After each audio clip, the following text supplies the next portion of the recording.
What is up, YouTube, Facebook, Twitter, Twitch, Apple, Spotify, and everyone tuned in on the Texas Sports Unfiltered app? Welcome in to another edition of Bucky and BK live on Texas Sports Unfiltered and on the free TSU app. Today is Tuesday, September 30th, 2025.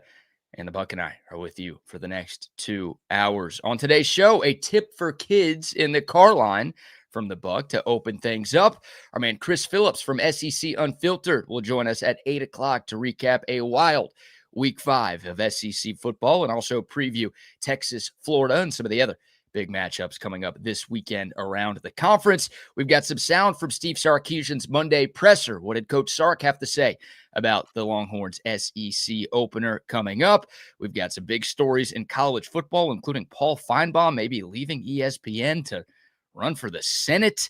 We've got some Major League Baseball postseason to dive into. The Rangers need a new manager. And as promised, leading up to Texas, Florida, we've got our first Florida man story of the week, as we're going to bring you some of our all-time favorites leading up to Texas's first game in the state of Florida since 2007. No better way to celebrate that. A lot to dive into in the world of sports and beyond. Appreciate y'all starting your Tuesday mornings with us. How are you today, my man? I am feeling fantastic. I went to the stretch zone yesterday, got stretched out, got some, my back is feeling better and better, and I'm being very cautious and very smart. No golf today, no messing around. Why do it? We got a big week next week. So trying to make sure that I kind of smooth through this week and get everything I need to get done, but take care of my health, because there's a lot of sitting, a lot of moving parts next week. Of course, I'll be looking for my car in the parking lot at the fairgrounds. So I got to be in top shape for that. Drink a lot of water, feel good. Other than that, it's good. It's good. It's a good day to be alive. How about you? How you feeling? Better? You got your gloves. Are you still cold? Still got the gloves on. Yeah. That's a weird bit, man. That bit is bad. Yeah, it's not a good bit. Not really enjoying going to sleep wearing like 3 layers every night. You still wearing gloves to bed? You still feel cold? Wear gloves to bed, wore a winter cap to bed, wore You need a belly warmer and a jacket, wore sweatpants, wore 2 pairs of socks. This doesn't feel normal. Between you and my wife, you guys are weird. She's got like this deal. She woke up in the middle of the night like scratching herself. I'm like, did a mosquito get in here? Because I got buzzed twice last night. That's the worst. Like when we let the dog out, and if you leave that thing open long enough, these little skeeters will get in and they buzz me at night. They get to my ear. So I found myself slapping myself in the head twice last night.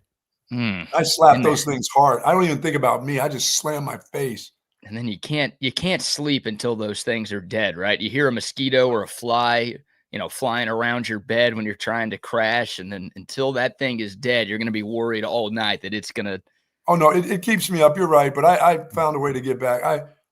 That's why I don't do campouts. That's why I don't do camping outside. I once did that, just sleeping on a tarp in a sleeping bag, BK, by a river in Massachusetts. And I was with Tom Coughlin's kid, and we camped out overnight. And dude, the mosquitoes that buzzed around my head, I had to eventually take the sleeping bag and zip it all the way up. Well, I eventually got him up, and we went and slept in the van. You went camping with Tom Coughlin's kid? Yeah, Timmy. Yeah, I used to take him fishing all the time. I'd go when I was at Boston College. I used to drive up to Amherst, Massachusetts to fish for lake trout, not like little trout, but the big ones. I used to go and I'd take him with me. His old man wasn't going to take him. I think his old man was going to take him. That guy was too busy watching film. I was a young coach. I was going to get my fishing, and so I'd take his son up there to Amherst, Massachusetts, and we'd go fishing. We'd camp out and stuff. And dude, that was it. That's where I learned my lesson about camping. I just did one night, and I've never camped out since. I refuse to camp out overnight anywhere. I don't do campouts. I do walk around, fish all day, and then go to a hotel room. What's the age difference between you and oh my God, Tim Coughlin? I had that job. I was in my about 26, 27 years old. I got a gig early, so I was about 26, 27-year-old. He was probably 8. And it was just the two of y'all? Yeah. I was allowed to be around kids then. That's a little weird, don't you think? No, he was a great kid. He wanted to learn how to fish, and I would take him fishing. You went on a camp out with somebody else's 8-year-old kid when you were in your mid-20s? Yeah. There's nothing wrong with that. I was an outdoorsman. I like to fish, and I got it, and you know, I didn't have anything against me. Nobody in court of law had said anything about me with kids, so I was Oh, that good. was before all the allegations against Yeah, you that was came way out. yeah, that was way before I became, you know, now I can't take any kids camping with me Right, unless now they're they my call you grandkids. Buck Diddy now, so this is before all of those nicknames started I popping up? Now I can't. I'm not allowed to go to that except if they're my grandkids. That's the only ones I can go with. Oh, those are his grandkids. You can't take any of the neighborhood kids camping. That's insane. That Yeah, feels Timmy weird even Coughlin. for back then, Buck. No? No, It's not weird that you went camping or you went fishing. Like, that's pretty normal to do those activities by yourself or with a couple of people your age, but to take a random 8-year-old? no. I don't Tom know. Coughlin, Tom trusted me with his kid. Trusted me because he knew I mean, and his kid was like nuts. But we'd be talking fish stories, and I want to go, I want to go. And so Dad said, "Yeah, go ahead." Did his kid want to play football at Penn State when he grew up? No, I don't know what Timmy did. I don't know if he ended up coaching or what. I don't know if he did. He may have. Who knows? Hope he's okay. That's a He's pretty fine. scarring experience going fishing and camping out with some random dude 20 years older than him. That's I was not tainted at that time. I was just a young coach. yeah. Hopefully no taints were involved in the making Oh, of that story. jeez. All right, moving on from that. Your lead, Buck, either the tip for kids or your soldier shout out first. Where do you want to go? Let me say good morning to the soldiers at Fort Hood, Texas, the soldiers in the state of Texas, and all those that fight for us each and every day. Thank you so very much for what you do. It is appreciated, and do be safe out there. You know, and as we did the deal for St. Jude's the other day, and I told you about these inspirational stories, and I was inspired by these young kids that showed up on. They're not like little kids; they're teenagers that probably had football games and drum lines and things the night before, but they woke up with a smile on Saturday. Then I told you about the old lady that walks up, you know, down the street here once a month picking up trash. So I thought about this one. Uh, I long to accomplish a great and noble task, but it is my chief duty to accomplish small tasks as if they were great and noble. That's from Helen Keller, but that's for you kids in the car line also. All tasks don't have to be massive tasks. Small tasks count the same. If you attack them the same way you do a big task, attack the small ones the same way, with the same, you know, with the same aggression and the same speed and the same, you know, what you feel like is a small task. Start with those first before you try to take on big tasks. They all count the same if you attack them the same way. And that is from Helen Keller. I long to accomplish a great and noble task, but it is my chief duty to accomplish small tasks as if they were great and noble. Good stuff right Nice. there, kids. I like that. That's deep. That is a deep one. That's a good one. Yeah, thank you for translating that too, because just reading that quote, I mean, even me in my 30s couldn't quite figure out what that meant. So I appreciate you breaking it down for the kids and for me. That's good stuff right there. Yeah, get after the small things. Get after them with you know, be great and noble at the small things before you're great and noble at the big things, you know? It's great advice. By the way, I still don't make up my bed. No, and Buck, you know I'm really sick because it's 2 days in a row where I have not made up my bed. Oh, I mean, you don't accomplish that even though you're sick? Well, I know I'm going back in there shortly after the show is over. That's why. You're headed right back to that bed? Why? Yeah, And now I have to undo it all over again? that's sort of my thought, right? Normally, I don't go back to bed until it's bedtime at night, but on a day like today where a nap or two are in the cards, then you know what? I will pull a U and I will give my middle finger to Admiral McCraven. I don't do that. I don't give my middle finger to the Admiral. And I you've just don't. actually read the book. I've never even read the book, so I feel like I have the excuse here. I'm on book number 3. The thing about that is it's taken me a while to do book number 3. You know, I haven't gotten into the book. I'm like 20 pages into that, and I haven't gone into it anymore. maybe today is a good day to get after that book, the rest of that book. I like that. Yeah, you're not playing golf today. Got a little bit of No. extra time. How about this comment from CB? Even Helen Keller can see you camping with that boy wasn't right. See, that's not right. God bless it. Oh, man. Shout out to Relax the Back, by the way. They, of course, bring you Bucky's Tip for Kids in the car line every Tuesday. Wow. That's bad, CB. That is bad. That is next level. Well done there, CB. All right, plenty of sports to dive into. What a loaded sports week it is. Of course, Texas now 4 days away from opening up SEC play on the road at Florida. We've got plenty of sound from Steve Sarkeesian's game week press conference that took place down on campus yesterday. And, well, we'll dive in right now. Here was Steve Sarkeesian's opening statement. Texas back to work after the bye week, getting set for a big-time matchup in the Swamp. That's what we've been talking about in this conference. Like, you have to come every week, and you have to come with the right intent, the right energy, the right sense of urgency, and that's a week-in, week-out thing. And so today was a really good start for us for that. And so now we've got to carry that throughout the week to get ourselves ready to go to Florida on Saturday. Obviously, a very difficult place to play. A place that has been known around the country as one of the more difficult places to play. They've been playing great defensive football all year, and they've got explosive playmakers on the offensive side of the ball. And they've just been off the mark a little bit offensively, but it's not for lack of players, and it's not for lack of scheme. Billy's a great coach. He's going to scheme us up. So we've got to be prepared to go, and we've got to be great on special teams. They've got an elite kicker. They've got an elite punt returner in Brown.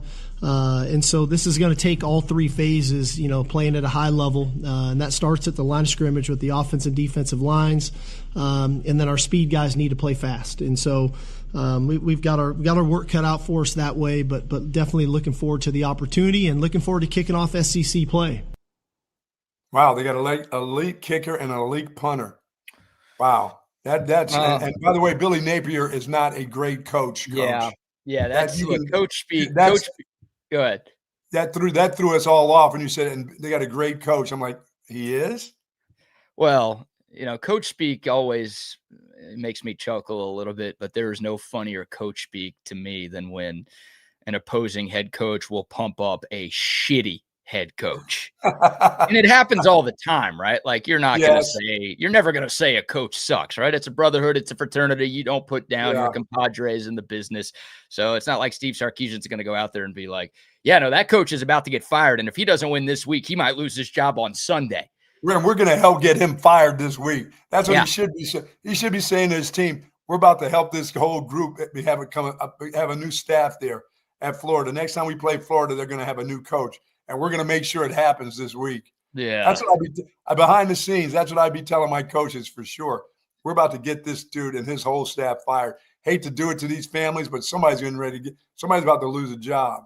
Look, I think Texas has the opportunity to do that, right? Like, if Texas goes into Gainesville and does what Notre Dame just did in Fayetteville, then Billy Napier's not going to see next week. Now, by the way, and they're just waiting for that to happen in Florida. There are a bunch of people waiting for that to happen. Oh, man. Yeah, this might be, and it's very different, but I've made this comparison a couple of times already. This might be the Kansas game for Texas fans back in 2016, where it's like, all right, you lose this game, Charlie Strong's gone. Obviously, you don't want to lose to Kansas, but this happens, then you're going to bring a different coach in here who can maybe help turn your program around. Obviously, Texas now is a hell of a lot better than Kansas then, so there's not nearly as much embarrassment involved with losing to, a top 10 Texas team versus that god-awful Kansas team. But I do think there is a pretty good portion of the Florida fan base that is like, whatever we have to do to rip this Band-Aid off as soon as possible, let's make that happen, please. So, look, I don't expect Texas to go in there and win 56-13. That was the final of Notre Dame, Arkansas on Saturday. I think Florida's better than Arkansas, and I just think they have too much pride for that to happen. But, if Texas goes out there and puts up a performance like that, then that will be the end of the line for Sunbelt Billy, as he's called. Yeah, I'd like to see it coming, but I don't see that coming. And I'm still not quite there yet. I think Florida's got too much talent on the defensive line, and this offense isn't quite smoking here. So I still think it'll be a Gator fight, but I think Texas will come out ahead. I'm still at the three-point area right now, field goal. But then again, now that I just heard that they got a great kicker and a great punter, maybe I should worry about that too. Yeah, I guess you can worry about that. It hasn't really helped them win this year, considering they're 1-3 and they've lost to the 3 FBS teams that they've played this year. Yeah, how about that grade? Now you may start kicking more field goals there, Billy. They do have a great kicker, but you have to get into field goal range to use that kicker. And you have to not throw the ball to the other team, DJ Lagway, if you want to use that kicker. Coaches – like also, I think Steve Sarkeesian would love Billy Napier to hang around Florida for a long time too. Oh my goodness, of course. Yeah, of course, Sark wants to win this week, but I think when you're an opposing coach, deep down, it's like, well, let me keep as many bad coaches on the schedule as I possibly can. There is no doubt about it. Let me keep him and his whole staff together. Oh man, like opposing coaches wanted Charlie Strong and Tom Herman to stick around here forever. It's like, Texas is down. Yeah, let's go ahead and take advantage of that while we can. Hopefully they think that guy's going to fix them. And they don't hire somebody who actually can. So I think I'm sure some coaches would be happy if Billy Napier got another year after this. Oh, yeah. Well, the big thing for Florida is if they get some of their defensive linemen. I mean, I still expect the quarterback and their running game to be against this Texas defense to struggle. Yeah. But for me, it's what they're going to do defensively. How many guys will be healthy to play on that defensive line? Because if they get the guys, two guys back, there's a couple guys on this Texas offensive line that will get worked against those dudes. That's just what it is right now. I think that's where we are with the offensive line here. Yeah. That's a long day for Texas offensive line to protect the quarterback and protect against, with the run, get the run game going. We're hoping Trey Weisner will help get that going. But I don't know how Florida still will move the ball. I mean, unless Lagway just shows his unbelievable athletic ability and decides that he's going to run more than he's going to throw, which opens him up to soft tissue injuries, pulling this and pulling that, things like that. That's, if he's going to be running around, he's a big dude, man. Yeah. I mean, DJ Lagway is not a super elite athlete. He's a good athlete who could pick up yards with his legs, but I mean, he's not, Michael Vick out there. He's not a guy that'll make you miss, but he can fall forward and get some yards. Yeah. Was he like 6'3", 230? He's a big guy. I mean, this guy was the #1 quarterback recruit in America the year after Arch Manning was the #1 quarterback recruit in America. So you talk about storylines. I mean, you've got 2 blue blood teams playing against each other. You've got one coach coaching for his life. You've got Texas making its first trip to the swamp since before World War II. But maybe on top of everything else, yeah, you've got the #1 quarterback in 2023 going up against the #1 quarterback in 2024. And DJ Lagway, according to ESPN.com, 6'3", 247 pounds. Wow. What do we call that, Buck? That's a round-shouldered quarterback. Fat. I'll tell you that. He's fat. He's fat. 250. Just about 250. Wow.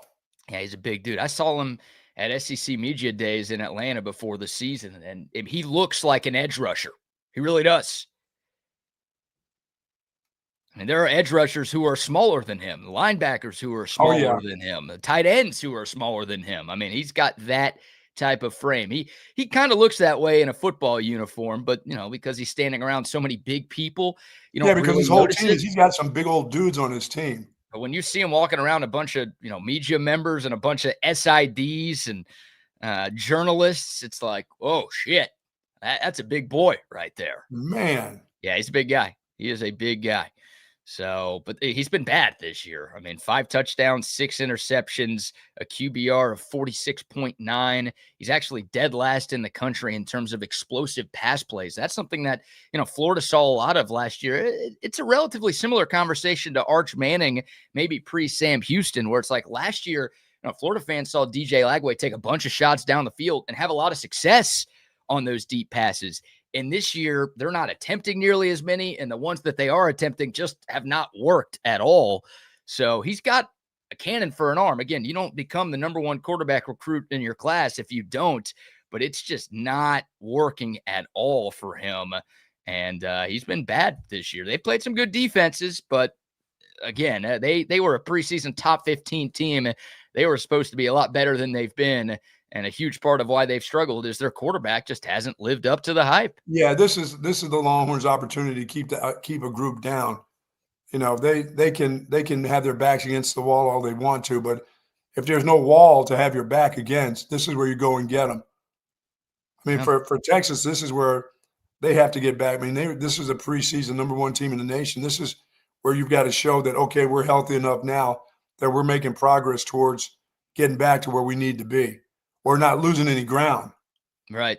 Because you lose ground. You lose to this group, you're losing ground terribly here. You're 0-1 in the SEC if you lose to this group, and that's not where you want to be, especially when you look at what's coming up the rest of the way. Yes. Right? I mean, this is obviously a unique stretch that Texas is about to embark on, where they're playing their next 4 games away from DKR.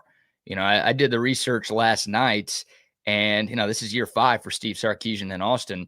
The most consecutive games that one of his Texas teams have played away from Austin is 2. Yeah. They've done that a bunch of times where it's a 2-game road trip, or it's, you know, the Oklahoma game and then a road game right after that.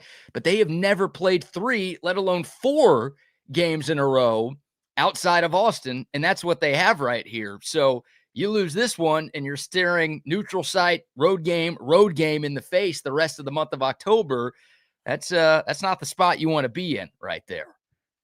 No, it's not. Not to say that Texas, you know, can't beat Oklahoma or Kentucky or Mississippi State. I think the Longhorns are probably going to be favored in all of those games, but I would say you don't want to start 0-2 on the road when you've got a few more non-home games coming up right after that. No, and plus you need to play better. You're going to be playing against really good competition. So you still, as well as you played the week before, it's now time to really ratchet it up where you're not making these silly mistakes. I'm not going to say that word, but you do that on the road there. Plus, you know who's getting all the calls on the road. Unless the officials want Billy out of there too. They may want him out too. It doesn't matter if it's home or road. You know, funny enough, the fewest penalties that Texas has had in a game this year was the road game at Ohio State.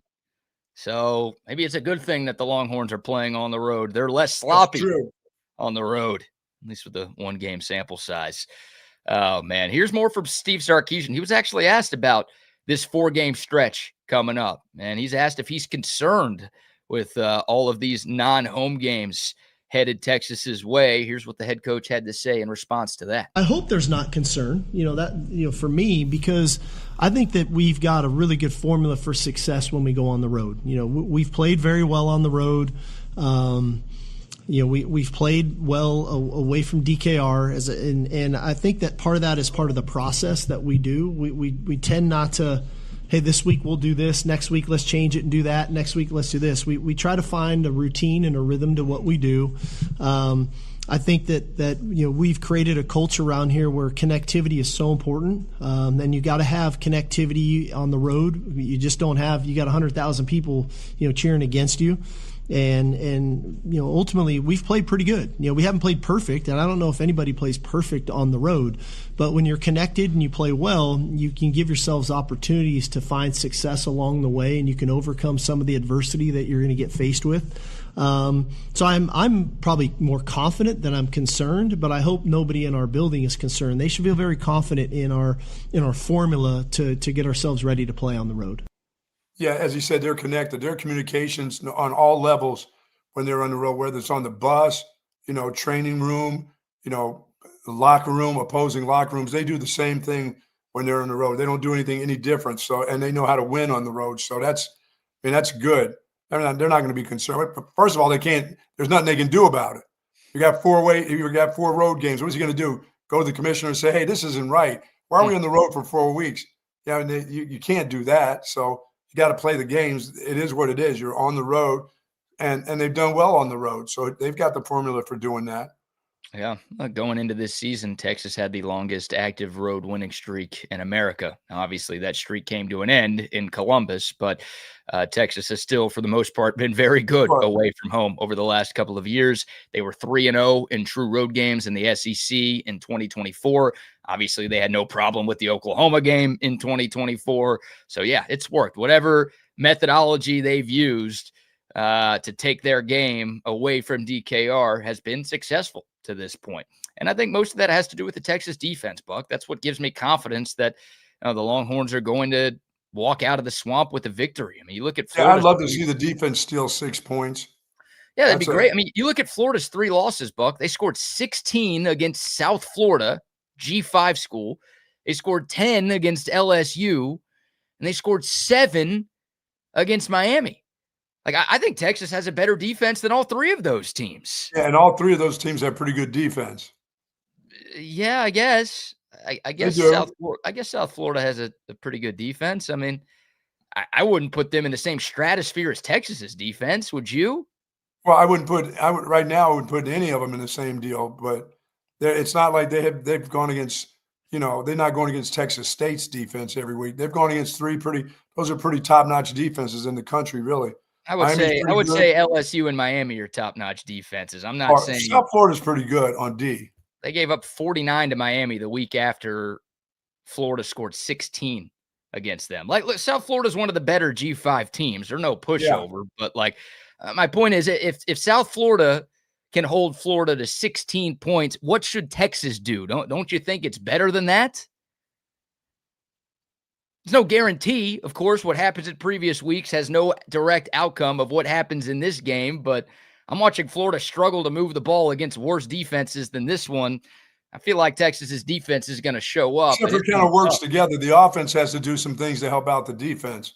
And is this Texas offense going to be able to help out this defense at all? Oh, is LSU's offense any good right now? No, they stink. Well, they did enough to win the game by double digits. They stink really bad. They do. They do. And I think Texas's offense is better than LSU's offense right now, too. And LSU still won that game by double digits. So I hope so. This is a big deal for the offense this week. This is a big test. Yeah, it is. It is. Look, this could be a defensive struggle. This could be a 1st to 20. This could be a 1st to 17. But the point I'm trying to make is I'm feeling like you. This may be the 1st to 17. Well, the point I'm trying to make is I feel like this Texas defense is going to show up. And more often than not, when Texas has played away from home, they have. Yes, they have. I mean, they only gave up 14 in week 1 this year. You look at the true road games that Texas played last year in this conference. They gave up 0 against A&M. The Aggies only scored their touchdown on a pick 6 when Texas was in the red zone on offense. Texas gave up 10 at Arkansas. They gave up 12 at Michigan. They gave up 3 against Oklahoma.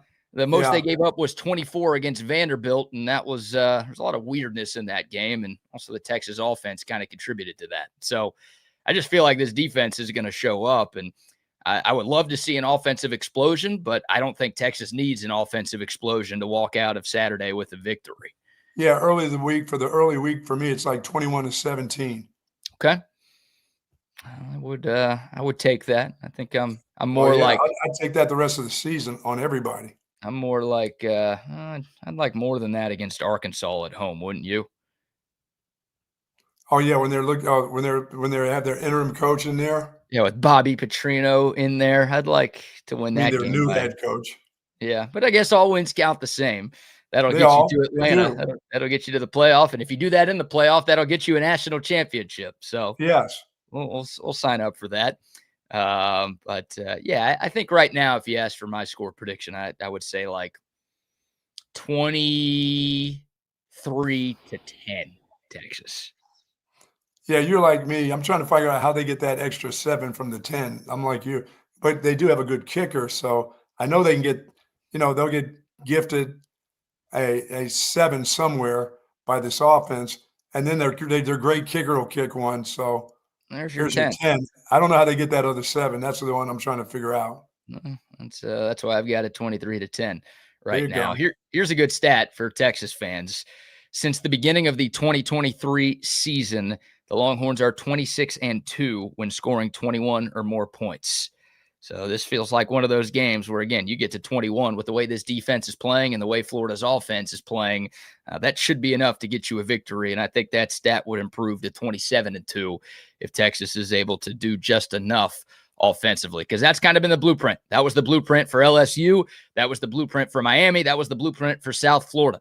You look at the quarterback stat lines in those 3 games, Buck, like Carson Beck had 160 yards passing, 0 touchdowns, 1 interception against this Florida defense. That guy's one of the favorites to win the Heisman right now. Those aren't really Heisman numbers for him against the Florida defense. Garrett Nussmeier, I know he's had kind of a down year altogether, but 15 of 27, 220 yards, 1 touchdown, 1 interception against Florida.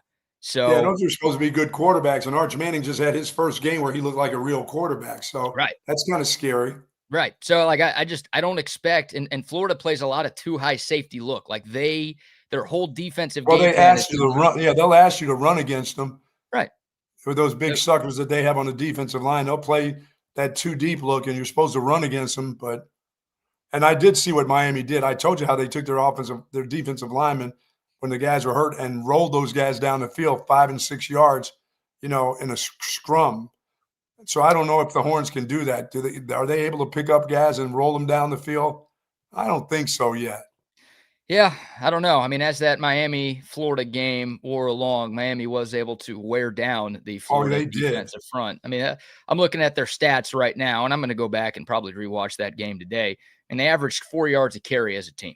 It's not like they just ran all over that Florida defense. They just stuck with the run game, and they were consistent enough. They did. And they stuck with it, too. They didn't throw it around as much as they must have some pretty decent guys in their secondary because they knew the guys were hurt on the defensive line, and they just kept at it. They just kept turning around and handing it off for 5 and 6 and 4 and 8 and pushing the guys down the field. They wore them down because they were playing with some substitutes there. I think that's the game plan for Texas. I think you win this game with your defense, and I think you win this game with your run game. Like, this is not – I know everyone wants to see Arch Manning pick up where he left off against Sam Houston, but I think the strength of this Florida team is their pass defense. I think their overall defense is by far their best unit, but I think their secondary in particular is what they do best. So if you're expecting some sort of crazy stat line from Arch Manning, look, I hope he does it. That'd be awesome. That'd be a really good sign because Florida secondary is solid, but I don't expect that today based on what we've seen from Florida. I think it's going to be like, can Texas run the ball well enough, and can their defense do what it's done all season? And if those two things happen, then I think the Longhorns are going to, again, get a W on Saturday.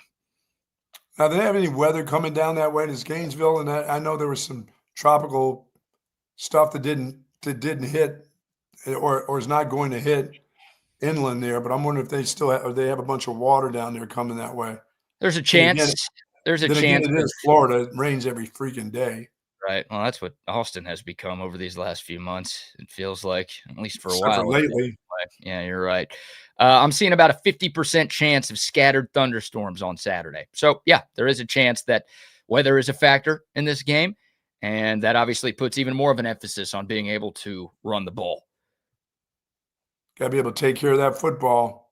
Be able to take care of that football, too. Yeah, absolutely. All right, we'll take your thoughts. Dakota text line 512-222-9328.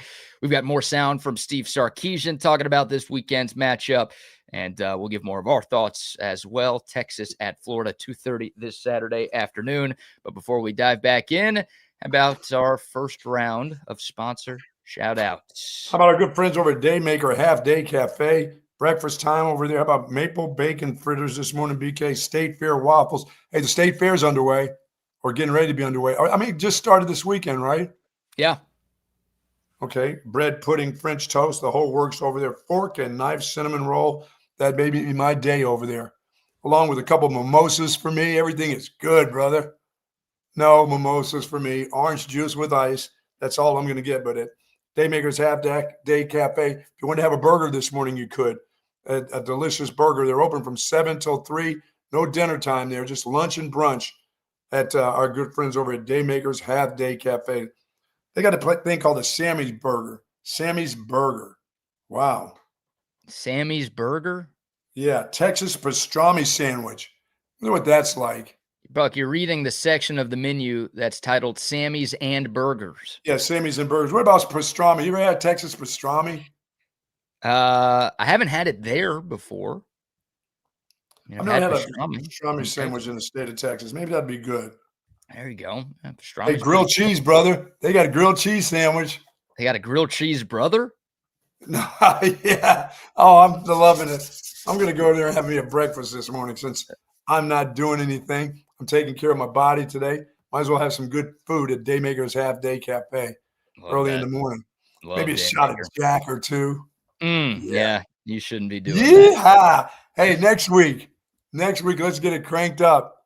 Don't be a quitter. Next week in Dallas? Don't be a quitter. Let's go. Oh, man. We're putting some finishing touches on our plans for Texas OU weekend. Hope to see all of you people up there hanging out with us. Should be a great time. Got to have a win going into that game. Got to have a win going into that game. Got to have a win coming out of that game, too. Oh, of course. Yeah, need that. The finger guy's not playing. The finger guy is not playing. Who's the finger guy? Do I really want to see him? Would I like for him to play? I don't know. Yeah, I mean, I think you always want strength on strength, right? Like, you don't want any excuses. If John Napier is out next Saturday and Texas beats Oklahoma, then everyone across the country who hates Texas is going to say, well, you only won that game because Napier wasn't playing. Yeah, that's true. It's like, we're not going to know the answer to that question. We'll take the win. We'll take the golden hat. But, like, you'd rather it be best on best. So there's no doubt. There's no conspiracy. There's no asterisk, any of that. That's why we want the Aggies undefeated. Yeah, I don't want the Aggies undefeated, but I want them healthy when we play them. I'm cool with them being like somehow, what would they be? They'd be 8-3 like they usually are because they're Texas 8-4. Oh, my goodness. Somehow they lose 3 times between now and then Texas beats them on Black Friday, and then boom, there's your 8-4 regular season. They're not going to be. They're going to be undefeated. That's more of a tradition than Thanksgiving itself. The Aggies. Oh, my goodness. I just can't wait. That's sad that that's the end of the season, kind of, the regular season. But, man, what a game on a Friday still. I love that game being the last game of the regular season. I still wish it was on Thanksgiving, but I prefer Black Friday versus the Saturday where it's lumped into the rest of the college football slate. But, yeah, I mean, look, last year it was for a spot in the SEC title game. This year, maybe the same. Could be. You're absolutely right. Could be the same. A&M is ranked in the top 6 right now in the country. They'll be undefeated coming into Austin. That'll be so cool. I don't think they will be undefeated, but I know you're rooting for that, weirdo. Is that weirdo? Why is that weird on my part? Rooting for Texas's second biggest rival? To be undefeated. That's weird. Just love the letdown. I love the letdown at the end. It'd be more of a letdown if they're 8-3 and Texas knocks them to 8-4. And they could end up in the Alamo Bowl or something. That would be fantastic. That's what we're Sun Bowl. See at the Sun Bowl. Send them back to Vegas. They were in the Las Vegas Bowl last year. We'll give them a free trip to Vegas. That's fine. People love a free trip to Vegas, don't they? That's true. That is true. They shouldn't complain if we send them there. They shouldn't complain at all. Shout out to centextickets.com. If you want to go to any of these games we're talking about, Texas OU next week in Dallas, Texas A&M at the end of the year. ACL coming up this weekend and next weekend. Of course, Formula One coming up next month. We're about to hit this stretch where Austin is like the place to be in the world. Oh, yeah.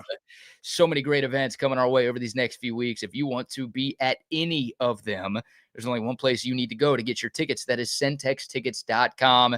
Also, if you're selling tickets, if you have stuff and you don't want to go, Centex Tickets is the place to sell your tickets as well. They make it super easy to buy and sell.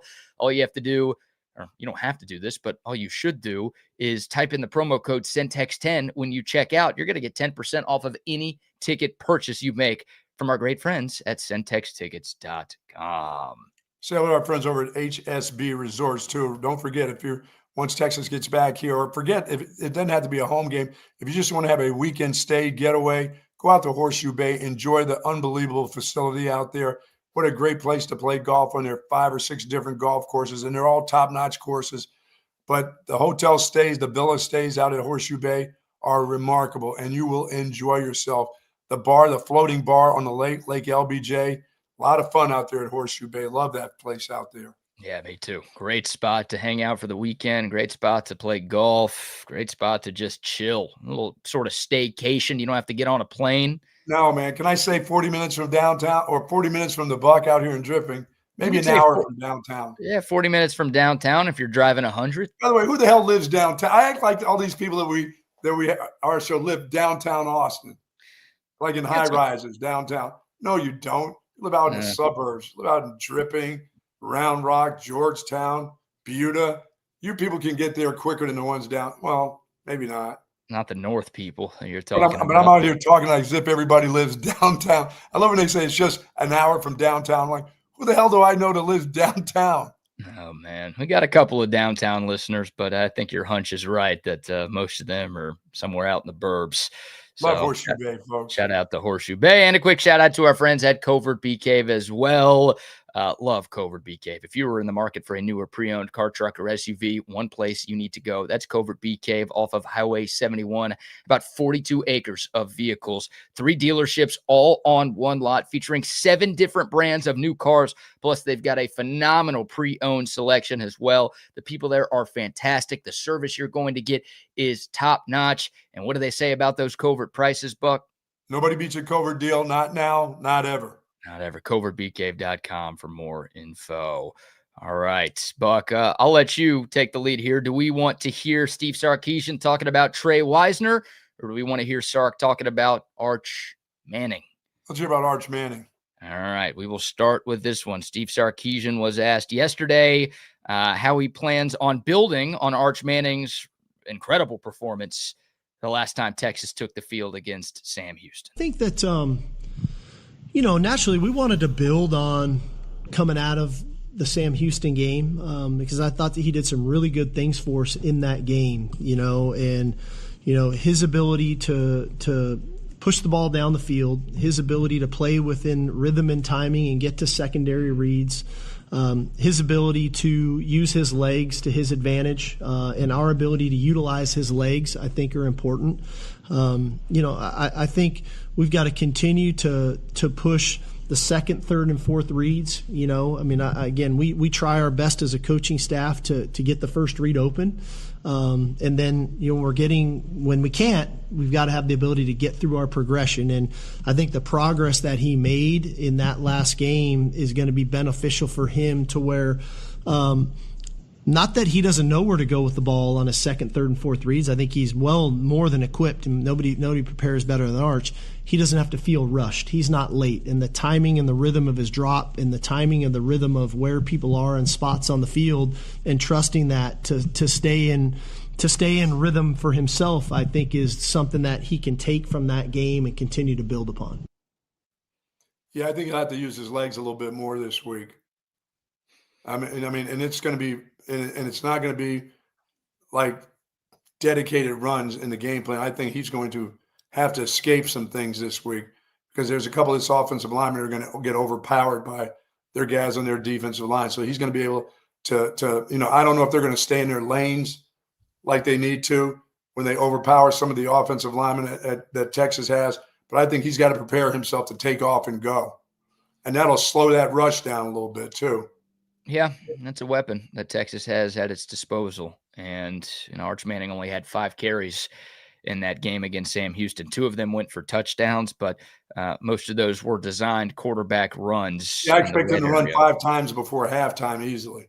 Yeah, I think there's a good chance that happens, right? I think yes, that's something maybe Texas should use. But Sark always talks about not wanting to major in the quarterback run game, and I think that's what I mean. Escape runs where he's not going to have time to be looking for third and fourth downfield. He's going to be running for his life, but there are going to be some openings for him to run.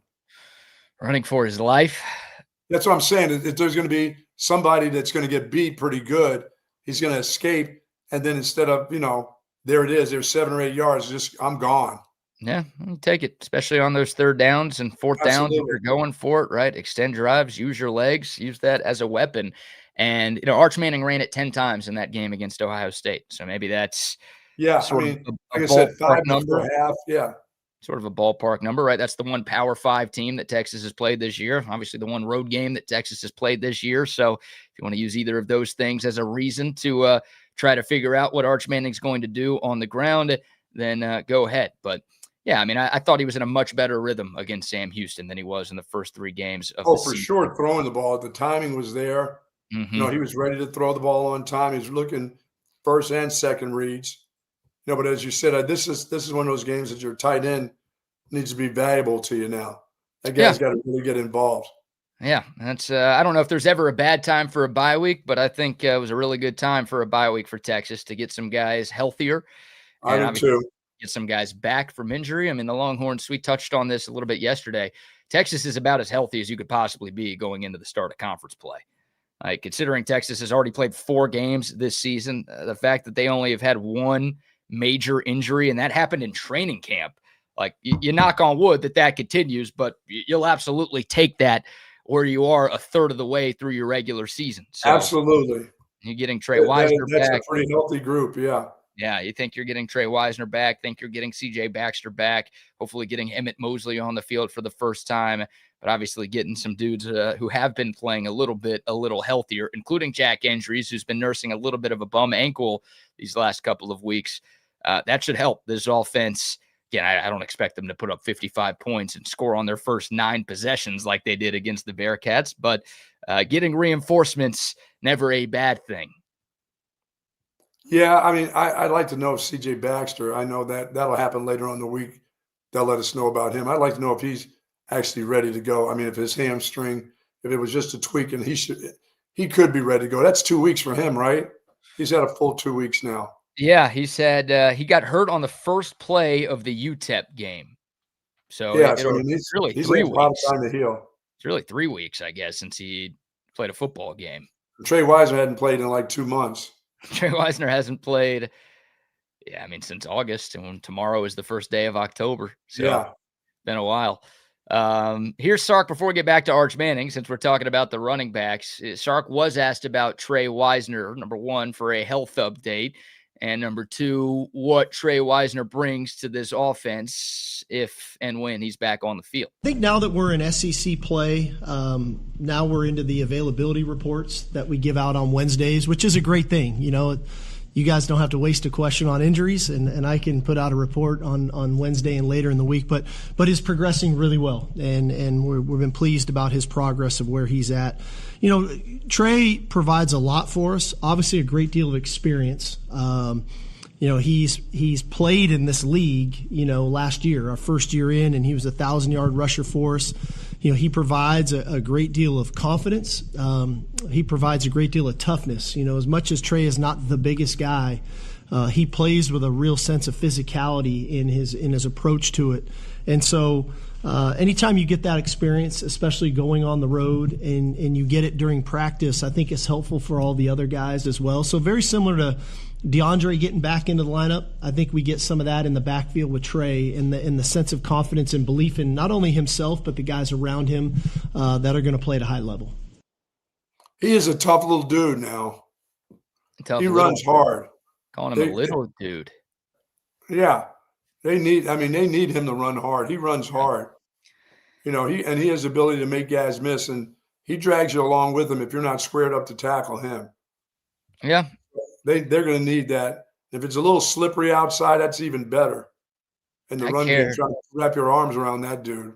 Oh, for sure. I mean, I care about all that other stuff that Steve Sarkeesian's talking about, but like you said, I care more about Trey Weisner's ability to run the football. Yes. Like, he's the best running back on this team. We saw it last year, and we saw it in game 1 of this year, right? I mean, Trey Weisner looked a lot better than anybody else against Ohio State, averaged 5 yards a carry, and that was Texas's best running game, I would argue, of the entire season. So a lot of that had to do with Weisner being out there. So no disrespect to the other guys. Maybe they'll get to that level, but right now, I think Trey Weisner is your number 1 guy, and you're talking about winning a game with defense in your run game. Having your number 1 guy should go a long way into helping out with that. Yeah, but as I said, they're going to meet some. They got a couple squatty bodies on this team and some big bodies on the other side, especially the ones that are the starters. You know, as I said, that Miami game, they had guys that weren't starters and just got rolled up. That would be nice if their starters weren't that healthy, but they've had the full 2 weeks now too. They didn't play in the Miami game and a week off. That gives you plenty of time as a grunt on the defensive line because they just roll you out there and let you play. They let you play banged up. If you're 70% and you're a defensive lineman, you're going to be playing. Yeah. You don't have to be 100% if you're 340. You know what I'm saying? You take up a lot of space. Right. Florida's got, they've recruited really well under Billy Napier. That's one thing that he has done right at Florida. They've got some talented dudes on the defensive line. Their best guy is Tyreek Sapp. He's a stud edge rusher, a senior who's a future NFL player for sure. And they've got Brendan Bett. That name sounds familiar. He's the guy who spit in the face of that South Florida player that basically gave South Florida a free win. Yeah, that dude is big. But he's a big boy. He's a very good player. He's second on their team in tackles. I think he's 6'5", like 315. So there's some talented players on that Florida defensive front. It's a big test for the Texas offensive line. There's no doubt. And, we'll see how they do. This may be stupid of me to feel this way, but again, Texas's best offensive line performance and their best run game performance of the season came on the road against a Power 4 team. Yeah. So I don't know if they've been sandbagging it the last 3 games. I don't know. This is not a game for the Pep boys. This is for your guy right here. Oh. He's got to be healthy, and he hasn't played in a while. He should be just foaming at the mouth to get at the game into this game. Oh, yeah. And he's played in SEC play, and he's played really well at the running back position. The Pep boys can sit this one out. Yeah, I agree. I was talking about the offensive line, though. Yeah. Oh, yeah. No, they were fine. They were fine against Ohio State. I think they were more than fine against Ohio State, but they've just been kind of Yeah. I don't know if they've been sandbagging or if they've just been surprised what the opponents have been doing, or I don't know what, but that's maybe giving me some hope is that, again, the one time on the road and the one time against a very good defensive front, they actually won that head-to-head battle. Well, yeah, they played physical. We were wondering if that was going to be a physical offensive line, and in that particular game they were. But since then, they've been okay. It's not. By the way, they don't lose the games. They just do some really silly and dumb things and put themselves in bad. The team does some silly things and put themselves in bad situations. It makes them all look bad. Yeah, you're right. You're right. And I think just 2 false start penalties on Texas. Those were the only penalties on the offensive line in that Ohio State game. So, right. Obviously you don't want any, but again, that was the most disciplined performance of the year. It's a dumb team. They're going to have those. It's happening. Well, I would take 6 with what we've seen from Texas the last 3 games. You tell me 6 is going to be it for the day? I'm in. I'm in on that. I don't have to say anything else. I'll take 6 right now. That's what they had at Ohio State. So they've been, I guess, more disciplined on the road than they have been at home this year. 4 of them can be false starts. I don't need 6 holding penalties, though. You'll take the, I guess, you want the 5-yarders over the 10-yarders there. Yeah, I do. I don't want the late hits or the holding penalties or any of that, or holding on a punt return that goes for 20 and it's coming back. No, thanks. I'll take the little hiccups where the guys jump or why the wide receivers jump off sides. The guys just have to look at the ball. We can handle those. We can handle 5-yarders. You don't want to see them. It just makes them look dumb. But if they get up there in the 9s and 10s, BK, and that crowd is going crazy and these guys are jumping around and they're all jumpy, and the official, and you got, you remember you got Florida man officials possibly in that area. You got Florida man officials. What are the officials going to do? Are you going to be stabbing people during the game? Just dropping little yellow hankies, just slipping them out of their pockets, just being Florida man. During halftime, the Florida man refs are going to be stealing from the concession stands or something like that. No, people have talked to them about, or Florida man has threatened the officials. You know how that could be. Oh, if someone gets to the refs before the game, it's hey, if you don't give us these calls against Texas, then yeah, that's right. Dead man walking. I'm going to go Florida man on you. Yes. When Billy Napier's family is making the call to make sure. Well, it's on the road anyway. You're going to get hosed on the road. You just can't let it happen. You can't be a part of it. Again, in Texas, the fewest penalties they had in a game came on the road. So they've been getting hosed at home. They've really been hosing themselves at home. Most of the penalties that have been called. I'll take 6. I'll take 6, and we can't talk about it anymore. It's can't Tuesday. Talk about it anymore? No, that's it. They're dumb. It's one of the dumbest teams in the nation. You brought it up. What do you mean you can't talk about it anymore? You won't bring it up the rest of the week? No, this is the dumbest, one of the dumbest. Hey, one of the dumber teams in the nation resides in Austin. I'd like for them to not be as dumb if possible. Is that statistically the way it is when you look at numbers, right? Yeah, if you're talking about penalty yards per game, Texas is in the bottom 15 in the country. Oh, gee. At least I haven't checked since this Saturday. That was the stat last week. Obviously, a bunch of other teams played, and there were a lot of penalties around college football and in some of the bigger games this weekend. So maybe that stat has changed a little bit, but Texas has been way too undisciplined at times this year, and that hopefully gets cleaned up starting this weekend. I hope so. 6. We're writing that down. That's it. All right. I like that. I hope the offensive line plays well. I hope Texas is able to run the ball downhill effectively and, again, control the game with your defense and your running game. Take some of the pressure off of Arch Manning. Absolutely. Don't turn this into a game where he's got to put his Superman cape on and lead Texas to a victory. That's not the recipe. That's not the blueprint of how to beat this Florida team. You already have a blueprint from South Florida, from Miami, from LSU. They've shown you what you need to do. It's win it with defense, win it with a strong running game, and take advantage of your opportunities. And I'll also say this, Buck, this has to be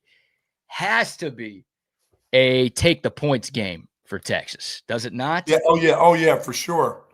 You got a chance to put 3. Yeah, you got a chance to put 3 up on the board, and you don't have Bert Auburn as your kicker anymore. Last year, you say take the points, but you trotted Bert Auburn out there, and you weren't sure you were getting any points. You feel good about your kicker right now. He's a perfect 5 for 5 on field goals this season. You got an opportunity to walk away with 3. That is a win in this game. Absolutely. I ain't a win against Sam Houston or UTEP or San Jose State. That is a win against Florida. And we talked about the stats with Texas scoring 21 or more points, and we talked about how little Florida has scored this year. You put up 3 points. That is a successful drive against this defense. You take those 3 when you can get them. Yeah, when you're talking 23 points, 20 points, 17 points, yeah, you got to take those 3s. Yeah. Let your defense get something for it. Let your defense get you 6 or 7 somewhere, It'd be nice.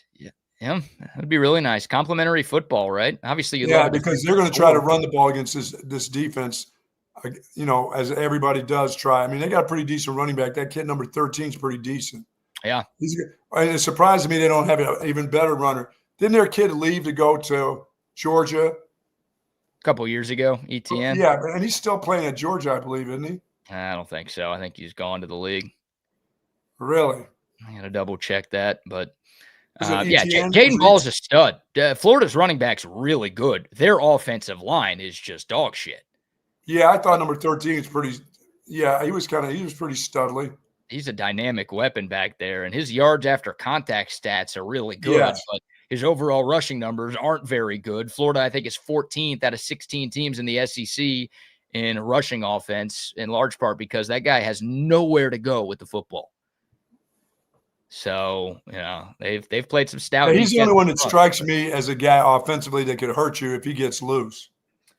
Yeah, I mean, they've got a couple of weapons on the outside, but he is, I think, their most dynamic weapon. Eugene Wilson is really good. Their sophomore wide receiver. Don't sleep on him.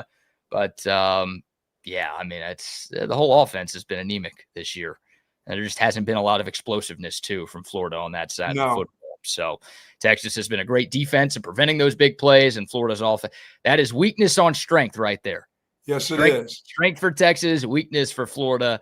So that should be, on paper, that's a huge advantage for the Longhorns. And we're still trying to find out what the strength is offensively for Texas. That's the thing. Yeah. Is it the run game? Is it the passing game? Is it the quarterback? Is it the running back? Is it one or two of the wide receivers? We're still searching, and it's kind of, at this point of the season, you'd think you'd know 2 or 3 of those things, and I think this team is still searching. Yeah, I do too. And it's a little tough when you play the teams you've played the last 3 weeks, right? Because Texas obviously found some things offensively, but they were playing one of the worst teams in college football. So it's like, did they actually find their identity, or were they just taking advantage of Sam Houston being awful? Oh, they were taking advantage of Sam Houston being awful, but what can you do? Yeah, exactly. That's you play the teams on your schedule. You're glad you looked good because they didn't look that good against UTEP the week before. So you're glad they figured some things out. But yeah, how much of it could translate against a good defense, that's still left to be seen. It's no way of knowing that yet. By the way, did Stanford get beat by UTEP last week? Stanford played San Jose State last week. Oh, no, San Jose State. Did they cover?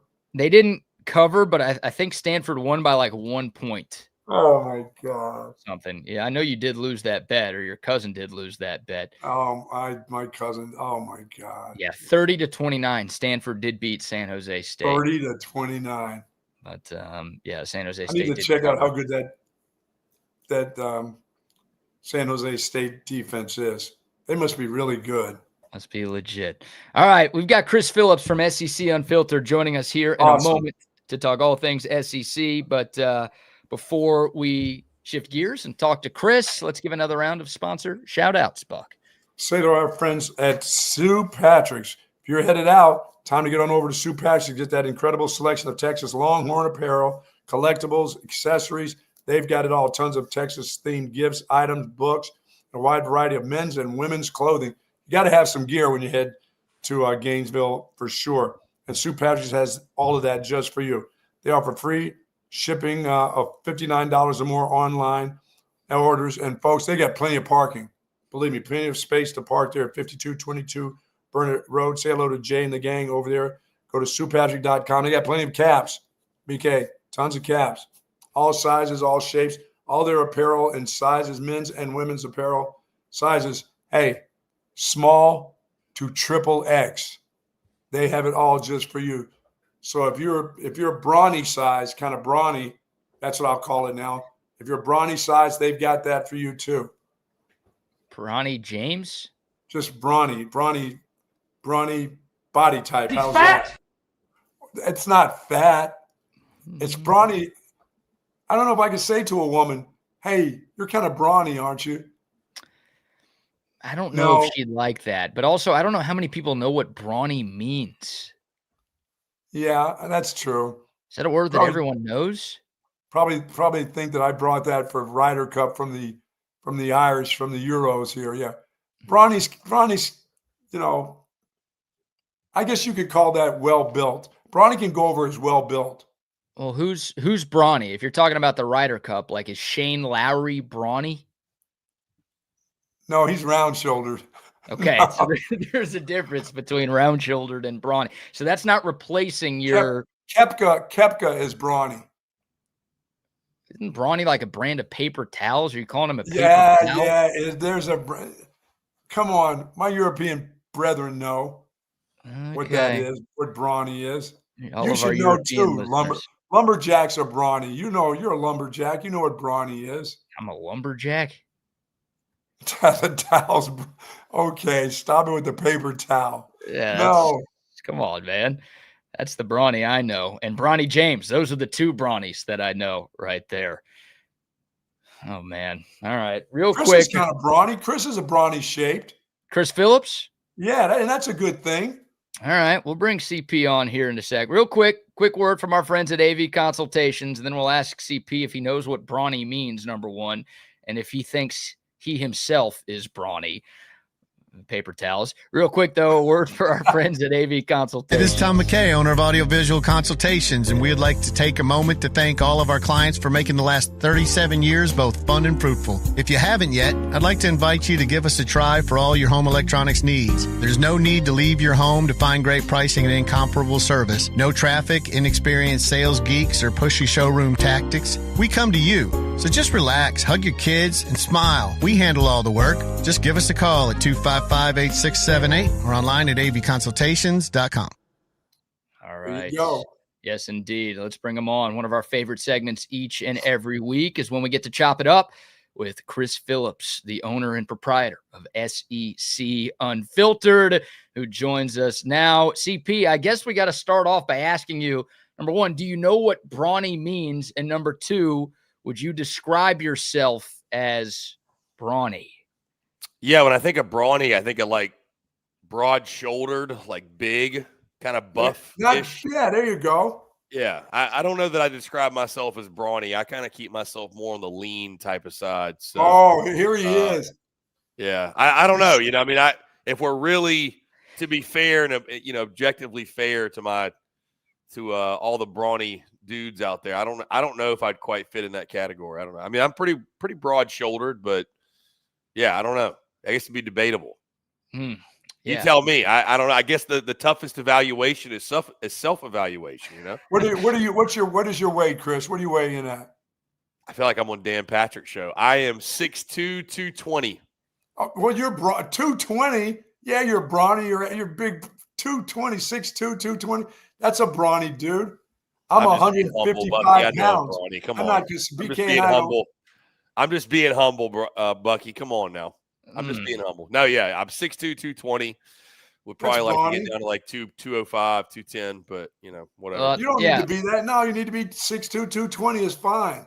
Nothing wrong with that. BK's like 6'3", 175. I ain't that tall and I ain't that big. Bucky's like 5'6", 120. Chris, so that's why he's 120. He's a little water bug. Yeah. I'm more of a jockey type. More of a jockey type, indeed. All right, Chris. Well, we'll start with the game you were at last weekend in Athens. I mean, I think all three of us thought this was going to be the time where Georgia finally got the Crimson Tide monkey off their back, and they couldn't do it. Huge win for Kalen DeBoer. Look, I think Georgia's going to be fine, but obviously it's rare to see them lose. It's even rarer to see them lose at home. But your takeaways from that game, and also just what was the Georgia fan reaction after losing to Alabama again? Yeah, BK, walking out of that stadium, it was like a morgue, as you would imagine. The atmosphere was great, too. I tell you, it's not on the level, obviously, of a Red River Shootout or an Iron Bowl or the Game or like any of these, the Egg Bowl, any of these other like great regular season rivalries. I'm not trying to put it on that same pedestal, but going to a Georgia-Alabama game, Alabama-Georgia game is just – it's different than any other regular season game that I've ever been to. That's not like a rivalry game. It just – the intensity of the building, the respect between the two programs, but also the disdain amongst, for each other, if you will, the semblance of talent that's on the field at one time, the great coaches, and the games are just – it seems like they're always classics, but – yeah, it's always Bama coming out on top. I mean, Bama's just got Georgia's number. I mean, I said it yesterday. If you're Georgia, you just got to tip your cap and call the dogs your daddy, kind of like Pedro talked about the Yankees back in the day. I mean, it just, it's you had your opportunities. You give Alabama a lot of credit. I thought Ty Simpson played with extreme poise and confidence, and he was ready for the moment. The moment certainly wasn't too big for him. They had a masterful game plan in place behind Kalen DeBoer and Ryan Grubb. I mean, you give Kalen DeBoer an extra week to get ready. I'm not convinced he wouldn't beat Nick Saban. I mean, like it's just he's an elite coach with an extra week to get ready. I think what scares Bama fans and myself is when he doesn't have that extra week and he goes into games that they feel like they should win. Does he turn back into a pumpkin? You know what I mean? So yeah, go ahead, Bucky. Their stars really played well. Their wide receivers. That kid number 5 is an exceptional. Yeah, Bernard's their stars played well. What's crazy is, their stars played well, but Ryan Williams had that big drop down the middle of the field that would have gave an early. He's not playing all that great, but they've got so many stars. That's the point. I thought Jam Miller being back was huge. They didn't run it great, but they ran it just effectively enough. And, guys, it's, not to oversimplify, but it is what it is. In a game like that, it comes down to 3 or 4 big plays that we remember, right? It's the team that capitalizes or the mistakes or what have you, the 3 or 4 big plays. And, Georgia had a guy wide open down the seam, number 11, just drops it, hits him right in the breadbasket. Oh, yeah. You like to think that maybe gives you a lead, if not ties the game. And then, of course, we had to talk about the 4th down there where, first off, you look back at the replay, and it's funny, I was on that side of the field. I didn't notice it in real time, but if you go back and look at the replay, looks like he got the 1st down. but he didn't. And it's 4th and short, and I'm in the stadium. I'm like, kick the field goal. Just take the points, kick it. I respect Kirby and company for going for it. I get it. You want to try to chop the head off the snake and kill the boogeyman once and for all. You don't want to tie it up and give him another chance. But, I mean, it's just genius if you make it and idiot if you don't. But if you go back and look at the play, if it's just even decently well blocked, the guy walks in the end zone. I mean, there's just nothing but green grass in front of him. So, but that's one they'll be talking about for a long time. And it just, in this game, it seems like Bama's always the one that's on the right side of those plays. And that was the case yet again on Saturday. Yeah, and for everybody else, that sucks. That only makes Georgia pissed now. Yeah, I mean, here's the thing. I leave that game. I still feel really good about Georgia. Like, I do. That Bama thing's its own separate thing. But you're right, Bucky. That doesn't mean much of anything for everybody else in the SEC. That doesn't give them any more. That doesn't give them one up on Georgia now. No, like poor Kentucky, they're going to have to take the brunt of it this weekend when they go to Athens. But I mean, you look at Georgia's schedule. I mean, at Auburn at night. I know Auburn's not very good, but that will be a difficult test. Ole Miss coming to their place. The way Ole Miss is playing, that'll be a challenge. Florida, unless they turn it around, not doing much of anything. At Mississippi State could be interesting.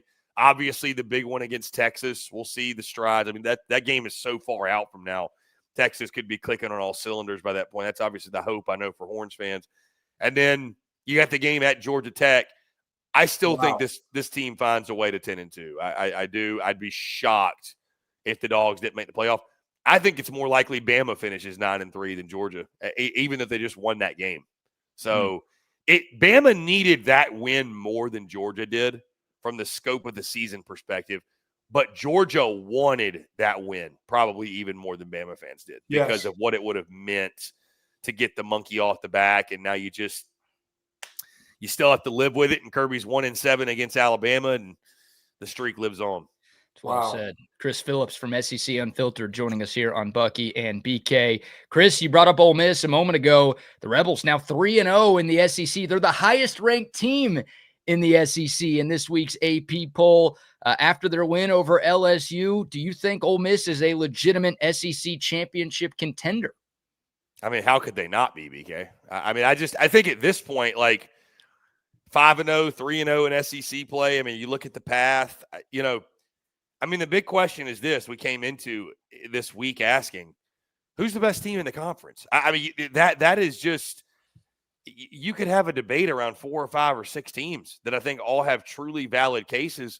And when I say those 4 or 5 or 6 teams, like I'm not even mentioning a Texas, who maybe they will end up being. We just don't know because, we've had one opportunity to see them against good competition. It was Ohio State. They didn't look great, obviously, but it was the season opener, and it's – this is kind of the downside of playing those 3 straight non-cons and then a bye week is just I feel like it's been forever since I've seen Texas play football. We're going to the game this weekend. I feel like I'm seeing Texas for the first time all over again, because it's just been so long. But yeah, the debate at the top is wide open. I think Ole Miss is deserving of the talk of being in consideration. Trinidad Chambliss is literally subhuman. The strides they've made defensively under Pete Golding. They were rushing 3, getting after Garrett Nussmeier, which I think maybe is a little bit more of an indictment on them. But, yeah, I think Ole Miss has got as good a chance as anybody. They got Washington State out of the bye week. At Georgia, at Oklahoma are their big ones. They're big toughies. But what is OU? Is John Mateer back for that game? South Carolina, Florida at home. Both look really manageable at this point. And then at Mississippi State in the Egg Bowl to close out the season. Guys, there's a real path for Ole Miss to make it to Atlanta. So, especially if they can beat an Oklahoma, don't lose the games you're not supposed to. You're sitting at 10-2 at worst. So, give all the credit in the world to Lane Kiffin. I remember saying over the summer the irony that it would be if that last dance team from a season ago didn't make the college ball playoff, but this one ends up doing what that one couldn't. And they've, it's just another Lane Kiffin team. They play offense at a high level. Like I said, Trinidad Chambliss is just playing out of his mind. I love what they got with Lacey at the running back position. They've got some some weapons on the outside with Lee and Wright and Harrison Wallace and some of those other guys. And like I said, if the defense continues to make strides in a positive direction, yeah, Ole Miss is going to be a real factor. But you just got to tip the cap for what they've done at this point in the season, and the way they're winning games as well is really impressive. Where do you see the Aggies, Chris, right now? Because I think they have probably two of the best receivers in college football right now, and their quarterback is getting better each week. He's not getting worse, and he's not staying the same. I see him getting better, and I see them. And now with Moss running the way he's running, if he stays healthy, I think that group is going to be pretty tough right now. I see BK shaking his head. A lot of Aggie. Of course love he does. On the, he doesn't like me talking. But here's the problem, Bucky. I know. Listen, BK can be upset about all you want, but like A&M is in that. Are they the best team in the SEC convo? They have to be, because my question coming into this season was this: Is there a team? Is there an elite team in this conference that's just going to separate themselves, head and shoulders above the rest? They're in a tier standing alone, or maybe there's two of them. Maybe, God forbid, there's three of them. But is there even one of them? And the answer is no. It's not a crazy conversation to look at the A&M roster and say, if you took the A&M logo off the helmet and you just looked at the roster, Bucky, it wouldn't even be a conversation. I think everybody would be all in agreement. Like, yeah, that they are built as the best team in the conference. They are. So I'm not saying that, we do a segment with a buddy of mine where we look at each team and we pick who we're putting on fraud watch every single week.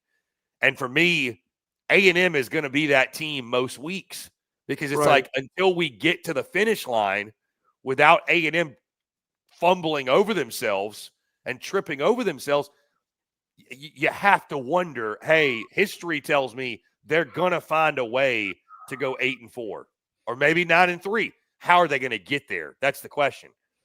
Can this team be different and go 10-2 and make the SEC title?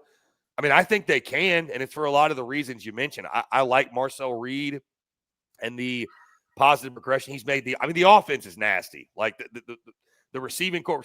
The receiving corps is incredible. What Concepcion and Craver have done. Right. They've got a three-headed monster at running back, a big physical veteran offensive line. You saw the defense, obviously. I mean, against a porous Auburn offense, but it's Mike Elko and company. Like, Mike Elko has good defenses. That's just what he does. So, and then you look at the schedule. I mean, this weekend is tricky, right? This is Mississippi State. This is one of those games where, is it old A&M or is it new A&M or, what have you? All due respect to Mississippi State, Florida. I think it's new A&M. I think going Mississippi State coming here. If this was on the road, I'd be a little worried. But Mississippi State coming to College Station, I think they blast them by 10 or more points easily.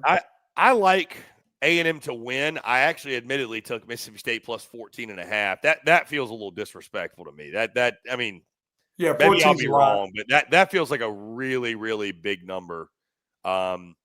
I mean, at LSU, here's the thing. At LSU, who's sputtering offensively, that game at Mizzou is going to be a lot of fun, because nobody wants to talk about Missouri as potentially the best team in the conference. But I'm telling you, Missouri's good, man. I mean, Missouri is a really, really good football team. And then at Texas to end the season, I mean, they got South Carolina too. Let me not forget that one. But at Texas, and I mean, again, long way to that point, but boy, if Texas don't start scoring some points, I mean, it still won't matter. It doesn't matter. It won't matter, Chris. A&M doesn't beat they won't beat Texas here. It doesn't matter what Texas is like. No. They can have 50,000 penalties in that game. They still win. Yeah, admittedly, I'm not as brushed up with the history of the rivalry in Austin, so I don't know if they just never win there, I suppose. I want them to be there at their best. That's why I'm saying they're pretty good now. I don't know, with Bucky wants them to come in at 11-0. Oh yeah. DK wishes they were 0-11. Yep. Yeah, of course he did. The duality of man, CP. Yeah. The duality of man. Right. Oh man, Chris Phillips from SEC Unfiltered joining us here. Sam Pittman. Hey, cancel culture has been canceled because Bobby Petrino is back as the head coach at Arkansas, but what a rough way for Sam Pittman to go out. I mean, just a total embarrassment against Notre Dame. The Fighting Irish just dominate Arkansas in Fayetteville, 56-13, the final. Your thoughts on the end of the Sam Pittman era in Vietnam, and does Bobby Petrino have a shot to get that job beyond this season? Yeah, I mean, first off, it was time. I'm going to do my very best, because here's the easy way out, is to start this conversation with talking about how great of a guy Sam Pittman is. And he is that. But this is a football thing, right? This is a football decision. You look at the record, guys, I think 32-34. They had a losing SEC record through 6+ seasons. It's just not going to get it done. And Arkansas should expect better. And Arkansas should demand better. And, I mean, my feelings of the move is it's about time, because, again, I'd rather you be a total insufferable you-know-what and go win games than be, everybody start this conversation year after year with, God, he's such a likable guy. And, I want him to win because of that. Like, that doesn't count on the scoreboard. I'm sorry. I mean, we all wish that our heroes and people that we, if you look up to people like that, or, if our coaches or our leaders, we all wish they were great human beings, but in a lot of cases, guys, they're not. They're just elite performers, I mean, I don't think Steve Spurrier was the most likable guy, but he'd drag you up and down the field every Saturday. So I just, for Arkansas, I think it's that program needed a shot in the arm. That program needed some juice. I mean, obviously, you look at the results on the field. The thing was trending in a really negative direction. And, I mean, guys, you could have made the case that they should have done it 2 years ago. You could have made the case they should have done it last year. But part of the problem, the expectations there have been so low that, hey, just get us to a bowl game. Just go 6-6. Yeah. And you're back. I mean, that's just that, I'm hoping whoever the next head coach is, the expectations rise with whoever they hire, because if they stay low, then they can hire Bobby Petrino and be okay. Yeah, and I don't think Petrino is, as funny as this all is, and time's a flat circle, and I saw some hype video that's got the McConaughey overlay. Sometimes you got to go back, to whatever the commercial he does is. I'm like, come on, man. Yep. And I'm sure down the stretch, Arkansas is going to be probably a lot of fun. They have nothing to lose, and Bobby P is going to be dialing it up. But no, I think they need to go younger. I think they need to go a guy that understands, and like you got to really embrace the grind in this new era of college football, with the recruiting stuff, the portal, the fundraising side, all the stuff that Bobby P didn't have to do in his first go around there in Fayetteville. He is younger. I'm not saying he's super, super young, but I tell you this, because this is a name that's been circulating. If Dan Mullen wants the job, I'm giving it to him. Wow. I mean, that to me would be a home run hire. And I'm sure Dan, again, it's all rumor, hearsay. I'm sure Dan's a guy who's got some interest to get back into the SEC. Rhett Lashley is going to be the other big name that pops up. I'd be in favor of it for sure. We'll see about the others. Our guy, Cole the Bear Thompson, did a great job on a hot board video just talking about the potential candidates and what have you. But, yeah, it was time. It was time to go a different direction. I got Arkansas buddies that I ask. I'm like, hey, man, like, what's the realistic, over the course of a decade, realistically, how many times should Arkansas make the college football playoff? How many times can they? And his answer was 0. And I'm just like, and he was just being so painfully realistic, like, Chris, 0. Arkansas, we're not going to the playoff. That's sad. Like, that should not be the case. So I hope they find somebody that can raise those expectations a little bit. I've been a fan. Who raises? Who'll do that for him? Mike Gundy. Where are we at in society today? That's the guy that can raise the level. He would fit in so well there. Plus, he'd get and have some little sway in the SEC. Bring in Gundy into the SEC somehow. That would be awesome. That's a hire that I think either be a home run or just a complete blow it up failure. Unfortunately, you got to take that shot. You got to give Gundy a shot. Yeah, maybe. I mean, I don't know, man. It's But hey, anyways, for Pittman, go drink a cold beer. Nice guy. Nice guy. Yeah, nice guy. He'll forever be remembered. Sam Pittman is living proof you'll last longer in this life, whatever you're doing, if you're nice to those around you, because that's about the only reason he lasted as long as he did. Absolutely. Absolutely. Chris, tell us a little bit about this Florida defense. I mean, they don't have much going on offensively. They've got talented guys, but Napier doesn't seem to be able to get the offense going to where they need to because the quarterback throws too many picks. But what about this defensive line if they're healthy and this against this Texas offensive line? Yeah, the health is the big concern, right? I mean, Caleb Banks, we already know, is out for an extended period of time. Tyreek Saps, their big guy off the edge. They got depth, though. Cameron James has been good for them. Jamari Lyons is a good player. You know, I like the linebacking group with Pup Howard and Miles Graham and LJ McCray. So, I mean, I excited to get down to the Swamp. Really, really pumped to hang out with all the great Gators, and I'm sure a lot of Texas fans will be making the trip, I'd assume. I mean, chance to see Gainesville, Florida, see the Swamps. I'm excited to run into all the Longhorns down there and see a great game. I know it's not a game that has the same juice that we thought it was going to have about a month or so ago. We thought this might be two undefeateds, college game day. You know, it's the matchup of all matchups, but still a really compelling matchup. But, yeah, Florida's salty on defense, and that certainly has to be a big storyline in this game. You know, guys, I have admittedly the same question marks I had around Arch Manning going into week one. I'm sorry. Yes. That 3-game stretch in non-conference play did nothing for me. It changed nothing. It wouldn't have mattered. He could have thrown for 10,000 yards over those 3 weeks. It wouldn't have much mattered to me at all. This is the one where you find out, okay, you know, listen, Florida might be down and out in the dumps and they want to fire their coach, but that team will not quit on Billy Napier, and they will play with a great energy and intensity. And they may not be very smart. They may not be very smart because that's Billy Napier's teams, but defensively they will fly around. And I'm just really intrigued to see if Arch Manning goes out there. Not does he throw for 300? Does he look in control? Does he look composed? Does he look like Ty Simpson in Athens?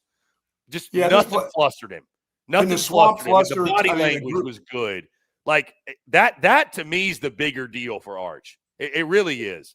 And Florida's got a defense that can test you, like I said, really at all three levels. So, I mean, I think there will be opportunities there to hit some shots down the field. I think there will be some opportunities there to get the run game going. But, I mean, we've seen it. Texas hasn't done much of anything at a really elite level. So, something's got to give. You know what I mean? Something's got to give here. I do have a weird feeling coming out of the bye week that Arch Manning is going to play well. I'm not saying he's going to light the world on fire, but I do think he's going to play well. I think DJ Lagway is going to play better than some folks are expecting. I think coming out of the bye, I think both offenses will be a little bit better than what we've seen to this point. I think it'll surprise a little bit. I do think Texas gets the win, by the way, just to clarify. I can't trust anything about Billy Napier and this Florida team. But, yeah, that's the big question of this game, right? I mean, if Texas is going to, you know, they need a spark, some sort of spark. Even though you're 3-1, you don't have a quality win on the schedule yet. I don't care what Florida's like. Going to the Swamp and getting one, I think, would be one. So, but it starts at the quarterback position. And also, can they run the football? That's just – what does the offense look like? Are we a well-oiled machine, or is it more dysfunction? Is playing in the Swamp – is that truly a home field advantage? I mean, is it just a brutal place as an opposing team? You're going to get the calls. You're going to get things that are happening to you because Texas is pretty good on the road. Bucky, the fact that you asked that question alone shows the fact Florida desperately needs to fire Billy Napier because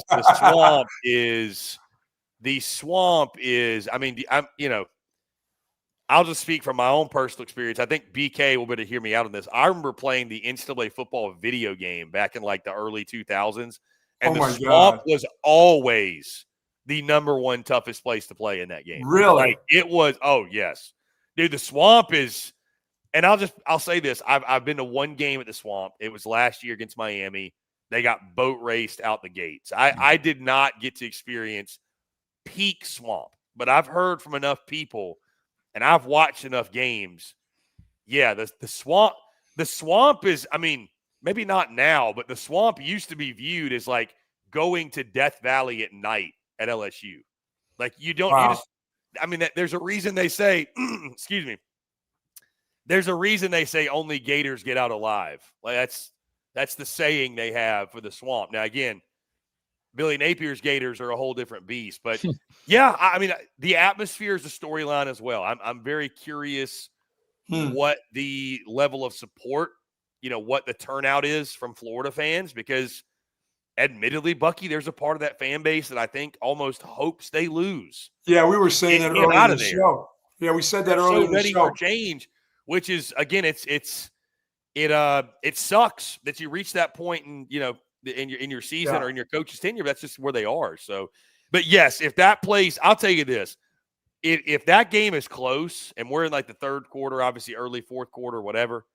Yeah, that's a home field advantage, Bucky. There's no question. I don't know about the penalties and all that. Whatever, but that place will be rowed. That place will be raucous. There's a reason I would say if you're a Texas fan, you definitely should still go check it out. Because I don't know. I'm going to this game because this is probably my last opportunity to see the swamp with any juice in it at all. Yeah. So, I would like to think the Florida fans will show up. But it's funny, man. This game's bigger for Texas than Florida. I really believe, because Florida wins this game, it's going to be a nice upset in the midst of a disaster season where they inevitably fired Billy Napier anyways. If Texas loses this game, yes. If Texas loses this game, we might have to shift the Texas 8-4 jokes a little bit. Oh, come on. Direction. We might have to shift direction a little bit. One year of Texas doing that versus 150 years of the Aggies doing that. Come on, CP. BK is going to have Sooner Magic in one corner, Texas 8-4 in the other. Yeah. I don't know if BK could live in a world where Oklahoma and A&M are thriving. Yeah, and I'll have a handle of very strong liquor in my hand too, if that's the world that you don't have to worry about. Oklahoma will not be striving. Their quarterback's going to be out for a while. They won't be able to. If their defense scores, their defense is going to have to score 14 to 21 points a game now.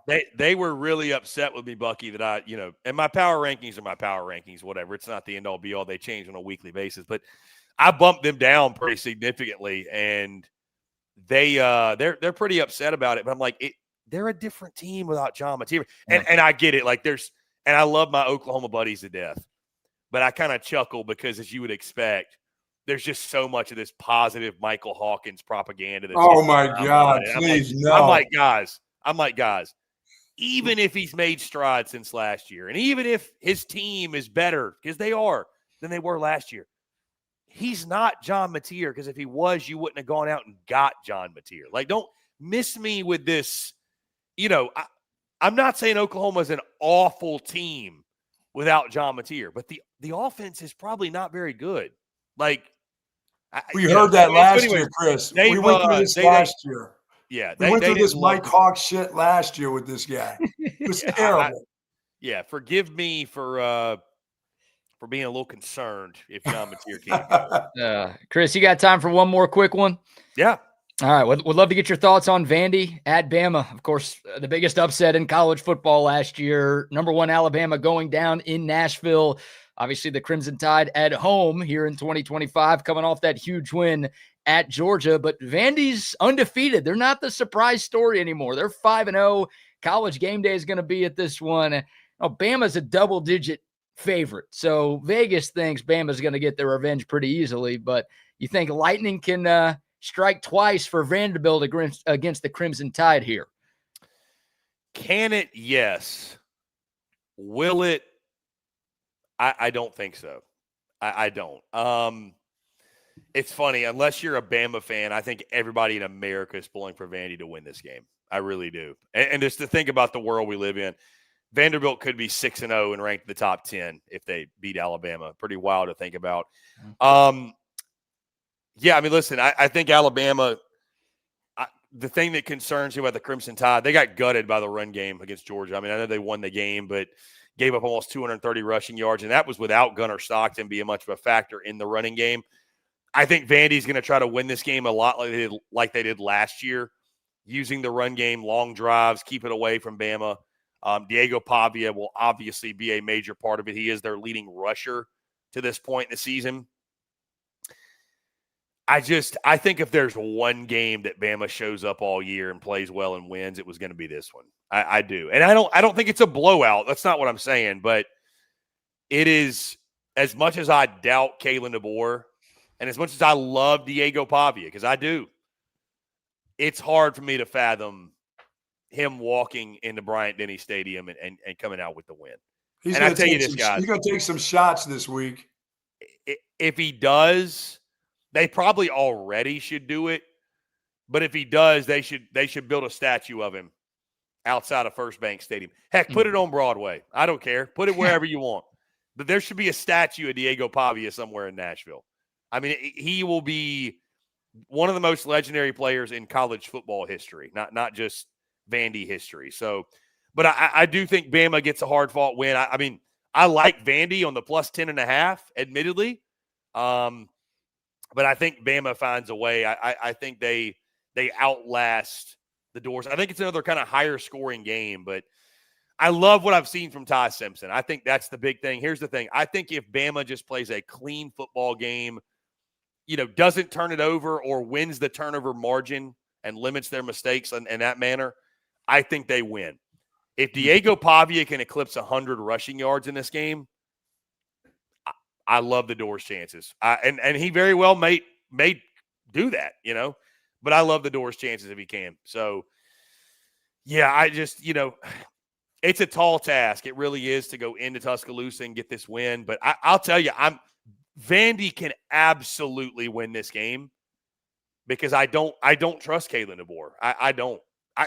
He lost me with that after week one. And I know what he did against Georgia. That's extra week to get ready. That Georgia game is different. Kalen DeBoer has not shown on a week in, week out basis that he's going to bring that same level every single week. He is. Yeah, this will be about the players. It'll be about Bama's players losing last year to this group. It'll be more. It'll be out of the coach's hands. And I think Pavia taking off and running. If he runs for 100, he's going to go off on a stretcher against this. This defense is really playing. That defense played pretty good last week. They got guys flying to the ball. Finally, this year they got guys flying. I agree with you, but at the same time, this Bama defense allowed Tommy Castellanos to talk crap on them all offseason, and then he took their faces and pushed it in the dirt and rubbed it in, and they did nothing. So I hear you. I hear you, Bucky, that they're going to be all mad because what happened last year. Okay, they can be mad. What are they going to do about it? I'm not convinced they're going to do anything. You know what I mean? Like, it isn't – Tommy Castellanos was right. It isn't big bad Bama's coming down the track to get us. Like, Diego Pavia is the boogeyman in this game. Yeah. You know what I mean? He's the one to be scared of. If anybody – like, there's only one player in this game that makes anybody shudder, and it's Diego Pavia. So I hear you. Maybe I'll be proved wrong, Bucky. I hear you. But if Tommy Castellanos is going to rub their face in the dirt, why shouldn't I think Diego Pavia is not going to be hitting that Heisman move and putting Deontay Lawson's face right in the ground? I mean, I'm just saying, dude, like, go prove it. Yeah, it's a weird college. Its own thing. It's its own thing. Go prove it. Go prove it.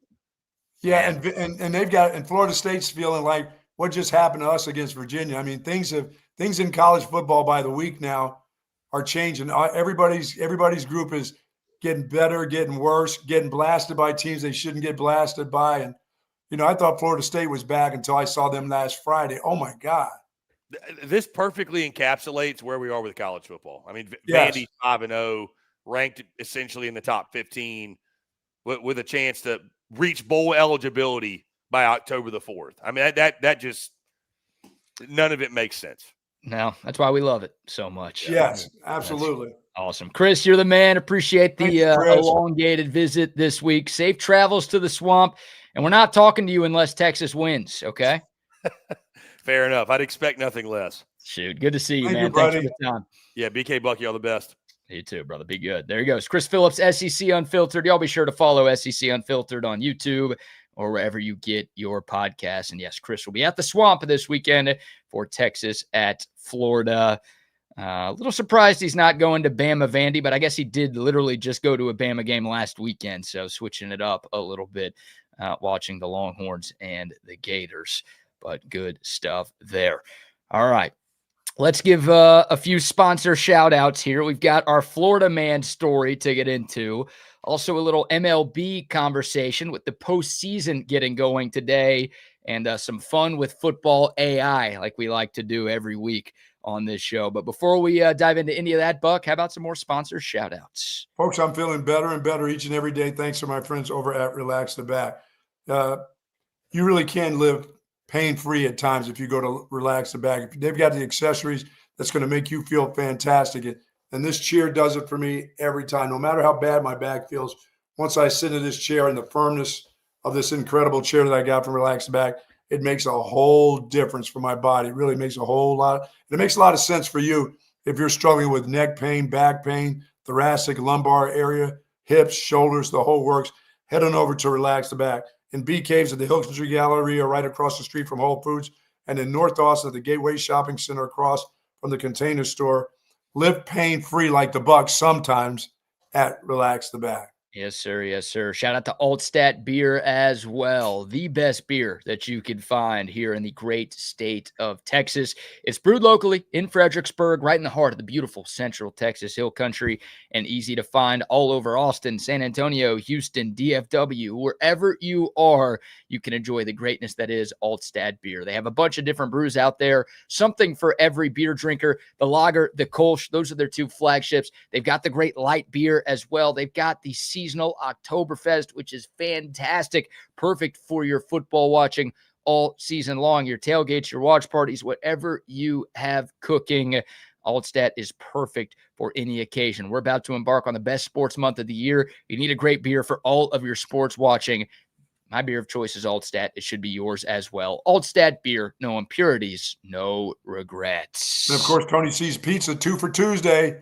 Get yourself 2 for the price of 1 pizzas at Tony C's Pizzas, Austin original coal-fired pizza serving New York-style pizza and the Italian food straight from the cookbook of the Ciola family. And folks, they've been in this Bee Caves area. They've been serving great pizza for over 15 years. So head on by today for sure.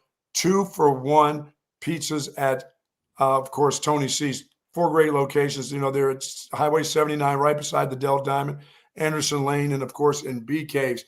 Nobody has a better pizza than Tony C's Pizza. I love Tony C's, and also love McCall Custom Homes as well. If you're looking to upgrade your space here this fall, call our friends at McCall Custom Homes. Kitchen remodel, bathroom renovation. Maybe you want to add some new life to your outdoor space. Maybe you've got a growing family and you need to add a second story to your home.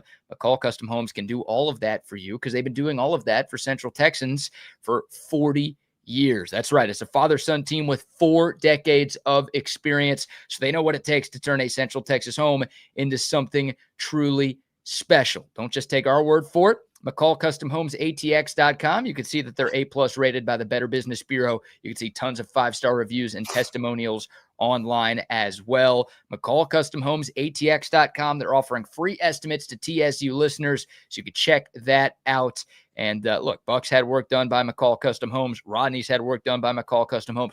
We trust our homes to McCall. You should too. Again, McCall Custom Homes, ATX.com. No, interesting. I've never been to Gainesville. I've been to Tallahassee. I've been to obviously Miami.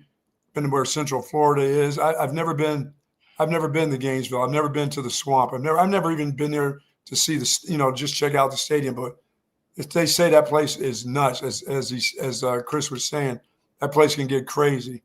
Oh man, I mean, I've never been either, so I can't speak from firsthand experience. But just watching games on TV, like during the Urban Meyer era of Florida football, where they were winning national championships. I mean, that place was nuts. It was impossible to win at the Swamp. Impossible. You're right. And, when they're good, it's a tough place. It's still going to be a great crowd. I think it's going to be a sellout. I think that place is going to be loud.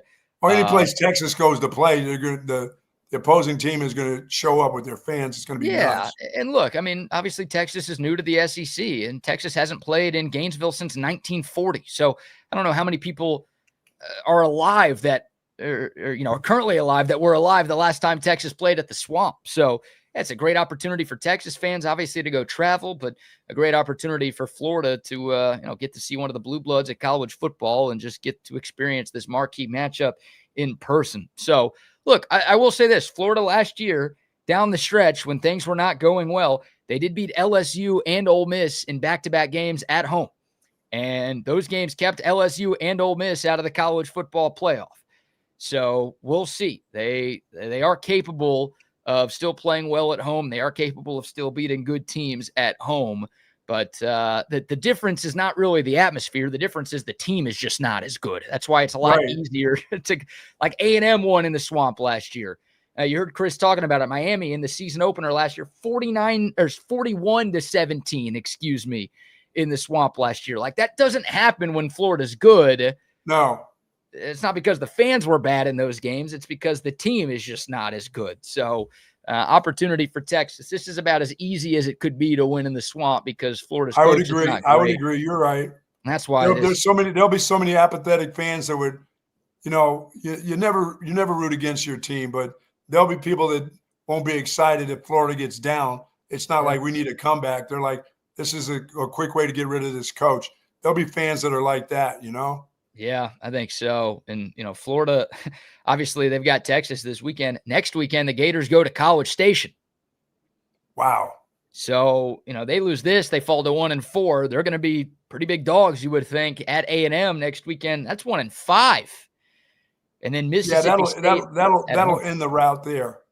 I would think. If Texas gets them and then they go to A&M and get beat up, that will end it really for Billy Napier. He may survive because it's Texas and it's a good team. But if he goes and gets beat by both Texas teams, that'll be it for him for sure. I like Chris says, I think it ends anyway this year. At some point, they've got 2 or 3 more losses in them anyway. So Buck, let me tell you what Florida's remaining schedule is. If those 2 games weren't hard enough, they still have to play Georgia, obviously. Yeah, there's a loss for sure. They have to go to Ole Miss. They have Tennessee, and they have Florida State. Yeah, this dude may play out. They may play the string out with this dude because there's not a lot of hope in those 5 that you talked about. I did wonder. I think I asked some Florida people at SEC Media Days, like, is there a chance Billy Napier's keeping his job because y'all's schedule is so hard that you don't want to make a first-year head coach have to deal with this? Because, you want your first-year head coach to do well and to give some confidence and some optimism to your fan base.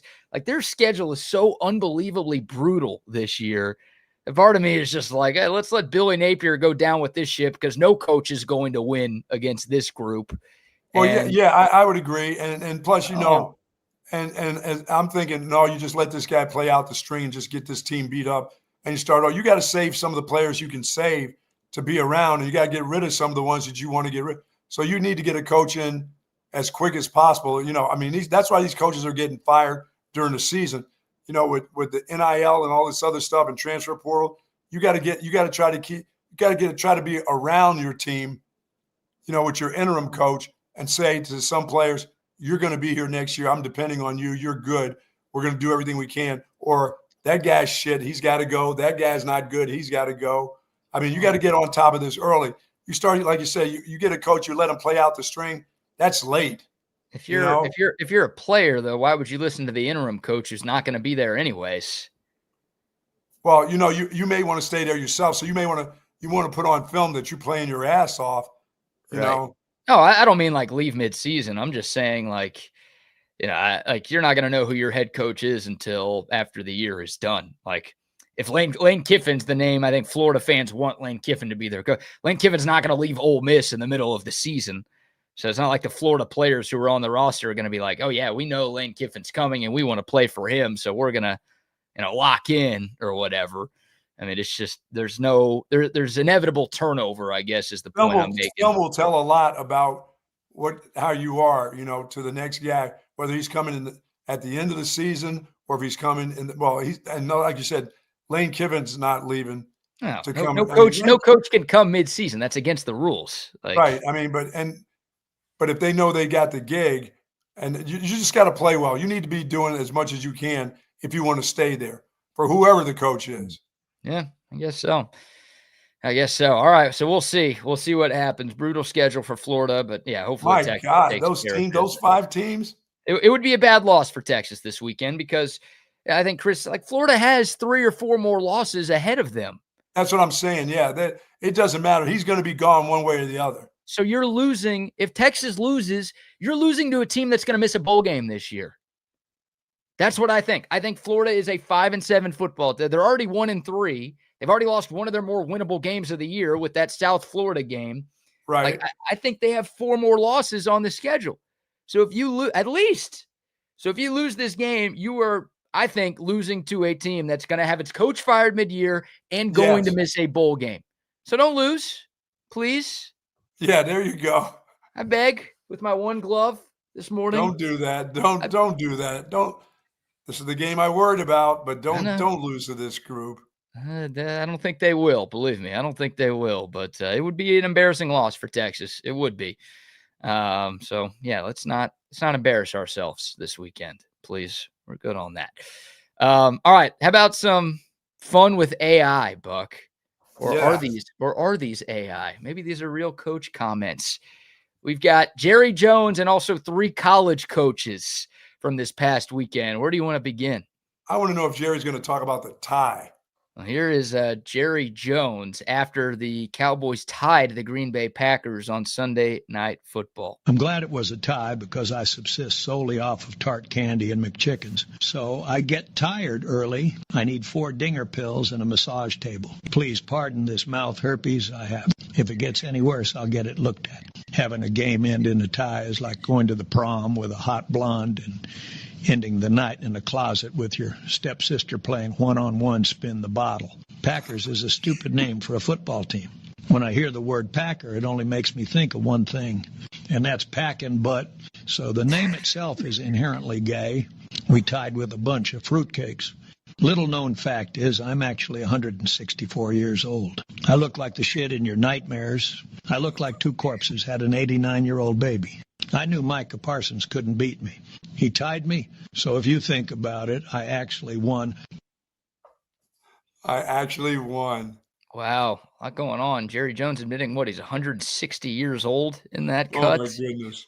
And, instead of kissing your sister, a tie game is like playing spin the bottle with your stepsister at the end of the prom in a closet. And what was that thing on? It's hard to here's a still shot, doing a little screen share here. I think if you watch the Cowboys-Packers game, you know what we're talking about. What was that thing on Jerry Jones's lower lip on Sunday night?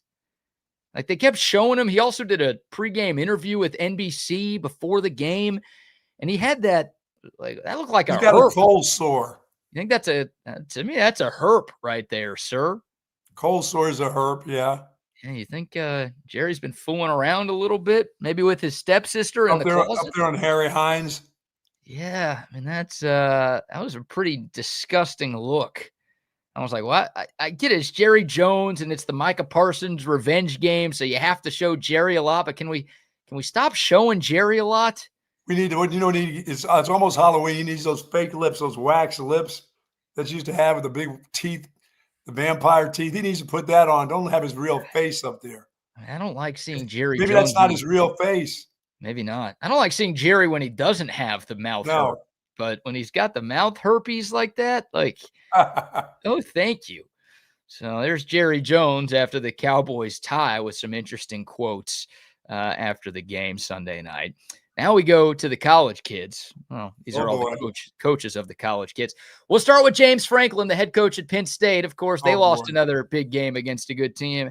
And James Franklin finally admitting that he's just not cut out to be the Penn State coach. It was a big game, so of course I lost. The sun did not shine on this dog's ass like I'd hoped. I'm the Black Kirk Ferentz. I'm the Michael Jordan of Lincoln Riley's. My only top 10 wins in the last decade were against Utah and Boise State, so I can only beat Mormons. We play anyone else, and I'm So I've instructed our AD to only schedule teams with horses as their logo. That was ballsy of Dan Lanning to go for it on 4th and 1 on our 8-yard line. I would have punted. I don't even know why we have whiteouts. This is rural Pennsylvania. It's always a whiteout here. We think North Dakota is too diverse. If I coach against Brian Kelly, it should be called the Mid Bowl. and whoever loses should have to finish their career at Kent State where they belong. Wow. About that. James Franklin saying, why do we have wideouts at Penn State or rural Pennsylvania? Every game is a wideout here. And, yeah, of course, He only ain't lying. two top 10 wins for James Franklin in the last decade. Both have come against schools like as Utah and Boise State. That's it. Not really huge college football programs. And, yeah, him versus Brian Kelly. Loser has to coach at Kent State for the rest of their career. How about that? So there's James Franklin admitting something that we've all known for a long time. What about Kalen DeBoer? Oh, we got a winning coach here, Buck. Oh, I bet he's got something to say. Kalen DeBoer taking some shots at Kirby Smart and Georgia after Bama's big win. Kirby Smart ought to change his name to Kirby Dumbass because he's 1-7 against Alabama. Even Ryan Day thinks that's pathetic. He's like James Franklin against any team not entirely made up of Mormons. He's definitely going to lose. I don't know what it is, but when Kirby sees Alabama, he can't think straight. Just like when his players see a speed limit sign. Hell, if I was their coach, I wouldn't even let those sumbitches drive a damn skateboard nowhere. There's nothing at all intimidating about Kirby Smart. He has very feminine hips. He could just as easily be a gay wedding planner as a coach. A lot of people have been criticizing me, saying I'm too soft. Hell, if we play this good, I'll finally give in and let the players wear jean skirts to a game. I don't care. I'll buy every damn bath bomb in this town if we keep this up. Shit, I'll paint their toenails my damn self. Kalen DeBoer calling Kirby Smart, Kirby Dumbass. Of course, taking shots at Georgia's driving history. And what he said, feminine hips. Did I hear that right? Yeah, he did. Called him a gay wedding planner. Wow. That's an insult I've never heard. There's anything wrong with that. There's nothing wrong with being a gay wedding planner or No. just gay or a wedding planner in general. So there you go. And then last but not least, unless you got any thoughts on that, Buck? No, that's crazy. What about Florida man in there? Florida State man is on there. Oh, boy. We've got our Florida man story to wrap up the show in a second, but Mike Norvell, our last bit of sound. Florida State obviously lost in double overtime at Virginia on Friday night, Buck. I know you're done with the cinnamon rolls. Here is Mike Norvell with some interesting comments after FSU's first loss of the year. I thought Florida State was back, and we are back to sucking ass. I'm a terrible coach. I'm basically Billy Napier, but way less prison guard looking. Virginia's coach is an idiot. He doesn't even know the overtime rules. He told me he thought after the third overtime we play cornhole to decide who wins. I can't believe our game plan of just constantly throwing the ball up for grabs didn't work. I'm honestly shocked. If I wasn't 5'3" and 102 pounds out of the bathtub, I would have knocked out some of those Virginia fans. But luckily, a sheriff picked me up like a baby to avoid getting my ass ransacked. We got players that are more beat up than a Kardashian girl's snatch at an NBA after party. During the field storming, someone threw breast milk on me and said I was dumber than Hugh Freeze, which may be true, but that don't make it less mean. Oh, my God. He said he picked me up like a baby. Well, you got breast milk thrown on him. Oh, the my post-game God. celebration. I saw those two guys get mauled by the fans, and they were in the end zone, and they ran right over them. Florida State's back to sucking ass. Now, yeah. When you storm the field like basketball, the conference, do they get ACC get fined? Do they fine Virginia for that? I don't know. That's a good question. Like, I know the SEC has rules against court or field storming, and you do have to pay a fine if you do that. Dude, those guys got mauled. Did you see those two guys in the end zone laying there? Dude, I thought some Florida State players were dead. I thought guys were getting trampled. That was the quickest field storming I've ever seen. And maybe the most chaotic field storming I've ever seen. I know he talked about this yesterday, but like they couldn't find, I think it was Chris Budden, who was the sideline reporter for that game. And Chris Budden, not Joe Budden. Joe Budden's the rapper, Chris Budden. And they couldn't find her. She was interviewing like Virginia's coach and quarterback. And there were so many people that ESPN just had the wide shots of the field because they literally could not locate their own sideline reporter. Wow. I'd never seen that before. It was a total mess. And it was nuts. It was like it was a national championship, some kind of national championship going on. I'm like, It's just Florida State. Well, it's Virginia who we're talking about. There are some field stormings I don't quite get. Virginia storming the field for beating a top 10 Florida State team. I think I understand that. Some of them I don't get. God, there was a really bad field storming this past weekend. It was like a ranked team that won, that stormed the field against. They didn't do that in Champaign, I hope, beating USC. Oh, no, it was. That's what it was. It was 23 Illinois. 23 Illinois. Yep. They beat 21 USC, and they stormed the field at Illinois. Yep. That's what it was. I thought it was two ranked teams. It was Illinois. Illinois stormed the field. I just said that. I didn't even know if it was, but I'm thinking they wouldn't do that in Champaign. They did that? They did that in Champaign, Buck. Wow. And Mississippi State stormed the field after losing to Tennessee. They were so happy they took the game to overtime. Oh, my God. No, that didn't actually happen. But yes, Illinois did storm the field. All right, before we get to our Florida man story, real quick shout out to the Hecht Law Firm. Ryan Hurricane Hecht, your go-to personal injury attorney here in Central Texas. Friend of the show, but a fighter for the people. He is going to fight to get you every dollar that you deserve. So if you or somebody you know gets hurt in a car wreck, gets injured on the job, whatever, reach out to Hurricane Hecht. He's going to be by your side, and he's going to be fighting for you every step of the way. Don't fight the insurance companies alone. You're already going to be dealing with enough trying to get healthy and trying to get your life back on track. Let Hurricane Hecht do the hard work for you. 512-938-8929, or you can find out more online at hechtlawfirm.com. That's HECHT lawfirm.com. Sweet. All right. So our Florida man story. And we're going to do this throughout the course of the week in honor of Texas playing at Florida this weekend. It's the first game for the Longhorns in the state of Florida since 2007. So this feels like a great way to celebrate. We can bring Double R on here for this one. And when Wags is here, we'll chop it up with him as well. But I'm not just looking at, Florida man stories from this week or this month. I'm not playing the traditional Florida man game where you just look for the date that you're talking about. So we're not just looking at September 30th Florida man stories here. I'm looking up some of the best all-time Florida man goodness. stories. Oh, man. And we've got one of these a day for the next 4 days, obviously leading up to Saturday's kickoff. So we will start with this headline, gentlemen. Florida man arrested for throwing alligator through drive-thru window. Here are the details. My God. This is back in 2016, February of 2016. A Florida man was arrested Monday and charged with assault with a deadly weapon without intent to kill somehow after allegedly throwing an alligator through a Wendy's drive-thru window. Oh, my God. 24-year-old Joshua James. We'll show a picture of Joshua James first, and then we'll do the picture of the gator actually in the Wendy's. Here's Joshua James, the Florida man. He threw a 3.5-foot alligator through a Palm Beach County Wendy's drive-thru window. And he was charged with illegally possessing an alligator and petty theft in addition to the assault charge that I just mentioned.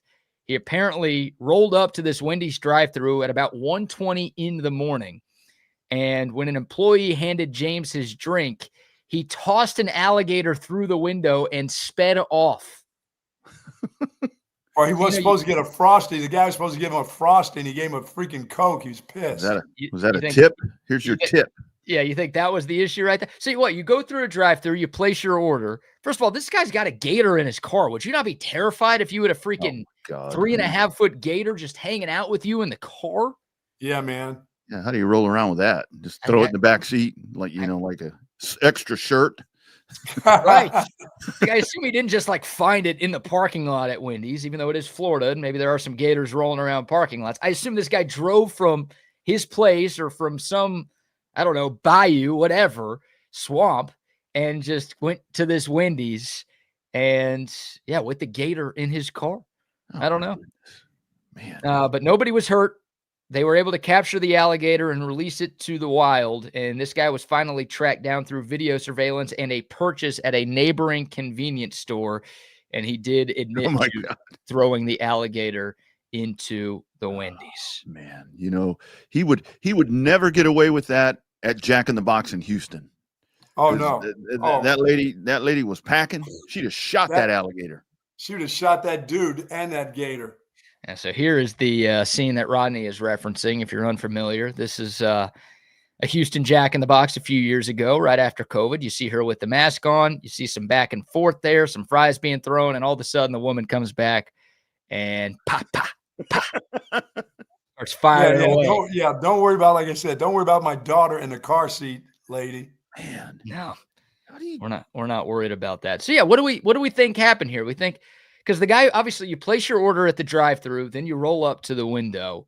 He wanted a Frosty. He got the order wrong. Okay, yeah. The first thing usually you get handed is the drink, right? I guess like maybe you pay first. It's either they hand you the drink and you give them your credit card at the same time, or maybe one thing happens before the other, but. I don't know if the guy only ordered a drink. I don't know if he ordered like a biggie bag and just didn't even want it anymore. I don't know what the deal was. Hey, first of all, if you can't get the drink order right and you give me a Coke when I order a chocolate Frosty, I'm pissed. I'm going to give you the gator treatment. Is that what you would do, Buck? You act like that's a normal thing for people to do. No, I had my little run-in yesterday. My wife told me there's a new coffee shop instead of going to Starbucks, which I'm brand loyal. I went to another place who they drive-through. They gave me coffee, and the freaking lid wasn't on right. So it gives it to me, and it's shaking, and it's hot coffee, and the stuff spilling out the side. I'm like, hey, you give people coffee, you should know how to put the lid on, right? That should be number one. Well, number one is probably pulling knowing how to take the right amount of coffee when you hand it out the window to somebody. Oh man, yeah, you got to have the lid on right. The lid can't be the one that doesn't fit, the size of the cup. That's dumb. That's a dumbass. If I'd have had a gator, I'd have thrown it in there too. Well, because when you spill hot coffee, you're going to spill it on these nuts. It was all over my pants, and in my little coffee thing. Half of that was filled with coffee because the lid's not properly done. That's a lawsuit right there, Buck. You should have. No, it didn't. Should have gotten third-degree burns from that. It wouldn't burn. It wouldn't burn. It didn't burn me. It just filled up my little coffee cup holder filled with that nasty, disgusting coffee because the lid's not on properly. So what did That's you do? That's your job. What did you do in response to that? Did you say anything? I came home and bitched to my wife about it. Okay. Oh, come on. Well, you're talking about this guy being reasonable for throwing an alligator through a window because they got his order wrong. And what did you do when they screwed up your order? Well, if I didn't have an alligator in my back seat, I would have thrown it through the window. Yeah, you had other things you could have thrown in there. No, a bottle of water, some change. I could have chucked the change in there. You keep your golf clubs in your car? Yeah, I had to get out and go all the way to the back. I'm not going to go around the back and throw golf balls at her. No, I just didn't have. Hey, I just didn't have like gator, man. I just didn't have a gator. I was 3-foot gator available to me, or that would have gone through there. Maybe he ordered the chili and they didn't give him crackers. Maybe that's what it was. Here's the gator. Nope, that's not the gator. That's the Herbie. Oh. Sorry, wrong picture there.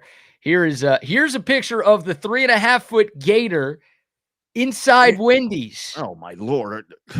This guy threw that through a drive-through window. That's kind of dangerous. How does he even pick that thing up? How does he get that through the window of his own car and also through the drive-through window? Those are not huge windows there. And who's stupid enough to handle one of those things? I mean, unless you're like Crocodile Dundee. We're talking Florida man here. Let's not forget that. Well, that's a good point. That's the whole point of all of this. This is Florida man here that we're. That's a little much. Maybe I'll have to carry a rattlesnake in my car with me. Maybe flip a rattlesnake through the drive-through next. You have fun with that. You got to think though, when he threw that through the dude's got pretty good aim because the drive-through window's not all that wide. No. And that thing wasn't just like stiff as a board. I mean, it's kind of flapping around, right? And if he was able to get it through there and it landed on the floor, that's oh my God. Yeah. Maybe he can play quarterback. Where's he at? People are absolutely crazy. He may be better than DJ Lagway, if we're being honest. That's what I'm thinking. They need to go hunt this dude down. By the way, this guy, I don't know if he's still in jail or not. I assume he's probably not, but he apparently admitted to finding the alligator on the side of the road and putting it in his truck.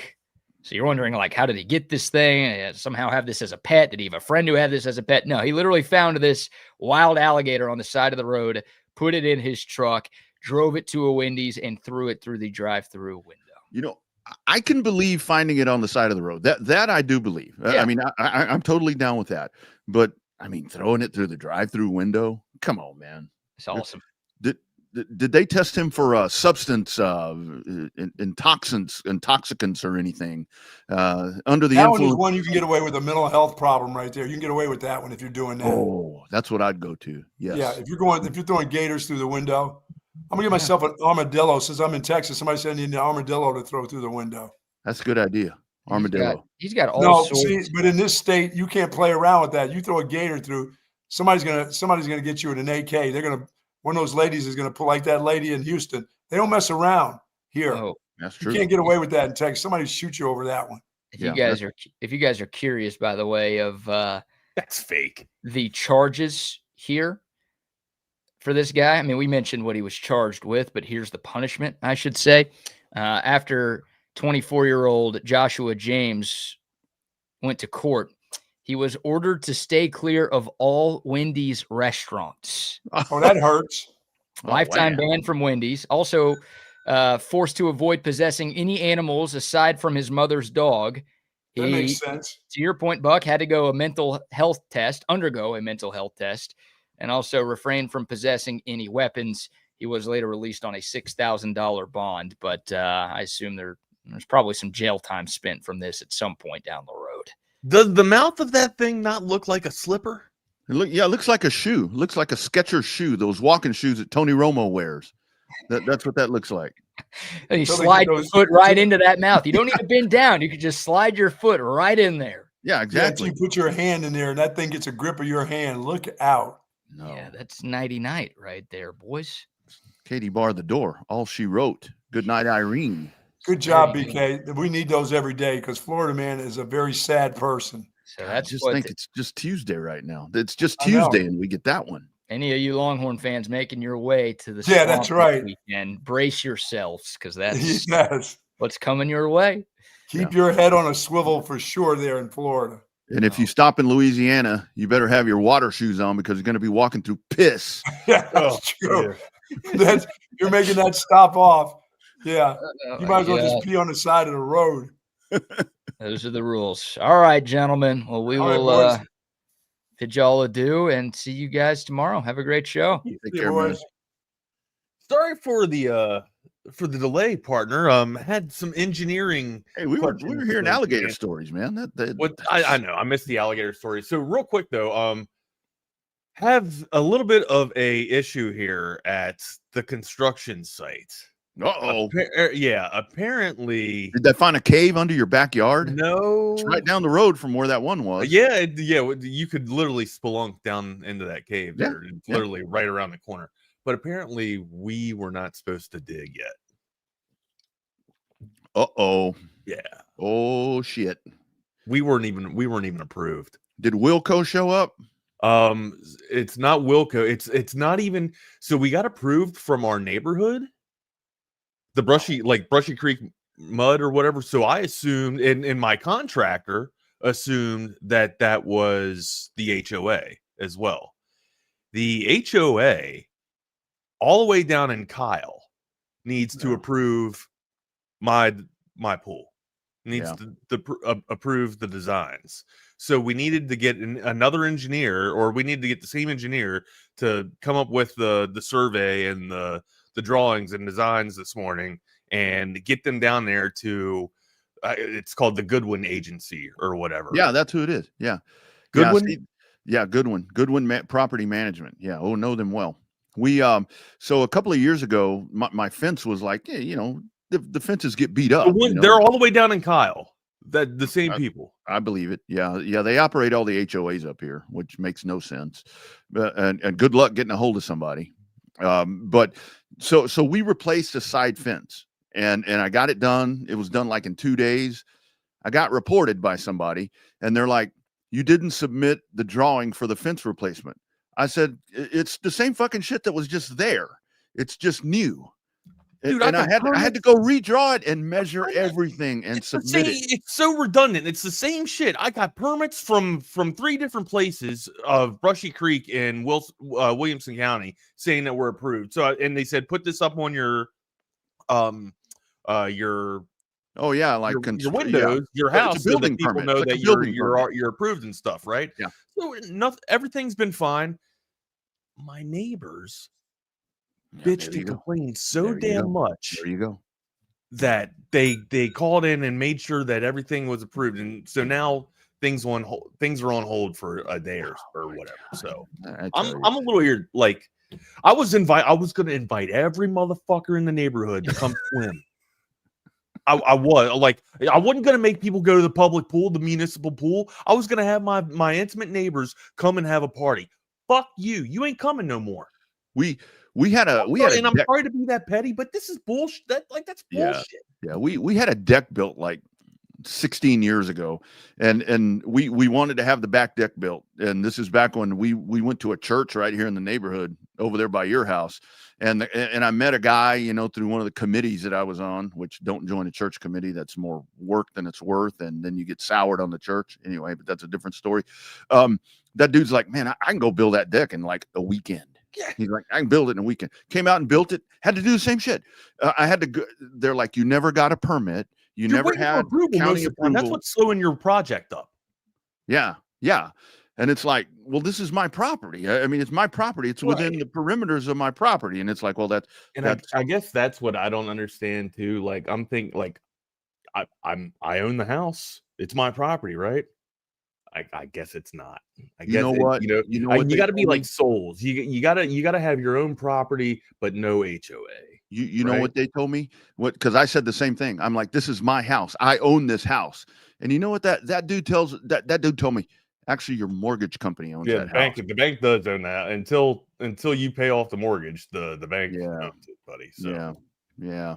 That sucks. That's absolutely truth, though. That's how it is. Well, I don't mean to be Debbie Download here for you, but be ready. This is not going to be easy. I'm shot. Like I don't know. My contractors assures me that everything will be okay. It might be on pause for 48 hours or whatever.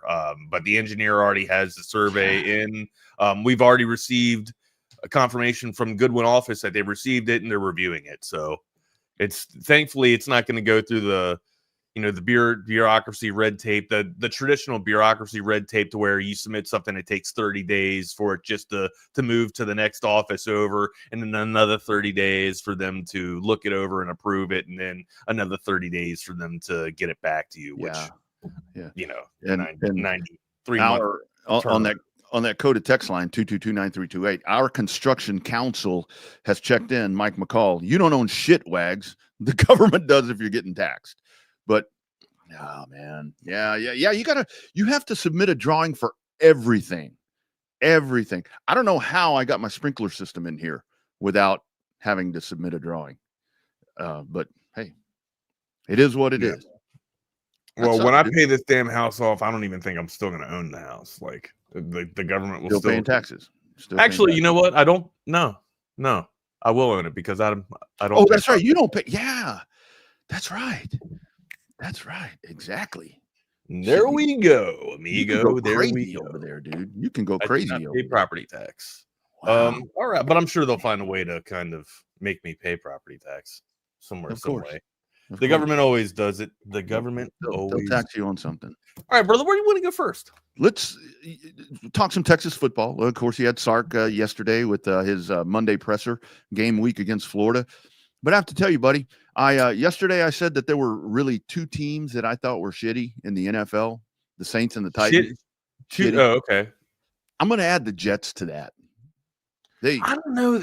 Like the Jets feel like they can. I feel like the Jets offense can sneak up on some teams, right? Yeah. But it's so weird because their defense, they were built off their defense a couple of years ago, right? Matter of fact, like when they made the move for Aaron Rodgers, they made the move because they had such a defense, a defense that could contend for a conference championship, at least a conference championship, maybe rival a Super Bowl championship. And now that defense with Sauce Gardner and Williams on the line, that like they've really kind of just underperformed or kind of lost their window, kind of missed their window of opportunity there to kind of have that championship caliber defense. It hasn't all come together yet.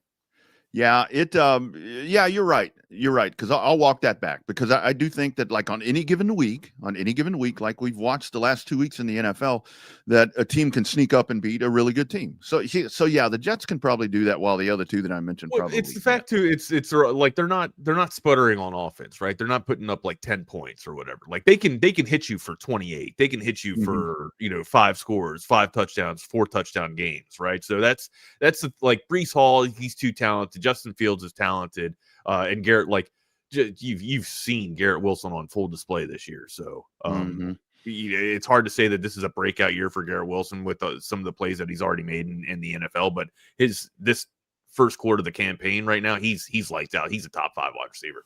Yeah, absolutely. And CB, I do want to mention this in spite of what he's working with, right? Yeah. Exactly. I did want to mention this while we talk about NFL for a little bit. Yeah, CB, I'm seriously thinking about, I may have to do the crow sound here at some point, because I was watching Aaron Rodgers the other day on that early game. And we may have been wrong about him and the Steelers, because that division is coming back to them at this point. So yeah, golly, I think Aaron Rodgers is going to be okay if he just uses what's in front of him.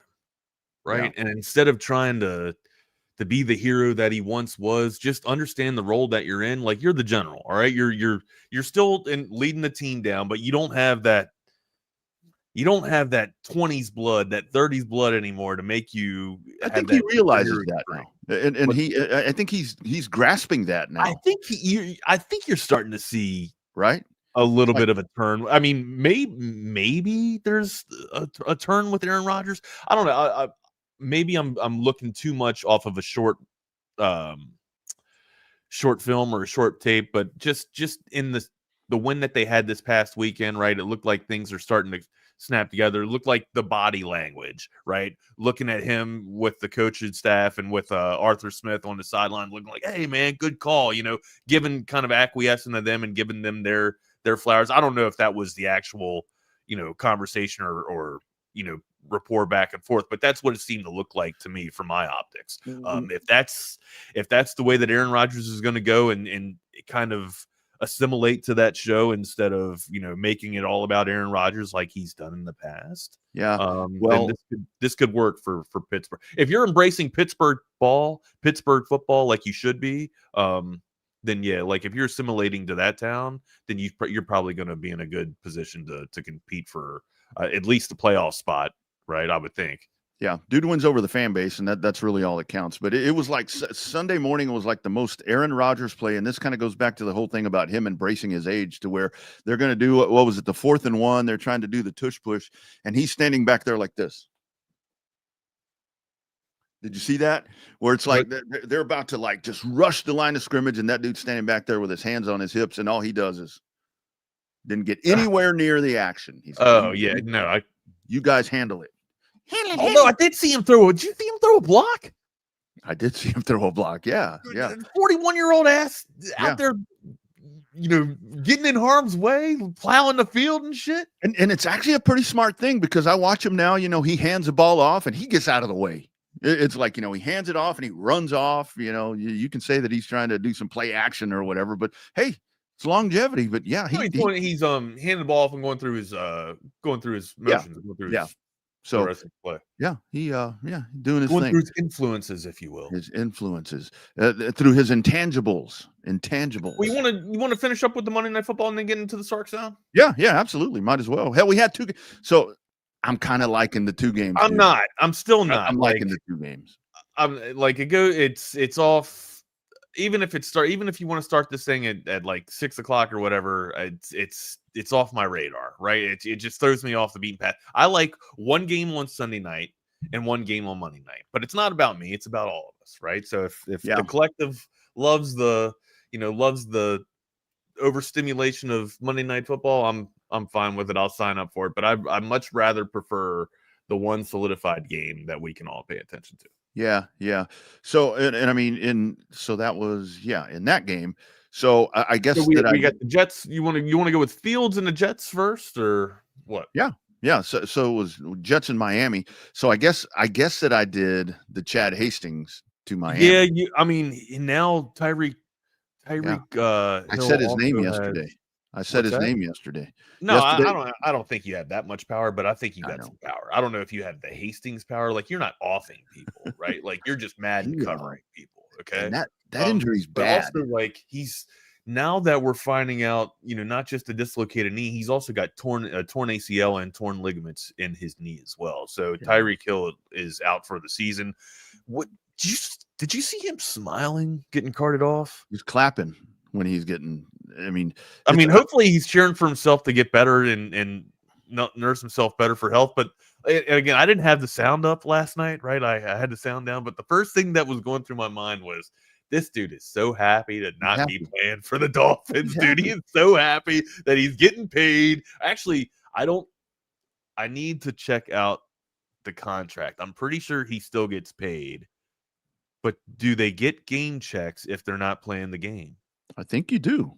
I don't think injury takes that. I think there's a clause in the contract that you're getting paid, right? It's not because it's not suspension, it's injury. I think that's difference in the clause. Now, of course, I'm not an expert or anything like that, but you did. Where'd you stay last night? He was happy that he didn't have to play in that game, or it seemed like that's what it looked like from my end. But he's probably nursing himself back to health. So I would assume he's going to get paid. I mean, because there's always like performance bonuses and 1,000-yard season and get to the second round of the playoffs. But that dude. I can only imagine how much pain he was in. But he looked pretty happy rolling off on that card. And again, maybe it's but that dude's like, I'm getting a year and a half off. I ain't got to deal with these dinglings. That's where I was at. Like, hey, man, I'm out of this circus. You know what I mean? Like, this guy talking about Mike McDaniel here. I thought everything was working out fine for McDaniel when he first got there, but it looks like he's starting to lose a little bit. Or from what I'm hearing and reading around, the sports media here, it looks like McDaniel is starting to lose the Dolphins room. Did the win last night help any? I mean, at least for a week, I guess. It's when a team, like Aaron Glenn said, when a team turns it over 3 times and commits 13 penalties, it's hard to win. But so the Jets did their part. Giving them the game. Yeah. A win's a win, but I think it'll take the heat off him a little bit. But poor Mike McDaniel, man, that dude. And Rex Ryan was on a roll again yesterday. Remember, he called this guy the nerd or whatever. He was all up on Shador yesterday. Was sexy Rex. Well, I mean, when's the last time that Rex Ryan was relevant? Seriously. Did you hear him about Shador yesterday? No, I didn't. Oh my God, dude, I got it. You want to hear it? Yeah, let's hear it. This is talking about Shador Sanders. Something's missing with this kid. This kid talks. He runs his mouth like I could be a starting quarterback with his arms crossed like this. Get your ass in the front row and study and do all that. If I know, the whole league knows. Quit being an embarrassment that way. You got the talent to be the quarterback. You should be embarrassed that you're not the quarterback now. Hear that guy? So that's off-putting to me, because the only thing that I've seen from Shador Sanders is that Shador Sanders goes up. I don't know what his practice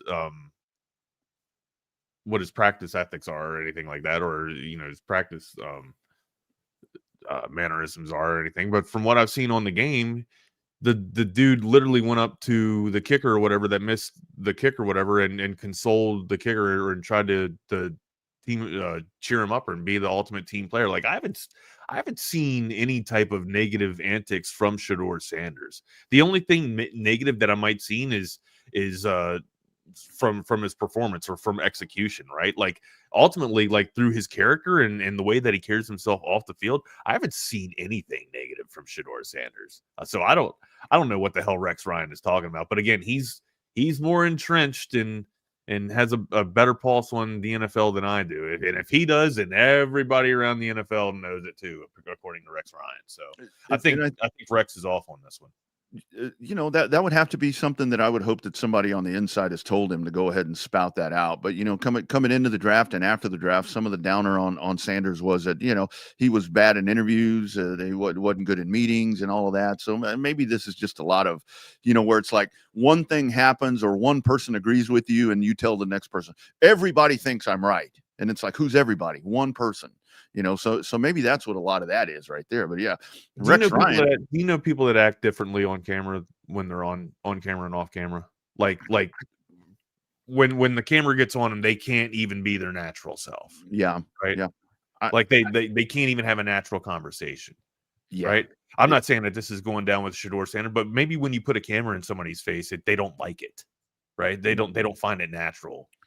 I think, and he's a young guy, and I'm the same way with Jackson Dart. Maybe Rex Ryan has a very close, intimate relationship with the Browns to where he's going to be very overly critical or Shedeur Sanders. But I feel the same kind of way about like the New York Giants. Like I want my team represented the right way. Maybe Rex Ryan is the same way. But I don't see any, I don't know, looking at it from the outside, looking in at the Browns, from what the Browns are doing, I don't see what Shedeur Sanders is doing wrong. I just don't. Who was the coach? I can't think of the coach's name that was at Rice a couple of years ago. He was a head coach of the Rice Owls. And I did a little back research here to try to figure out if Rex is talking out his ass or whatever. I can't think of the guy's name. I did so much research, I can't remember his name. That dude is now on the Cleveland offensive staff that used to coach for Rex Ryan. So maybe there is something there, but again, it's like, or maybe that's the leak. Double R. Maybe so. Maybe so. Maybe that's the leak. Not to defend Shedeur Sanders. Thanks. You're completely off there, Rex. Go kiss some feet, buddy. Yeah. Not to defend Shedeur Sanders, but to kind of defend Shedeur Sanders. This dude's in a whole different world. He never played for anybody but his dad. From the New York Giants. Yeah. Well, he's only played for his dad, and it's like now. And not just that, like playing for Deion Sanders or growing up.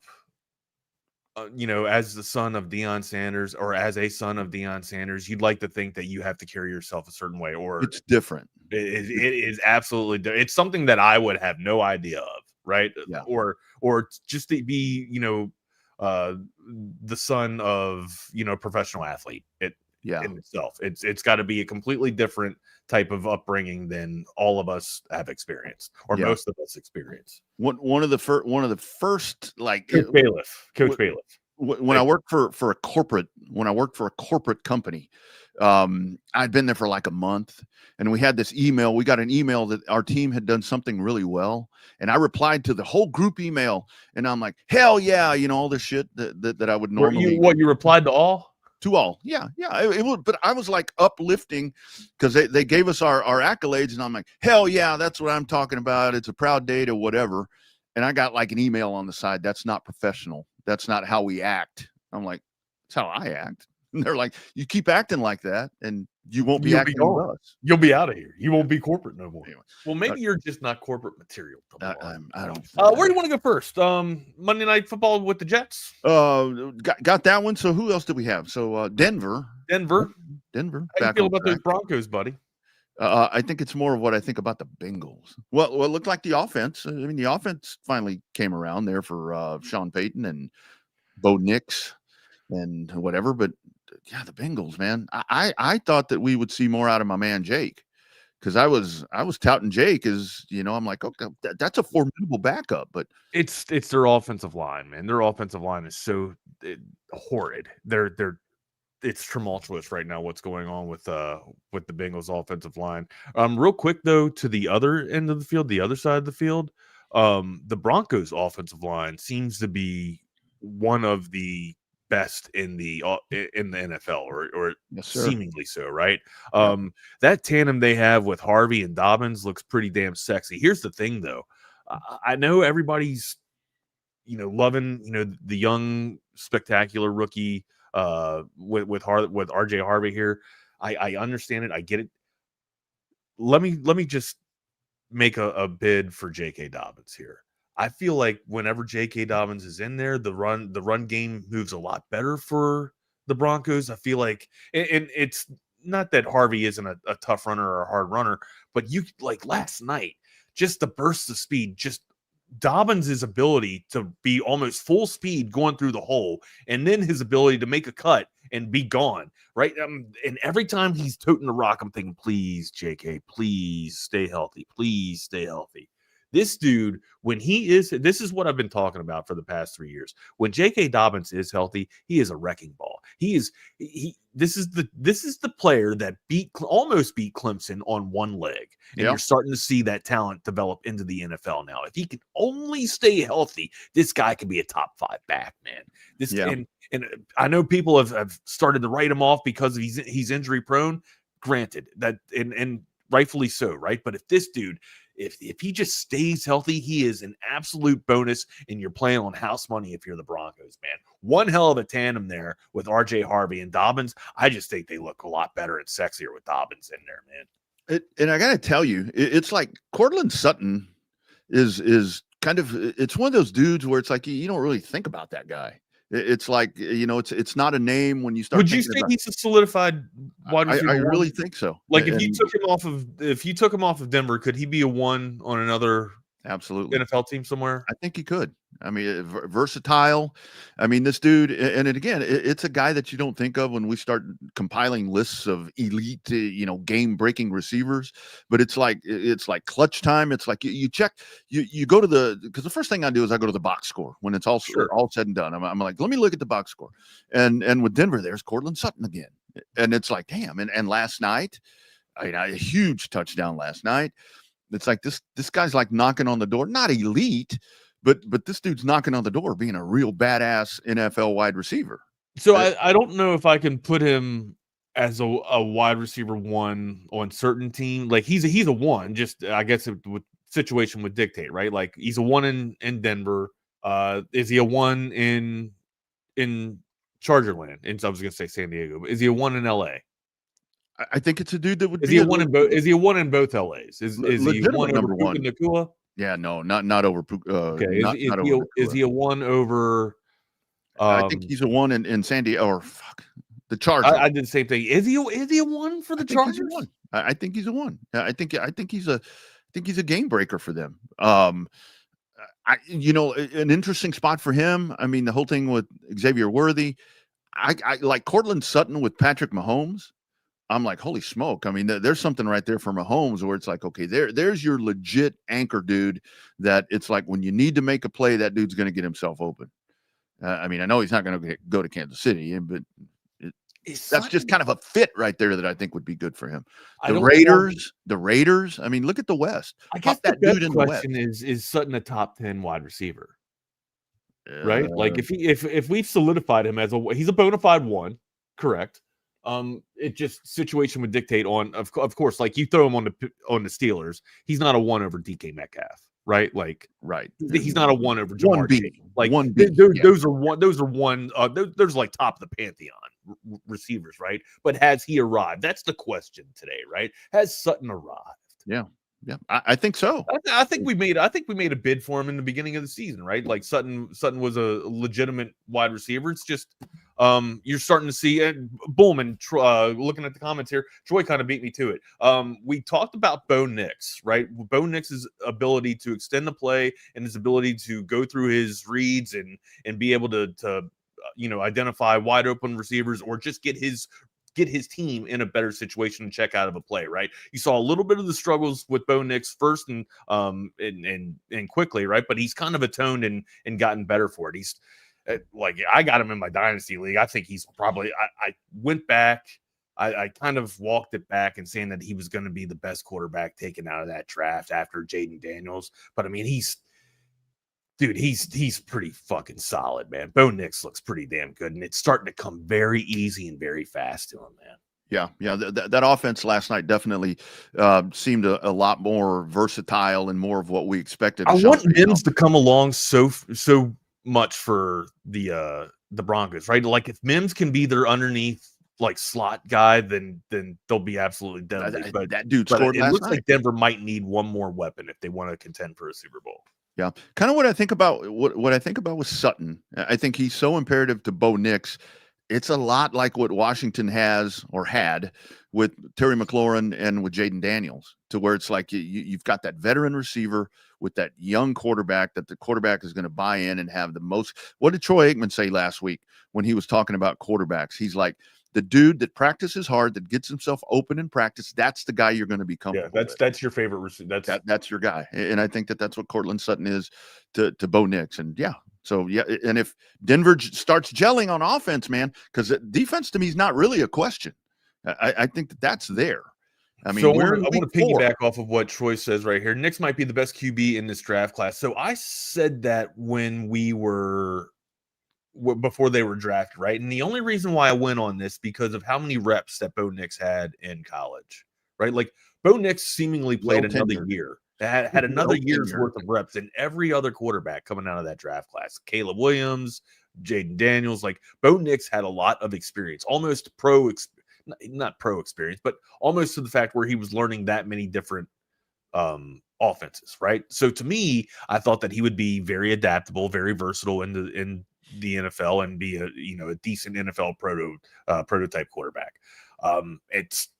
Luckily it's come to fruition, or it's starting to play out, a little bit to fruition. Now we're starting to see Caleb Williams starting to emerge a little bit and come into the skill set that everybody thought that he was going to have on his first drop back there. But again, it's been a slow process with Caleb Williams, right? There's been a lot of frustration. Yeah. I mean, Dallas was a get right game. That Dallas defense would make you look like an all-pro quarterback. But Dallas defense is supposed to be a get right game, from what we can tell. But yeah, Bo Nix looks absolutely on fire right now, Troy. I agree with you. Yeah, absolutely. All right, where do you want to go next? Did we get everything out for Monday Night Football? Yeah. It looks like we got the two Monday night. Real quick, I mean, have the Broncos kind of stumbled out of the gate, but they were our picks they were my pick for the West. Did they do enough, or have they done enough to atone for their drops or kind of beating themselves the past couple of weeks? And do you think that they're still the team that we thought they were to kind of lead this AFC West? I think they are, and the main thing is too. You're okay with them even though the Chargers lost to the Giants. Like it's still like we know the Chargers are going to stumble and charge themselves out, right? Yeah, Chargers. They're going to be fine. I think Denver. Both of those teams are exceptionally good. The question for me in the West remains. I mean, you see Kansas City do what they did against Baltimore. How much of that was Baltimore? How much of that was Kansas City? Well, Baltimore's defense isn't exactly the greatest either. Exactly. So, I mean, I think you look at it now, and you got three horses right there. They're about to get into a 3-horse race, and we'll see if it's going to be the experience of Kansas City and Pat Mahomes and Steve Spagnuolo and Andy Reid that are going to be able to overcome the young. What do they call it? What you just named, that's a gauntlet. What you just named right there. That's the thing. That's where you can't. Where it's like Kansas City.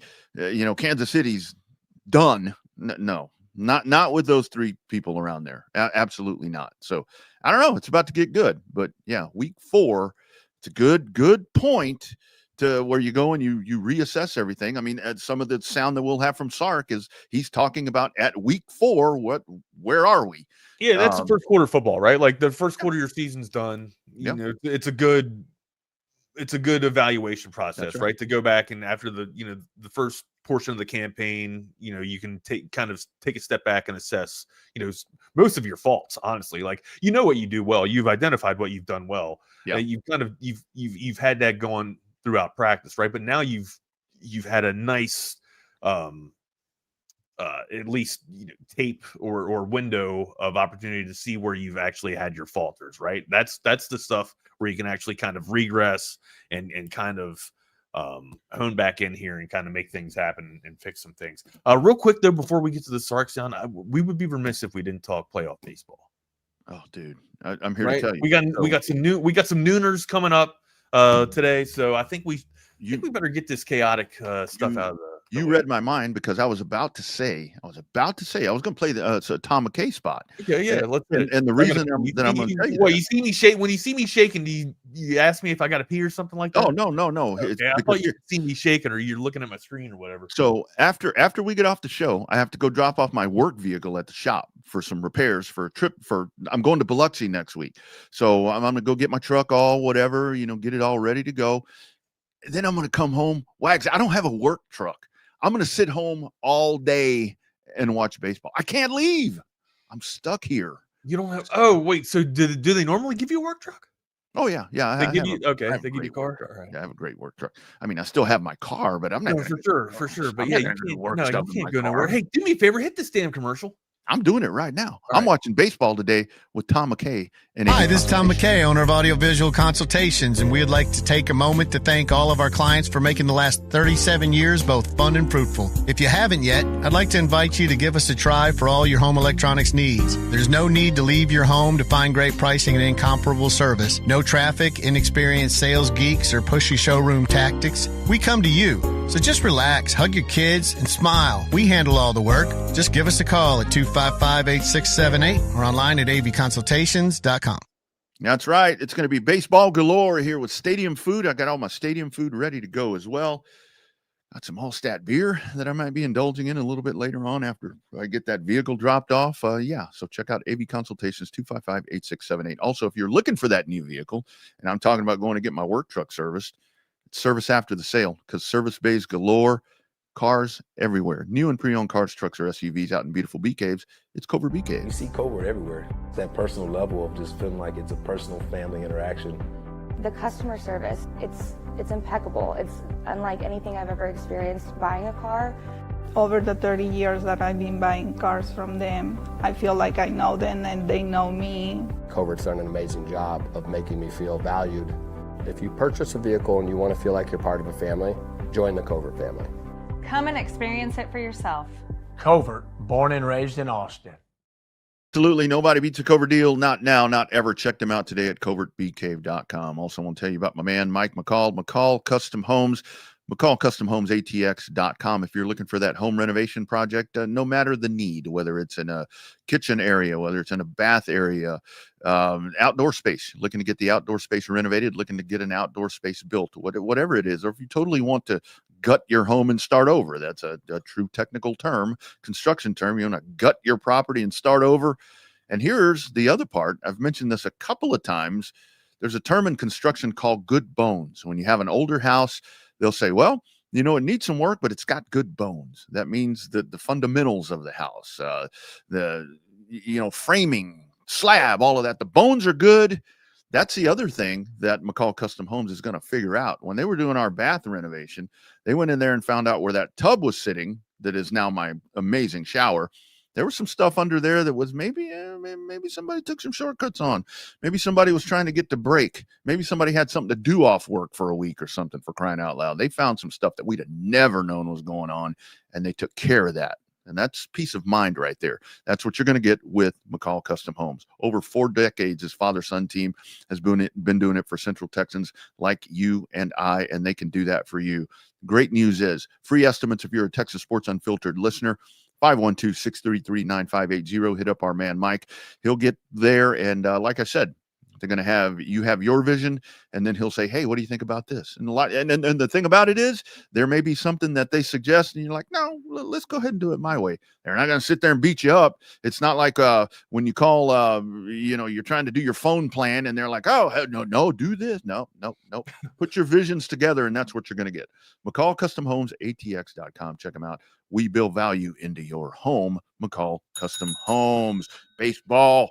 4 games, man, all the way till tonight.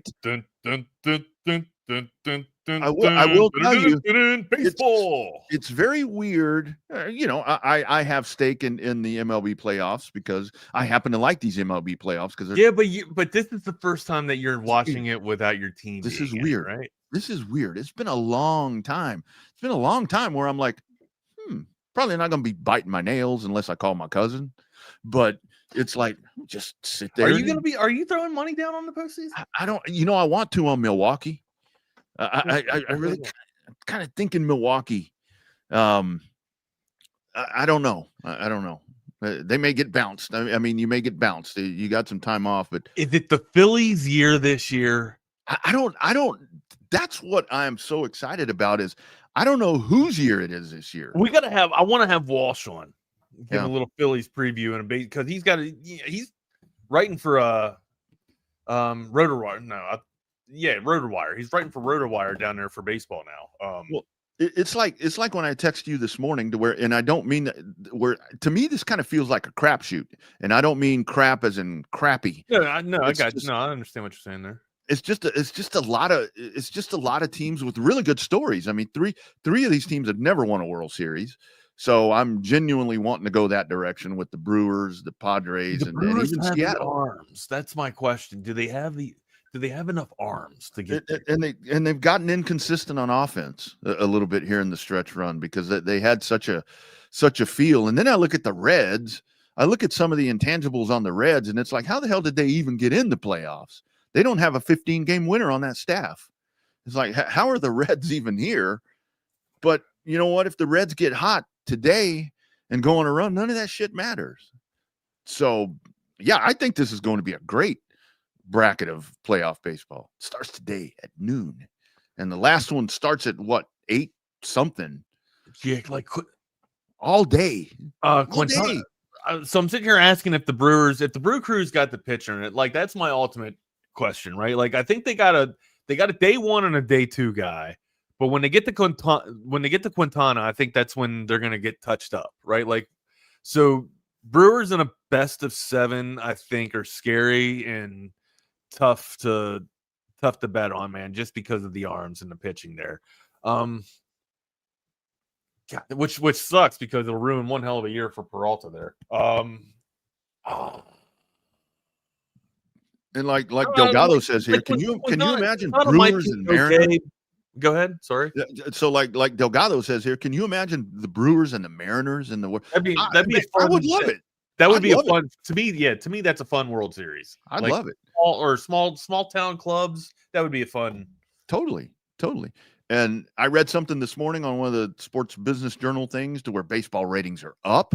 Is Seattle a small club? Is Seattle a small town club? I thought that's a big market. I thought that's a bigger market. Right, like CB. What's the vibe up in that Pacific area? Right, like Seattle's a pretty well-known sports town, right? Like that's a vibe and market for sports. I would think. I would think that'd be very Seahawk driven because I know a lot of Seahawks. Oh, for sure. Like that's the number one fan base, or Portland, right? Like Portland was shit. That's Oregon. No, that's Washington. I would think that the Seattle area is going to be pretty amped right here because the Mariners are finally in this position, and quite frankly, you got a legit superstar. In Cal Riley. Well, you got a few legit superstars. Is Cal Riley for real? Like, will Cal Riley come back down, descend back down from the heavens? I hope not. Next year. I hope that this is when he really shows out because, like, I think a lot of MLB folks are like, okay, well, here's Ohtani. I think MLB hopes that Ohtani comes out and is jacking home runs, and I heard he may come out of the bullpen to pitch or whatever. That he's like their big thing. I just hope that Cal Riley gets in here and just takes over these playoffs. A catcher, a good old boy, a Cal Riley. That's not a baseball name. The dumper. No, I'm with you. I'd like to see the Brewers kind of do this thing. The M's and the Brewers that'd be a fun World Series. How about today? I mean, marquee matchup of the day though, right? Has to be kind of it's Yankees Red Sox, right, for wild card baseball here. Yeah. Treat it with a damn conference championship here, or treat it for a pennant championship here. And that's where I'm sure the baseball executives are like, today's going to be great. I mean, the wild card series is going to be great with these two, but damn it, we need one of them in like the ALCS. Hey, remember the trend though, right? Remember the trend. The winner of the wild card has gone on to be in the series. Mm-hmm. Remember that now. Like the spoils don't just go to the people that are resting or to the teams that are resting, the clubs that are resting in the clubhouse.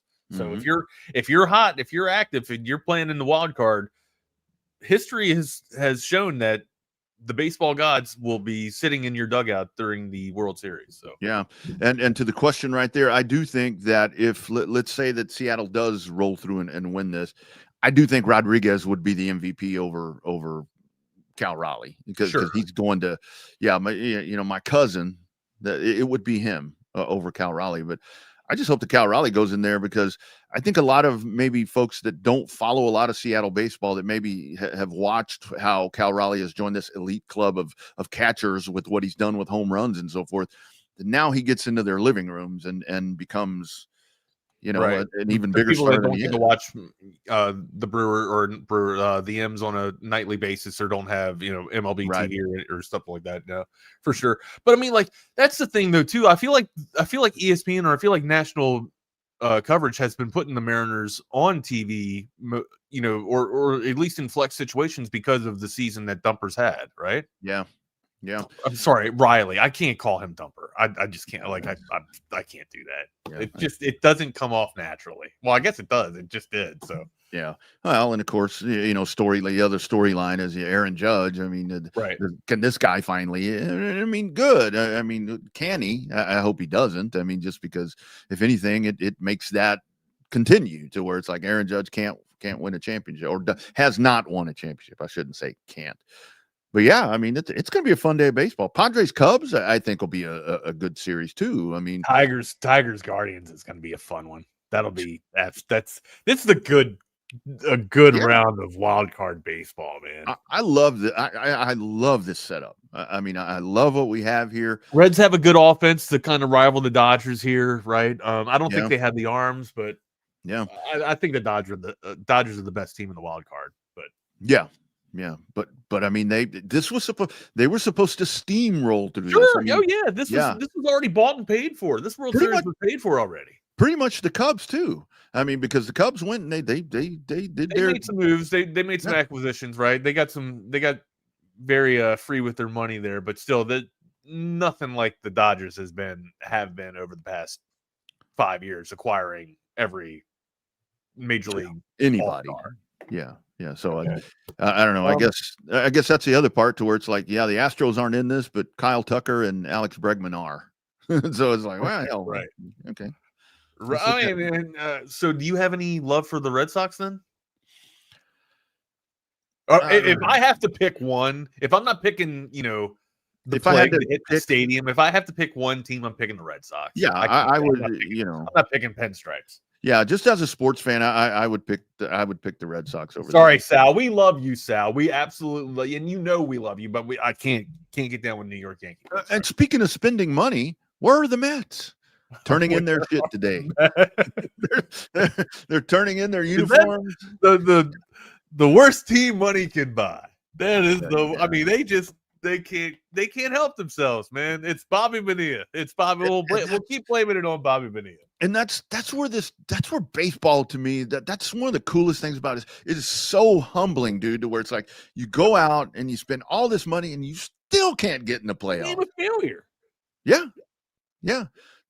The Reds got in. The Reds got in before you got in.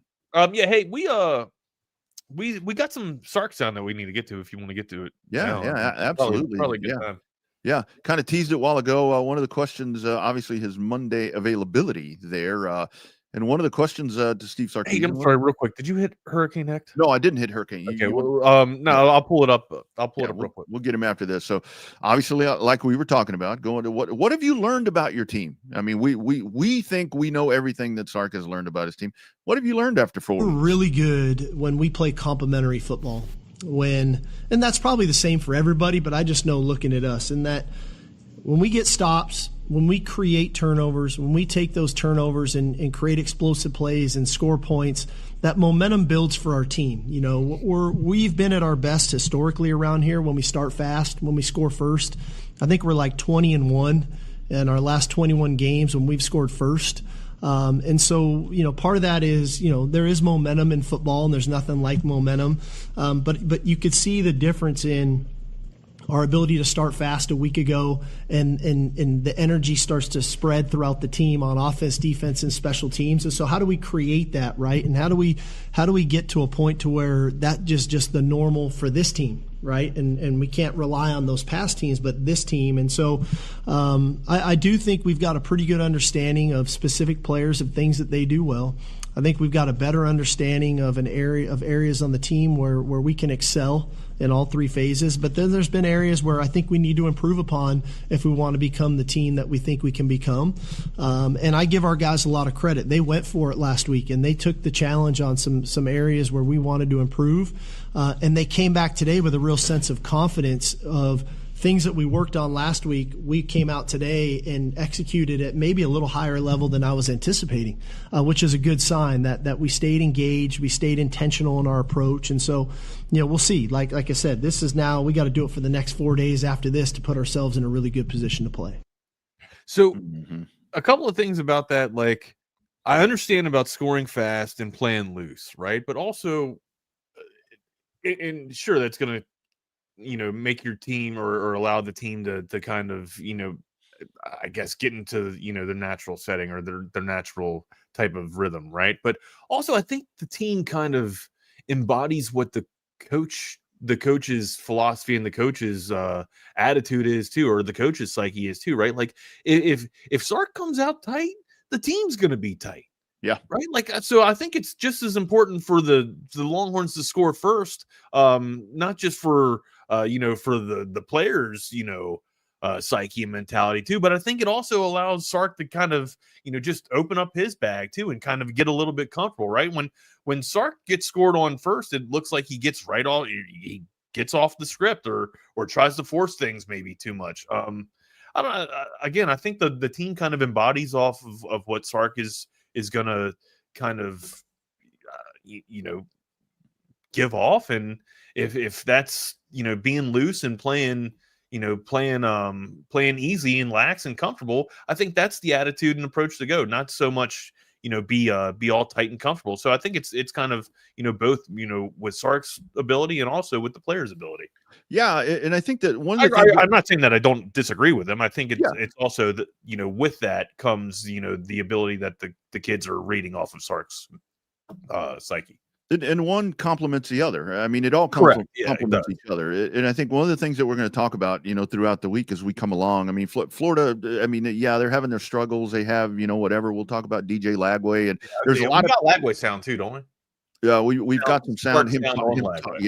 Talking about DJ Lagway. But you have that. I mean, there's a lot of Texans on this Florida team, and we know how that drives. But one of the storylines that I'll be digging into myself is, I mean, the Florida. I mean, the Florida pass defense. They're 32nd out of 136 FBS teams, and that's where we've seen a little bit of struggle with Arch getting into rhythm. I think the continuity that we saw. Florida defense is bad, right? They've struggled to put up some points. They're only allowing 173 yards per game. So, that's going to be something to key into. And I think that all goes back to like what Steve is talking about right there, to how you start the game. Don't be tight, come out, be loose, and let the sides complement each other. So that's going to be imperative. I think one of the things that we'll talk about with Florida. They don't do a lot of things well, but that's something that they do well where you have struggled. Pretty solid and sound defense. No, that's Yeah, for sure. All right. Hey, real quick, somebody that plays excellent defense for you is Ryan Hurricane Hecht. The Hecht Law Firm, he's new in town, and when the storm hits, you call Hurricane Hecht. He's the best on defense. Ryan Hurricane Hecht, your go-to personal attorney right here in Austin. Proud Texas Longhorn fighting for fellow Texans. Ryan's not just a lawyer, though. He's a Longhorn through and through and brings that same fire, pride, and passion into the courtroom. Injured in a car accident, you're hurt on the job, you got a dog bite. Hurricane Hecht is the guy you go to. He's been fighting for justice and results for over a decade now, and you don't pay unless you win. No fees unless Hurricane Hecht gets the green in your pocket. Aggressive in the courtroom, compassionate with his clients. Ryan knows what you're going through, and he's going to fight like hell to make it right. Austin-based, Texas proud, supporting local sports, local businesses, local families, and you right now when you call him. 512-938-8929. Again, that number 512-938-8929. Email him at ryan@hechtlawfirm.com. That's Ryan at HECHT-lawfirm.com. Tell him the crew from TSU sent you. Yeah, absolutely. And that conversation, Sark talked about the Florida defense yesterday. Excellent defensive front. And Sapp is a heck of a player and had a great year last year. they've got a really good depth on their front, and they're big. You know, they are not the most, play on an edge, penetrating defense. They two-gap you, and they do that intentionally because he likes to play. They play with a lot of split safety looks, and they're a veteran secondary, and so they can make things really muddy in the secondary. They can force a quarterback to hold the ball, and then that's where the pressure can get there. And so, the key to the drill is we got to maintain the line of scrimmage. We got to run the ball well, and then if we can get them out of some of that too high shell look where they're doubling receivers and doing things, because Ryan got a ton of respect for Ron Roberts, their defensive coordinator. He's been doing it a long time at a really high level, and so they're not built necessarily to always just sack the quarterback. They're built to really guard your receivers and then make the pocket feel small on the quarterback. And so, hopefully we can get them out of some of that stuff. We'll see how that goes, and then try to attack them as best we can, and find some opportunities for some one-on-ones down the field. Yeah, there you go, right there. And you think about the quarterbacks that Florida has faced. Nussmeier, Beck, the dude from South Florida, what's his name? Brown. I mean, so that it's been really good defensive performance against really good quarterbacks. So, and I think too, right? Well, I don't know how versatile Nussmeier is, but Brown's pretty damn versatile. Yeah, I think they'll be throwing kitchen sinks and lavatories and garbage dispensers and everything at Arch on Saturday. So, how's he respond? Yeah, we'll see. I mean, it's definitely the toughest defense that he's seen so far. Or no, I walked that back. Ohio State's defense, toughest defense that he's seen, but the toughest defense that he's seen in a month. We'll say that. Yeah. So it's going to be a step up. Let's hear from that Lagway sound. Let's hear Sark on that Lagway sound, if you can, before we get out of here. Right. Because Lagway has been struggling a little bit, just trying to find a little bit of the rhythm. I'm wondering, if it's maybe I know this sounds weird, but I'm wondering if it's maybe going to be a get right game for Lagway with Texas, because Texas, as good as their defense is, does struggle against a versatile quarterback or a dual threat quarterback. Yep. He's a very talented player. Obviously we recruited him really hard coming out of high school, out of Willis, and had a fantastic high school career. I don't think the agenda was to play him as a true freshman, right? They had a transfer in who ended up getting injured, and DJ steps in. I think he goes 6 or 7-1 as a true freshman starting quarterback. High expectations coming back, and probably hasn't gone the way he, Coach Napier, everybody would have liked. But what I do know is the competitor and the talent is still in there, and so we better be mindful and better be ready to get the best version of DJ Lagway. I know the competitor that he is. I know the coach that Billy is, and they've been scheming people up. They just maybe haven't been hitting them here the first few games, but they're gonna attack us, and they're gonna attack us down the field with multiple shifts and motions and things. And so we got to do a great job stopping the run, but we better be cautious and aware of them throwing the ball down the field. I love it. So great point. Yeah, he kind of took on everything that I was worried about there. He's addressing Lagway as a threat. He knows that he's got to get the team ready, and he knows that Florida's been playing down, and Sunbelt Billy's had this team not really firing on all cylinders, but everybody gets up for Texas, right? Yeah. And I love that his attitude and focus moving forward for this week is that you're going to get the best DJ Lagway. Yeah. And the thing is, Wags, it's like I'm kind of just waiting for the dam to break, because you go and you look at it. We've talked about Nussmeier. We've talked about Klubnik, even Drew Aller, Arch, DJ Lagway. It's Drew all or nothing. We pronounce his name wrong on purpose here. Yeah, Drew that's right. Aller yeah. or nothing. It's like all of these dudes haven't been what we thought they were going to be. And it's like, at what point do you get that? You hope you don't get that deep. Where's the breakout? That exactly. You just hope, if you're Texas. When does the levee break? When does the levee break? Lake Pontchartrain. Gentlemen, how we doing? Good. Good. Doing great. A little.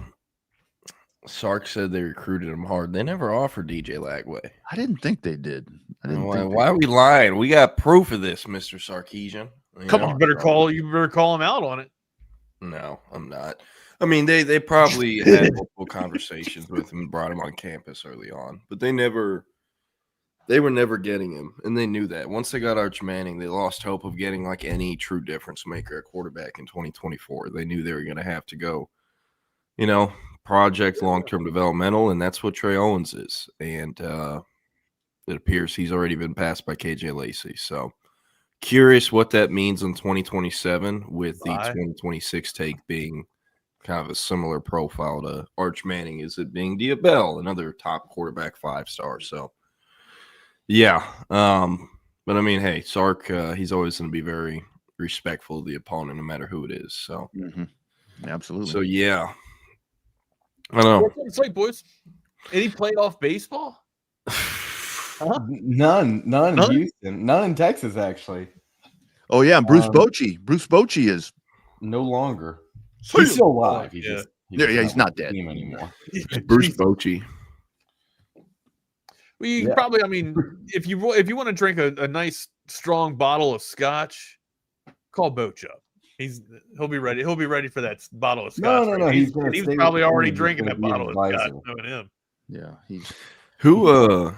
You baseball guys, who is supposed to win the World Series this year? Who looks like the best team? That is a great question. There isn't one. That is a great question. There's no pretty even. Is there like a group of like 3 or 4 teams though, where it's? I guess Milwaukee and I don't even know if I can. We were just going. I don't even know if I can go with Milwaukee because I don't think they have the day 3 or the day 4 arm, right? Like, so that's the question for me. It's just like who's going to be the team that emerges and utilizes their bullpen and is able to have the bullpen withstand, the longest throughout the postseason, which usually is what gets you to the World Series, right? But I mean, you'd like to think that the juggernauts of like the Dodgers or the Yankees will be able to tell the Dodgers catch fire. Just watch. They got the best roster in baseball, Jordan. They just have been underperforming here.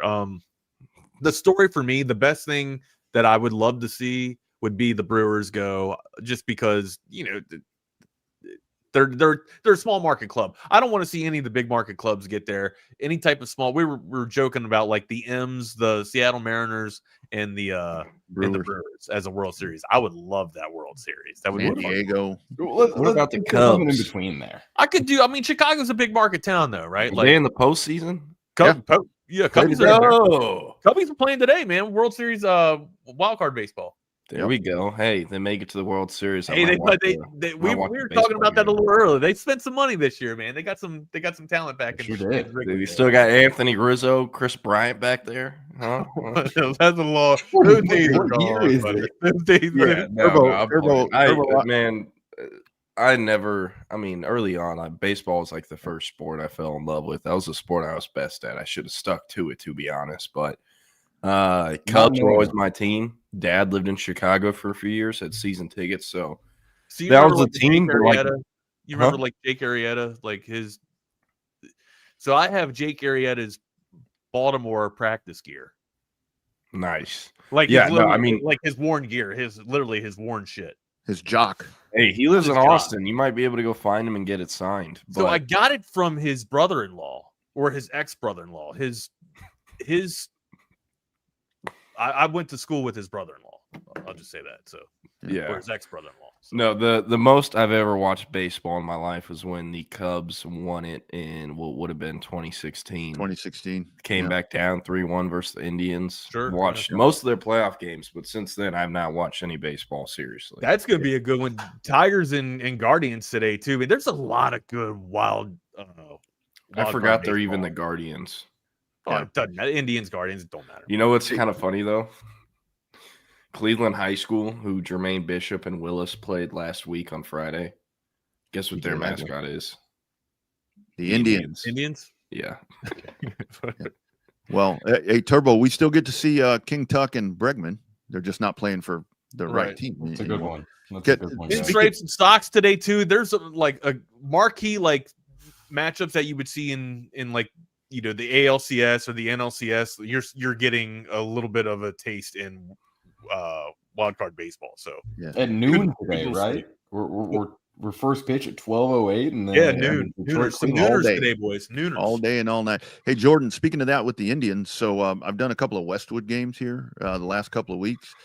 The TP is gone. Get out of here. Y'all have a great day. The TP's gone. They don't have a TP anymore for those dudes to run through. Now it's just a tunnel that says Westwood. No more TP. Yeah. Man, I was very curious where you were going with that, with Indians from Cleveland and then talking about Westwood. I didn't even remember that they ran out of a TP. They had a TP. It's gone. I don't know. I mean, Lake Travis played them my senior year. It was a COVID year. And I don't remember them running out with the TP. I don't know. Maybe the TP wasn't allowed during COVID. Yeah. I don't know, that was the dumbest thing ever. I talked about my parents with that this weekend, looking back on COVID.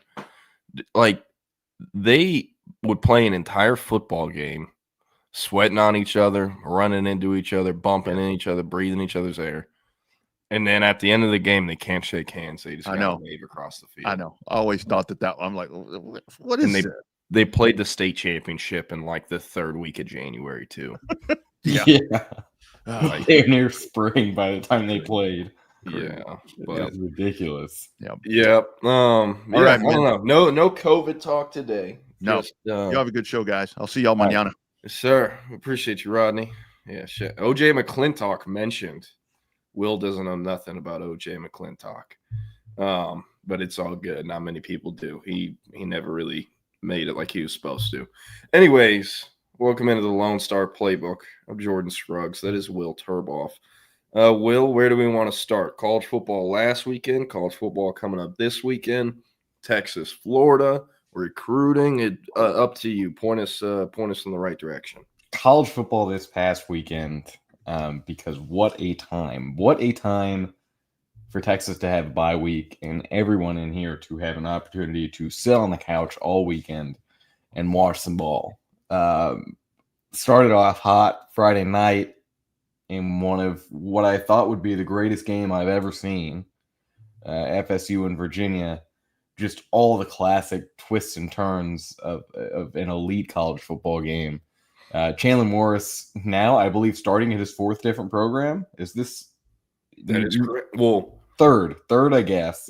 Well, starting played at Oklahoma. His third program, but at his fourth program. Right. Yeah. Former TCU was put out for Josh Hoover after Chandler got hurt, and then put out by Messmaker, North Texas, and he's doing it for Virginia.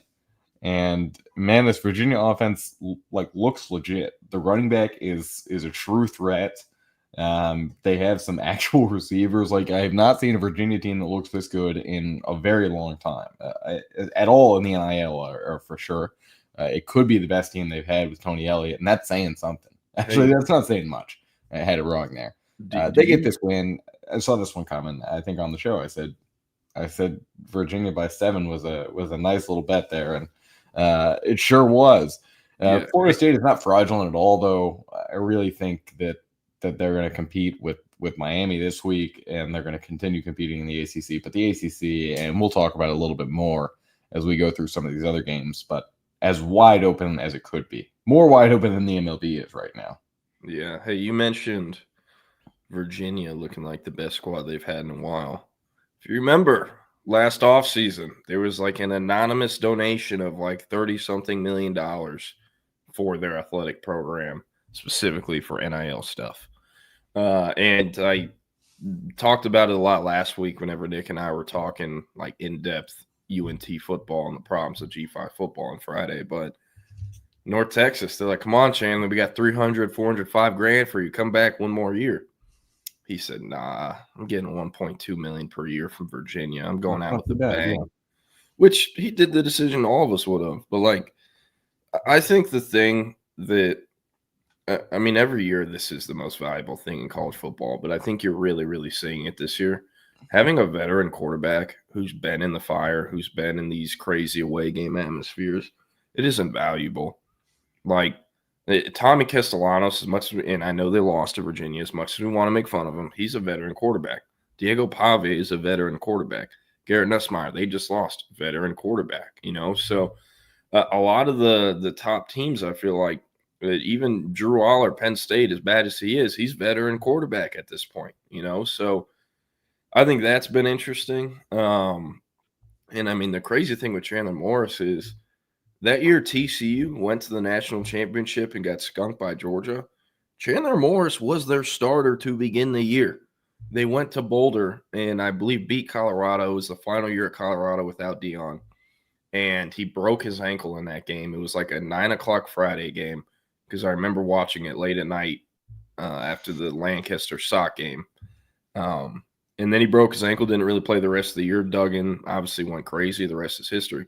That was Duggan's first year ever starting in his third year of college. And that was like 3 seasons ago, you know.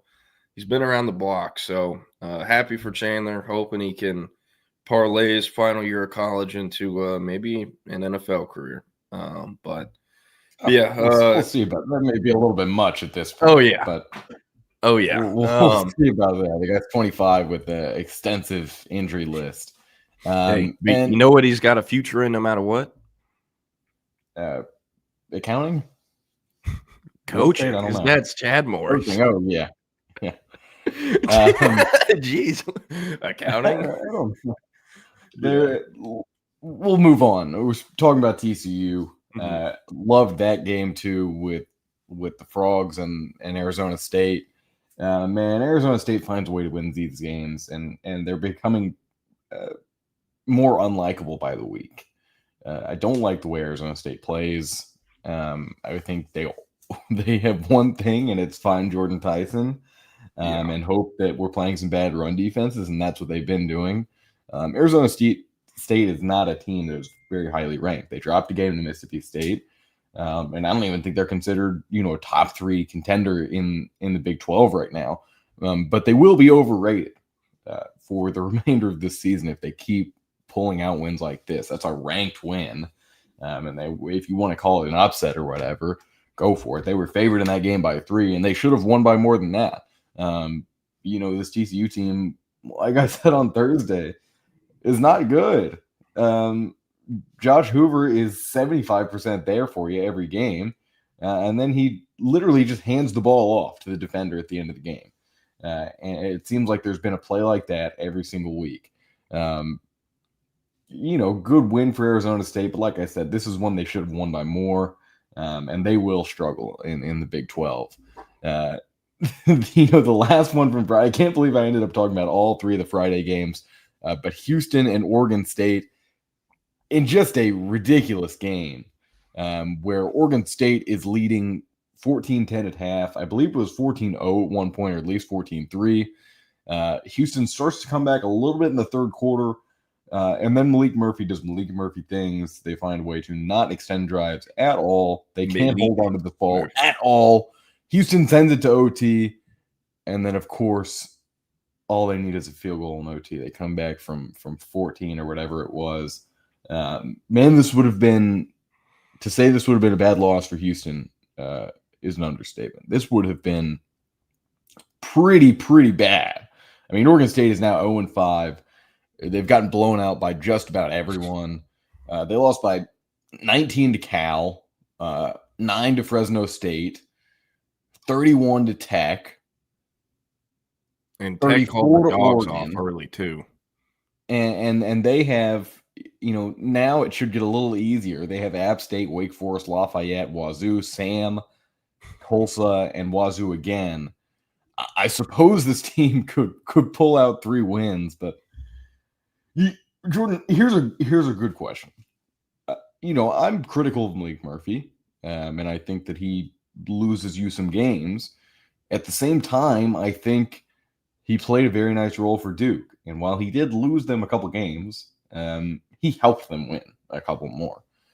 Duke has not looked incredible so far. Oregon State has obviously looked bad. If you were back in the same position, if you were Duke 6 months ago, are you taking Malik Murphy? Are you bringing him back? Or are you paying $4 million for Darian Mensah? Because Duke hasn't been so great, and Tulane has actually been better. And you've seen, of course, Malik has not been phenomenal, but I think anything is not worth that amount of money. So this is an interesting question. Duke just beat the shit out of Syracuse last week at home. And Mensah played pretty much the best game of his Duke career up to this point. Now, they are paying him $4 million. He is like a top 3 highest paid quarterback in college football, highest paid player. And he is far from the top 3 quarterbacks in college football or top 3 players. He's not even close. And it is a 2-year deal, $8 million across 2.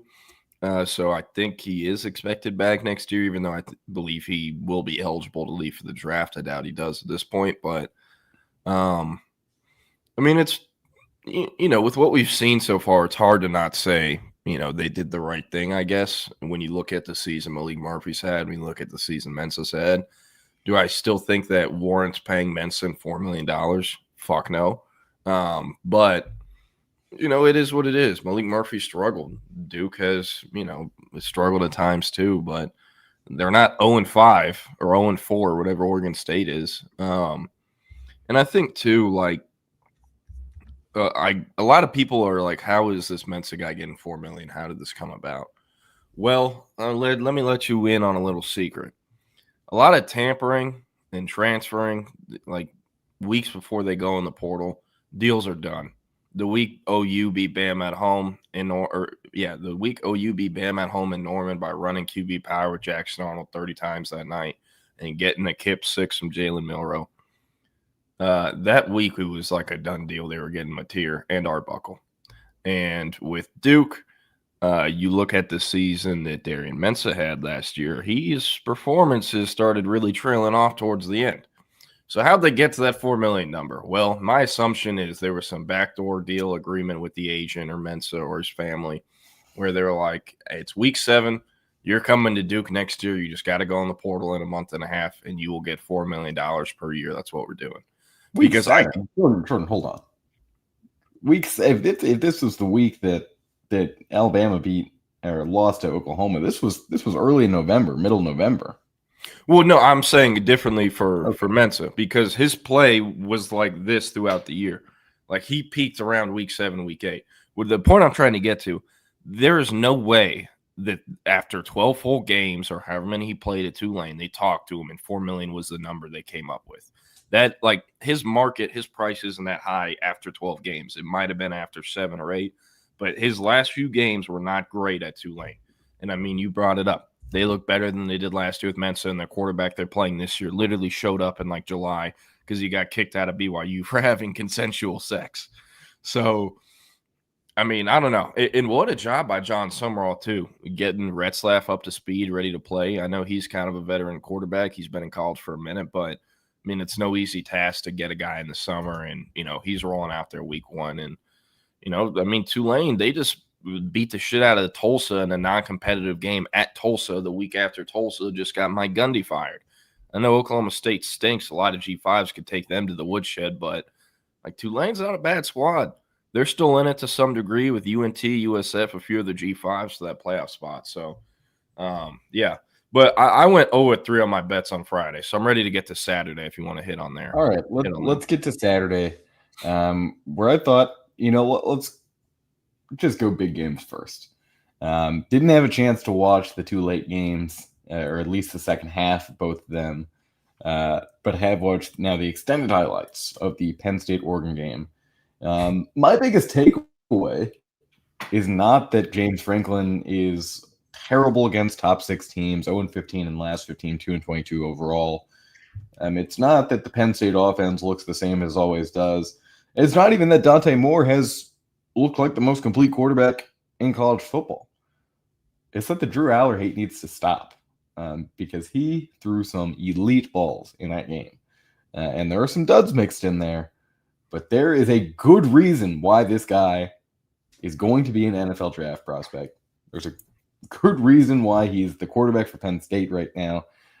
I just don't see how you could watch that game. You take away the score, and obviously that's a big part of defending Penn State is you take away the final score. But like this guy, am I crazy or does he not look great just about every week?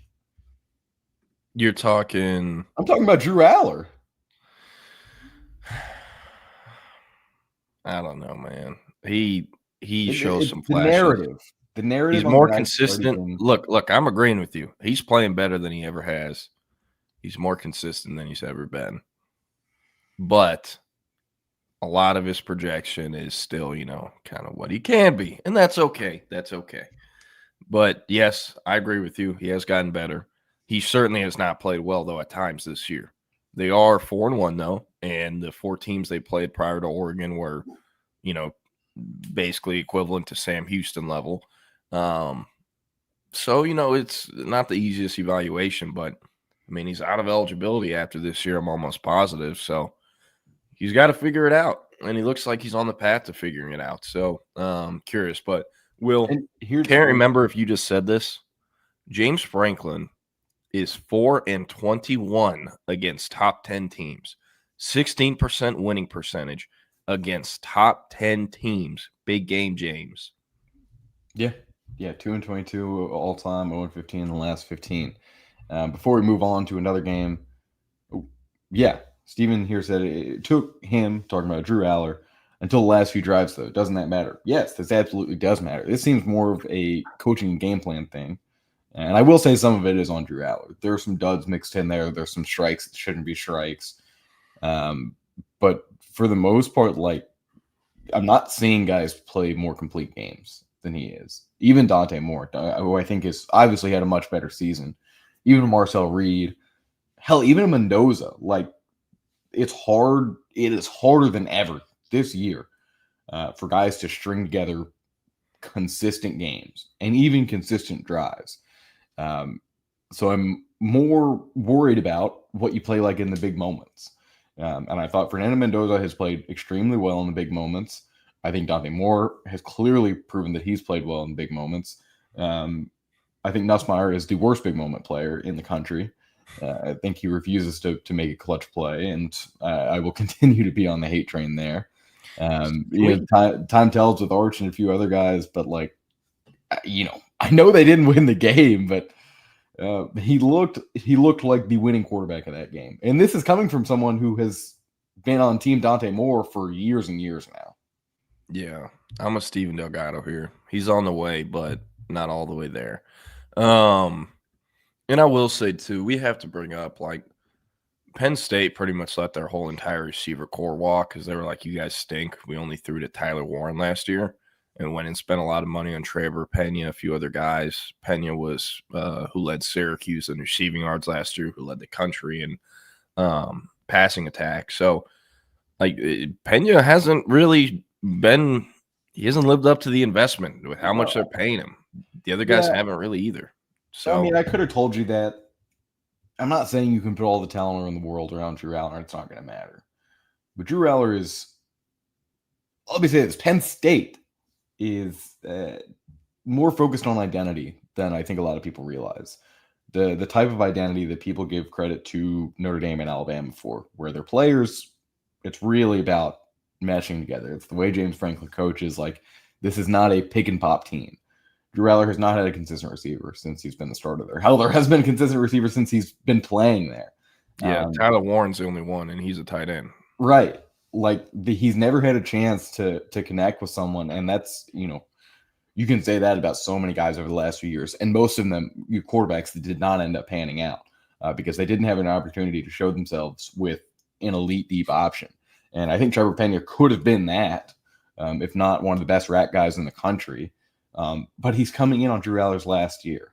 And the identity that you have and the formula that you have for this past game, because we know how many tweaks they've made to it in the last couple of years.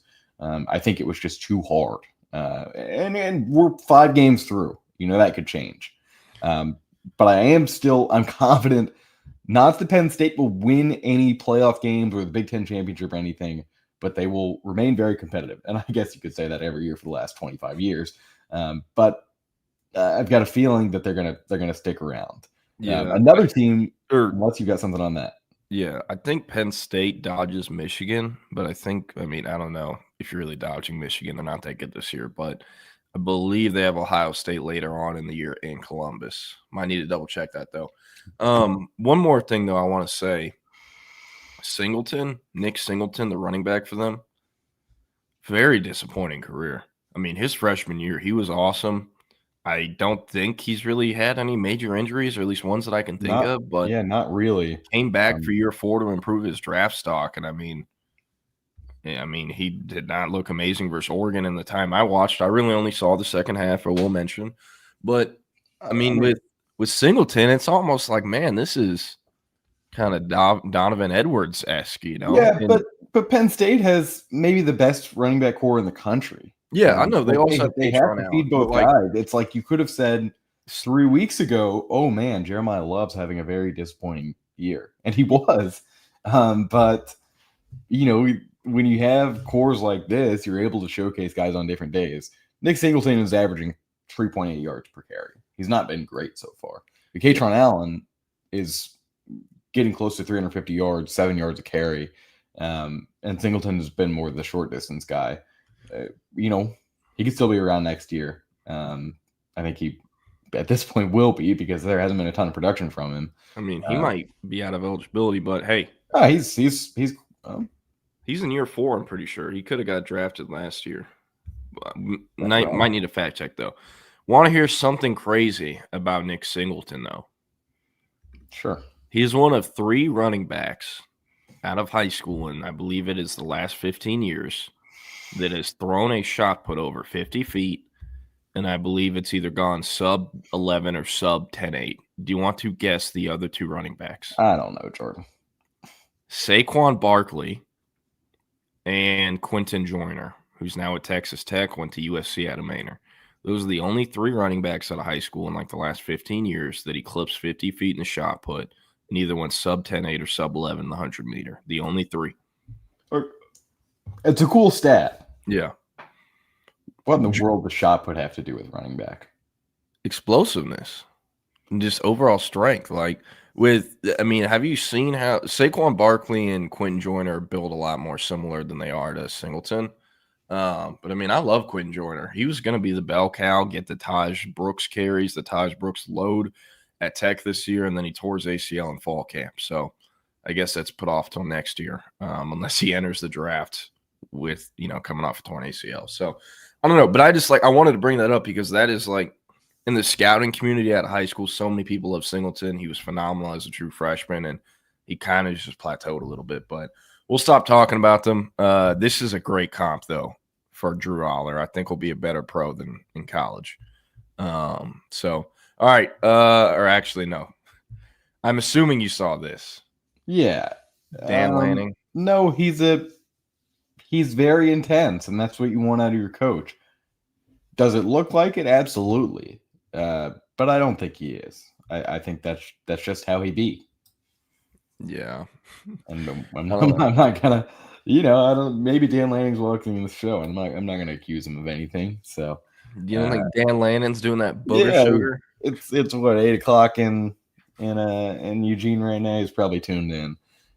Rip through a couple games before we get to this week's slate. Some personal favorites of mine: Tennessee, Mississippi State. I was all over Mississippi State here, and I don't regret it at all. They should have won this game. They just don't have players that like to win, or that are used to winning, because they've now lost 13 straight SEC games, and it's not Jeff Levy's fault.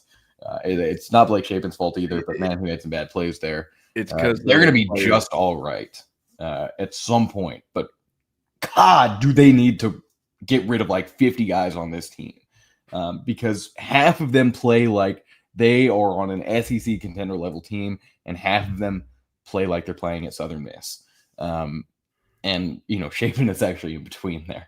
I thought he was playing kind of reckless, and it got him out of the game for a while. And they put in Kamario Taylor, who I think could very well be the savior of Mississippi State. I'm not saying he's going to take him to a national championship, but take him to a bowl game. And they're going to, they're probably going to make a bowl game this year too. But it's, they were dealt a very bad hand over the offseason with Michael Van Buren leaving. And they chose to go with Shapen, anyways. Like, he was going to be the guy, regardless of Michael Van Buren being there or not, which I didn't agree with and still don't understand. I know they're paying Shapen a lot of money. And like I said, he's not terrible. He plays a little reckless. I don't think he's an SEC level quarterback, but and this is, with the right quarterback and with the right skill position guys, that's saying something. It's hard to get guys like that can really play at a high level in the SEC. this is going to be a good team at some point. They should have won that game. They should have won that game against Tennessee, and they should be, they'd be a ranked team right now, and man, they'd be the biggest road test for Texas in the rest of the season. Yeah. I don't think Turbo's in the mood. I think he just had Mississippi State money line or whatever you bet for Mississippi State. Blake Shapen is fascinating because he's kind of still the same player he was at Baylor. And this dude started for Baylor versus Ole Miss and Matt Corral in the Peach Bowl in 2021. That is how long this guy's been around. He's no spring chicken. Yeah. Hey, I think this is the final year of the COVID year QBs. I know Chandler Morris was one. I know Shapen was one. And pretty much every other position has very, very, very few COVID players left. QB seems to have the most. But yeah, I didn't really get to watch that one. I was just keeping track of the box score. How about Georgia Tech and Haynes King? I'm so happy you brought this one up. I was just about to say it. Man, I have been, on this show, come on every week and say Georgia Tech. Man, Georgia Tech's going to win the ACC. Georgia Tech's going to be a playoff team. I still think they're going to be in contention. As I mentioned earlier, there's no point in guessing who's going to win the ACC at this point. But it's hard to imagine that a Georgia Tech team that just laid a dud against Wake Forest for the first half has a legitimate chance of being a playoff team. This game was 17-3 at half, and it actually looked worse than that. It looked like it should have been a 3 or even 4 touchdown game. Georgia Tech kind of reins it in, but the whole time, the offense doesn't really look explosive. It seems like they're just kind of dragging their feet through. It feels like they're playing a big road game somewhere, at a big SEC stadium. Not that they're rattled, just the pacing of everything was very similar to kind of what Alabama was doing on Saturday night. And then somehow, some way, they find a way to get this one to OT, and Wake Forest is going to do Wake Forest things. They go for 2 when they had no reason to. You're at home. Just go try to win the game. They're already lined up for the field storm. Just take this game to 2 OT. The 2-point conversions are fun too. The field storm there would have been just as cool as Virginia because it's not completely blocked off. But I actually did want Georgia Tech to win this game. First year head coach of Wake Forest after being at Wazoo. Not so smart there. But it would have been fun. It would have been a lot of fun. Who's been sneaky good for Wake Forest? Probably won't be there much longer. I know he had a kick return touchdown at one point this year. Chris Barnes, former North Shore star. Yeah. All 5'8", 170 pounds of him. Small little dude, but originally was a UNT commit. Wazoo offered him, flipped there. I believe he played as a freshman. And then when Wake Forest hired Dickert and the rest of his staff, he brought him down to where in North Carolina is Wake Forest? Winston-Salem. That's right, Winston-Salem. Home of Tim Duncan and Chris Paul. Right. And Jeff Teague. Oh, yeah. With Haynes King and Georgia Tech, it's dude, how many more football games can this dude play this year? They had to scrape him off the turf sometimes. And, they play Georgia Thanksgiving week. Is Haynes King going to be alive by halftime versus them? He'll be there because, to be honest, Georgia Tech plays no one until then. Let's take a look at this Georgia Tech schedule where, I've been looking at this every week and I'm thinking there's just no way that anyone beats them here. They've got Virginia Tech, so they've got a bye this week. They've got Virginia Tech. They're at Duke. That one is probably their best chance to lose. I'm talking ACC alone. They then play Syracuse. That one's back at Bobby Dodd. They've got road tests back-to-back at NC State and BC. And they finished the ACC schedule with Pitt. And then the game with Georgia is it? Are they doing the neutral site one this year, or is this yes? It's at Mercedes-Benz. Wow.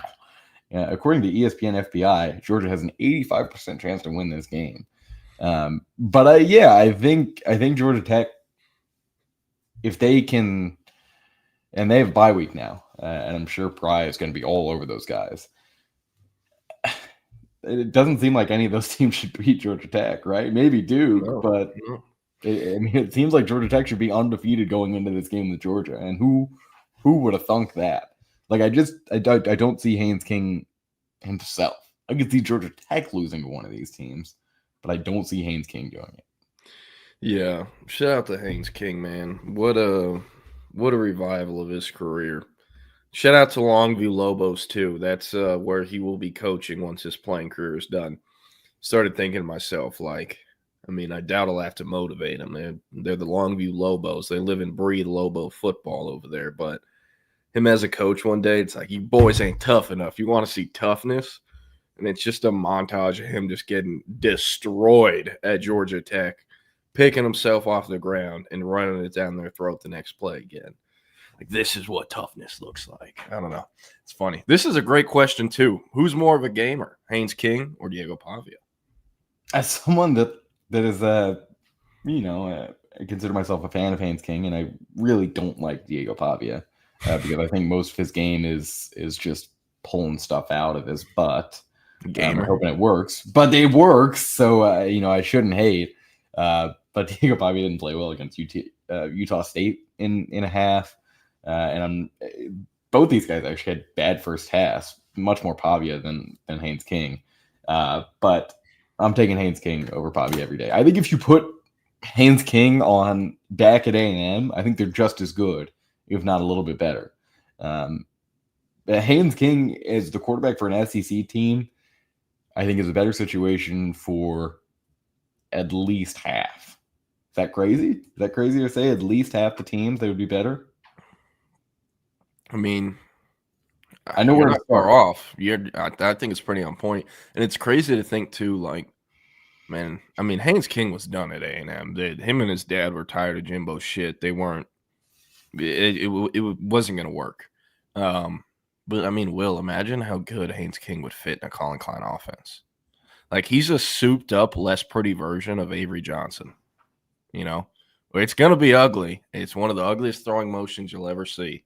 But the ball's getting in there on time, and it's coming hot, and he can run it too. Any other games from this past week? You watch USC Illinois. I watched that one kind of more than any of the others. Yeah, I was watching that game. Not super up close, but kind of had it in the background the whole time. This USC offense doesn't impress me at all anymore. They, I know they kind of pushed out Miller Moss, and I'm not really sure what happened with Deuce Robinson, and a couple of the other pieces there. It just feels like they're missing the flair that they had, and I know that was kind of the point hanging into the season. We don't need all the glitz and glamour on offense. We have Maivia, who's pretty consistent. Lemon's still there, right? Kyle Lemon was great versus Illinois. They still have players, and I think for so long Lincoln didn't want to be the guy that just had the players. He wanted to have the team, and very understandable. He knew that at USC had to do that. You had to bring the big name guys in and do all the glitz and glamour and everything that goes around with USC. And I really do think they have a more complete team this year. The players aren't as good, and it's hurting them a lot.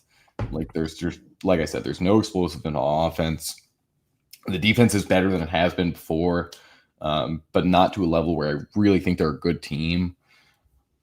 And I don't think Illinois is good either. I thought this was a bad loss for USC. I think Illinois is a team that's going to drop two more Big Ten teams. I'm not sure exactly who they play, but neither one. That felt like a game that you'd be watching in Week 11 or Week 12 when both the teams are 5-5. Banged up and stuff. I just did not think we were watching good football. That's probably just my SEC bias too.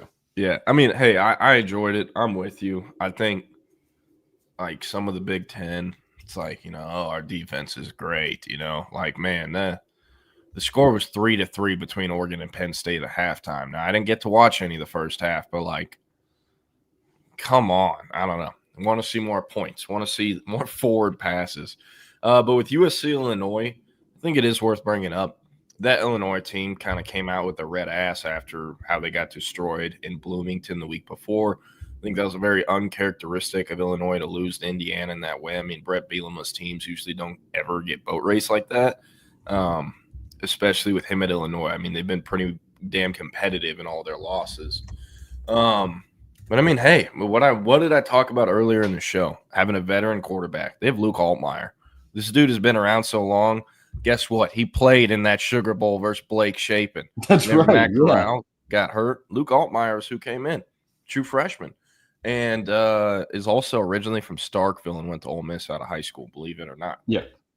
But they have a veteran QB. They have a great defense, or I mean, I don't know about great, but a bend don't break defense, and they have a coach they love playing for, Bielema. He knows how to get them fired up. And need to fact check this. Andrew Ivins, our director of scouting for 24/7 Sports, in a podcast over the summer, he brought up that Illinois in the last 5, if not 10 years, has produced more NFL draft picks from the state of Florida than 2 of the 3 big 3 Florida schools. I believe it's then Florida and Florida State. Miami is the only one that is more. But they have produced more. They have put more players into the NFL draft from the state of Florida than Florida or Florida State has over the last few years. They do a great job scouting. Their personnel department's great, getting those hidden gems from Florida to come all the way up to Champaign, Illinois, where it smells like cow shit in the whole town. What people say of Lubbock and what Lubbock smells like, Illinois is the northern version of that. And they're winning. They got the program humming. And then, again, I know they just lost Illinois, but it's not a bad team. I will say, as far as USC goes, I'm with you. It does seem they're lacking some star power in their depth. Between their 2s and their 1s is a big gap. I mean, they lost. They had a few injuries in the defensive backfield. They're playing backup cornerback Braylon Conley from Atascocita. How about that? Shout out to him. The bad thing is that as soon as he went in, Illinois is like, oh shit, they have to play this backup corner the rest of the game, and he gave up over 100 yards and he gave up 2 touchdowns. They were just targeting whoever he was guarding at one point in the game. I felt bad, but that's what happens when you're thrown in the fire.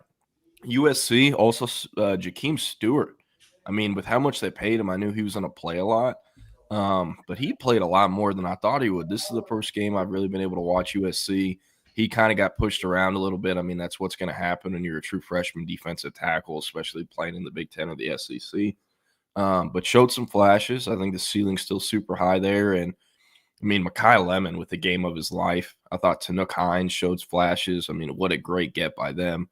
I can't stress it enough back then. I can't stress it enough now. Texas should have got Tanook Hines. They should have actually recruited him with emphasis, unlike him just being another guy. And last thing, Jaden Maeva, I don't think I've ever seen a college quarterback throw more hospital balls in one game. Watch some of his tape from these other weeks this year. I mean, Jesus Christ, he's trying to hurt his receivers. Yeah. Seriously, it's bad. And Jacoby Lane, that's their best player, I think, on the entire team. Seriously. And they're playing him at 80%. He's not fully healthy either, which is why Mekhi Lemon had to go bonkers, because Illinois was kind of bracketing and favoring Jacoby Lane when he was actually in. So, I don't know. And this, if true, is a crazy stat. CB said Lincoln has the same record as Clay Helton at their points in their USC head coaching careers, I believe. I mean, at this point, Lincoln has lasted just about as long as Clay Helton did, right? Yeah, I mean, the problem with Lincoln, though, USC is kind of in a similar boat with Florida State and Norvell, where they, extended these dudes way too recently and put way too many years on their contract. So I'm pretty sure, I know Lincoln last year had a $90 or $80 million buyout. I think it's come down a little, but I mean, they're kind of like Florida State with Norvell, like I said, where they're kind of forced to make it work, or they're going to top A&M for the, highest buyout of all time. So I feel like USC is kind of stuck. They have to make it work. No, they're completely stuck. They're completely – they're in a – people will not like this, but if there's a USC equivalent in the SEC right now, it's Tennessee. There's no one that's more stuck than Tennessee. And I wish I had talked about that a little bit more. Very similar kind of portal activities and things that are not going to make them playoff contender. Tennessee a little bit higher of a level. Talking about contending in the SEC before we get to next week's games, can't believe we waited all the way until 10:53. Sam Pittman no longer the coach at Arkansas. They could have waited 3 more losses to pay him a fraction of that buyout. He would have been under 500 in his time at Arkansas. He finishes 29-27 after just a shellacking, just a complete stomping. The way to describe that game, I don't think you can say on this show. The biggest margin of a loss, whatever you want to call it, biggest point differential in a game for an SEC team versus a non-SEC team in the history of the conference. 56-13. They won by 43 points. That is the most an SEC team has ever lost by to a non-SEC team in the history of the conference. Is that at home or at all? I believe at all. Wow. That's what they said on the broadcast. It was understandable. I mean, this Arkansas defense is bad, will be bad, has been bad. Every way you put it, they have not been able to figure out a way to put out a competitive defense in the last 3 years now, and really since Pittman's been there at all. And Bobby Petrino is the interim, who seems a lot more like a real head coach for the rest of the season than he does an interim. Has made some changes there already. They need to go out and get a defensive guy, or they need to go out and get someone who has a defensive coordinator attached to him. Don't go get an OC. Don't go get Colin Klein. I think Colin Klein's a good coach. Don't go hire Petrino. He's old, and you know how that ended last time. Go find yourself one of them boys coaching in the American Conference right now or in the Sun Belt and build that program up. We don't need to make this harder than it is. If people are going to say Fran Brown, you should listen to him. We got to see how the Syracuse season, finishes first, but makes a lot of sense there. Billy T, you are now the athletic director of the Arkansas Razorbacks. You are Hunter Yurachek, and this is your call. Be realistic. Who are you calling? Who's your first call at Arkansas? And again, be realistic. My first call, not because I'm certain that I'm going to offer him a job, but because I want to bring him down and see how he could really work, is John Gruden. I think John Gruden has a lot of qualities that would make him very likable at Arkansas. And I think if he's going to make a move to college, and I think he will at some point, I think that's a spot that makes a ton of sense for him. Arkansas is not in, I know everyone is in a win now mode with rev share, but Arkansas is a team that probably has a fan base that's okay with losing for a couple more years. It's not like we're coming off of a dynasty. And yes, they want to be good, but they're not an elite program. Let's take some shots. This is the SEC version of a Dion move. Like, let's just do it and see if we can have some fun with it. I don't know. I don't think Jimbo is really exciting here. Yeah, they can't hire that guy.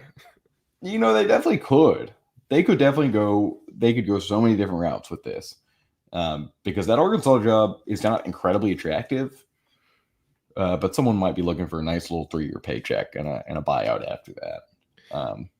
This is what I think. Maybe I'm too down on the state of Arkansas football, but I just don't think this is a team unless you bring in a current head coach that has a great roster of guys that won't be in the draft or won't run out of eligibility.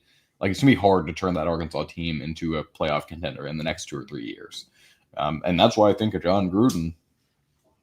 It makes a ton of sense there. But I do think Fran Brown also does. I think we're going 2 completely different sides of the spectrum here.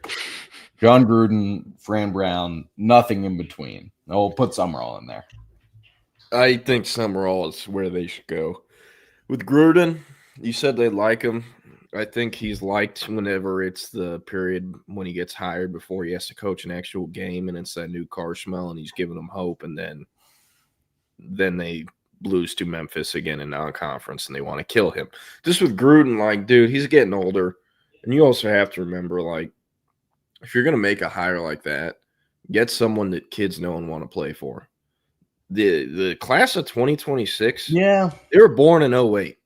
They don't know shit about John Gruden besides he got fired from the Raiders for an old racist email, and they're not going to like that, right? Well, I mean, he was cleared on that, and he was, but he still did say, and this is not my opinion, I'm just saying people look at these things.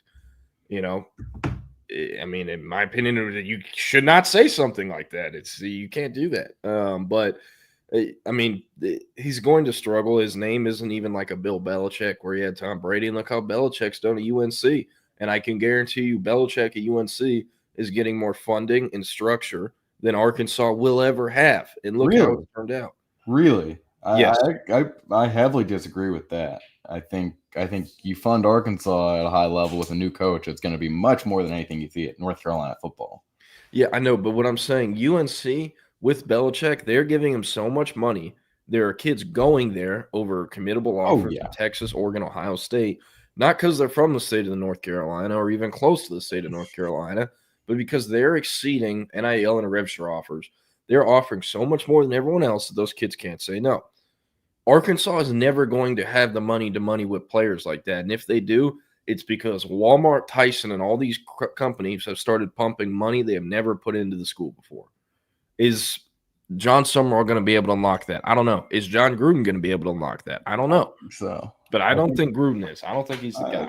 He needs to start somewhere else first. But, hey, one thing I do want to talk about, we're running out of time.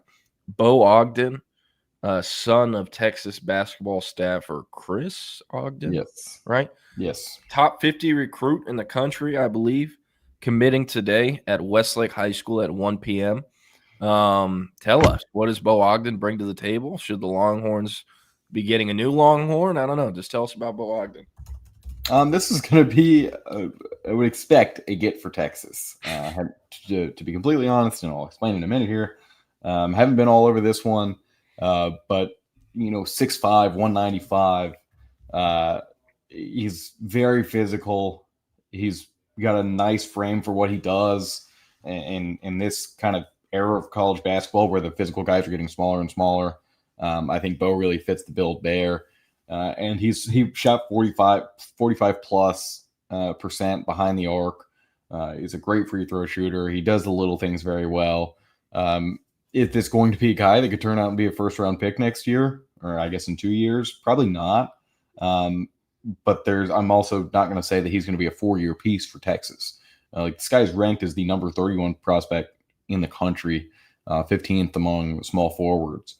This is absolutely someone that could be a one and done or a two and done at Texas.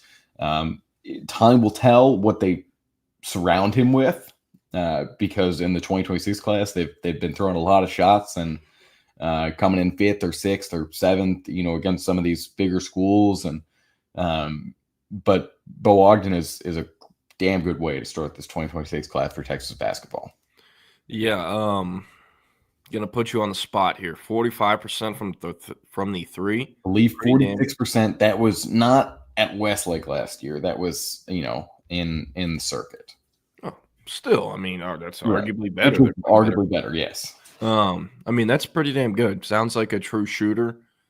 Would you say he is the best shooter Texas has landed at a high school since? I mean, since Trey Johnson, since people not named Trey Johnson, who do you I couldn't really. Are we talking portal? Are we talking? We'll go high school. High school. I'm not putting Nick Cody on that list. I'm not putting Jamie Vincent on that list. I'm not gonna say all these guys are bad shooters. So we'll just say Bo Ogden is the best shooter that Texas has gotten in a while. Other than how about this? Chris Johnson in the 2023 class was a great shooter. It didn't work out, but Bo Ogden will. Bo Ogden's dad is on staff, so it kind of is going to have to work out in some way or another. I don't know. I was just trying to set expectations for the younger. No, it's understandable. I just couldn't find a way to do that without it being at the expense of a few other guys. All good. Well, hey, Will, it's past 11. Want to hit on it before we get out? Some of you may have seen I have decided to move on from 24/7 Sports and the Texas market in general. Had an absolute blast working with Jordan. Me and Jordan have known each other for about 3.5 years now. When I was right out of high school and he was, not even with the company yet. And it's been an absolute blast to do the show. It's been an absolute blast to cover Texas over the last 9 months. And be in sports journalism at a high level since I was 15 or 16 years old. Can't thank you enough, Jordan. Can't thank BK, Wags, Rodney, all the guys here. Of course, have had our goodbyes over 24/7. But yeah, this is going to be my last show here on the Lone Star Playbook. I'm looking forward to maybe making some time to come back every once in a while, and we'll see kind of what I'm able to do. But that is going to do it for me. And just want to thank you all.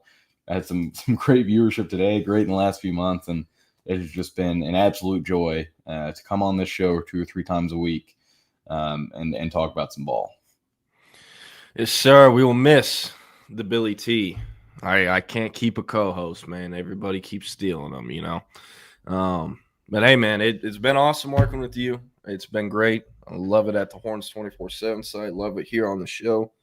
I'm gonna have you in the bullpen, I guess, for some days. Maybe some check in on the vibes around campus, or boots on the ground reporter there. But man, it's been awesome. It's been fun. I'm happy for you. I don't know. Do you want to tell them where you're going, or yeah, can't do that just yet? But okay. You follow me on socials, then you'll see it pretty soon. Maybe tomorrow or the next day. So getting to moving, and I'm still here at UT. So yeah, you ever see me at a game, see me on campus, anywhere in between, let me know.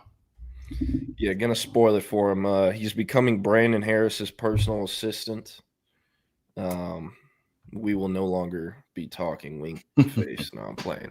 That is a joke. If only. But hey, we're gonna close it out unless you have anything else you want to hit on. No, that's it. Awesome. Well, up next, the voice of college football previews Texas, Florida, and gives a few keys to a Longhorn victory. And then the stream will start back up again at 2 p.m. with Chip and Zay, YouTube, Facebook, Twitter, Twitch, and then, of course, every podcast platform as well. And, hey, if you tune in today, appreciate it. Steven Delgado, Patrick, Nathan, CB, Soul Scream, I believe Bevo Lynch, Jason was in here. We appreciate all the support, all those on platforms listening. And please give us a like, comment, and subscribe. You all have a great Tuesday. And Billy T and Jordan Scruggs signing off for the last time. We will see you, and we appreciate you. Thank you. See you around.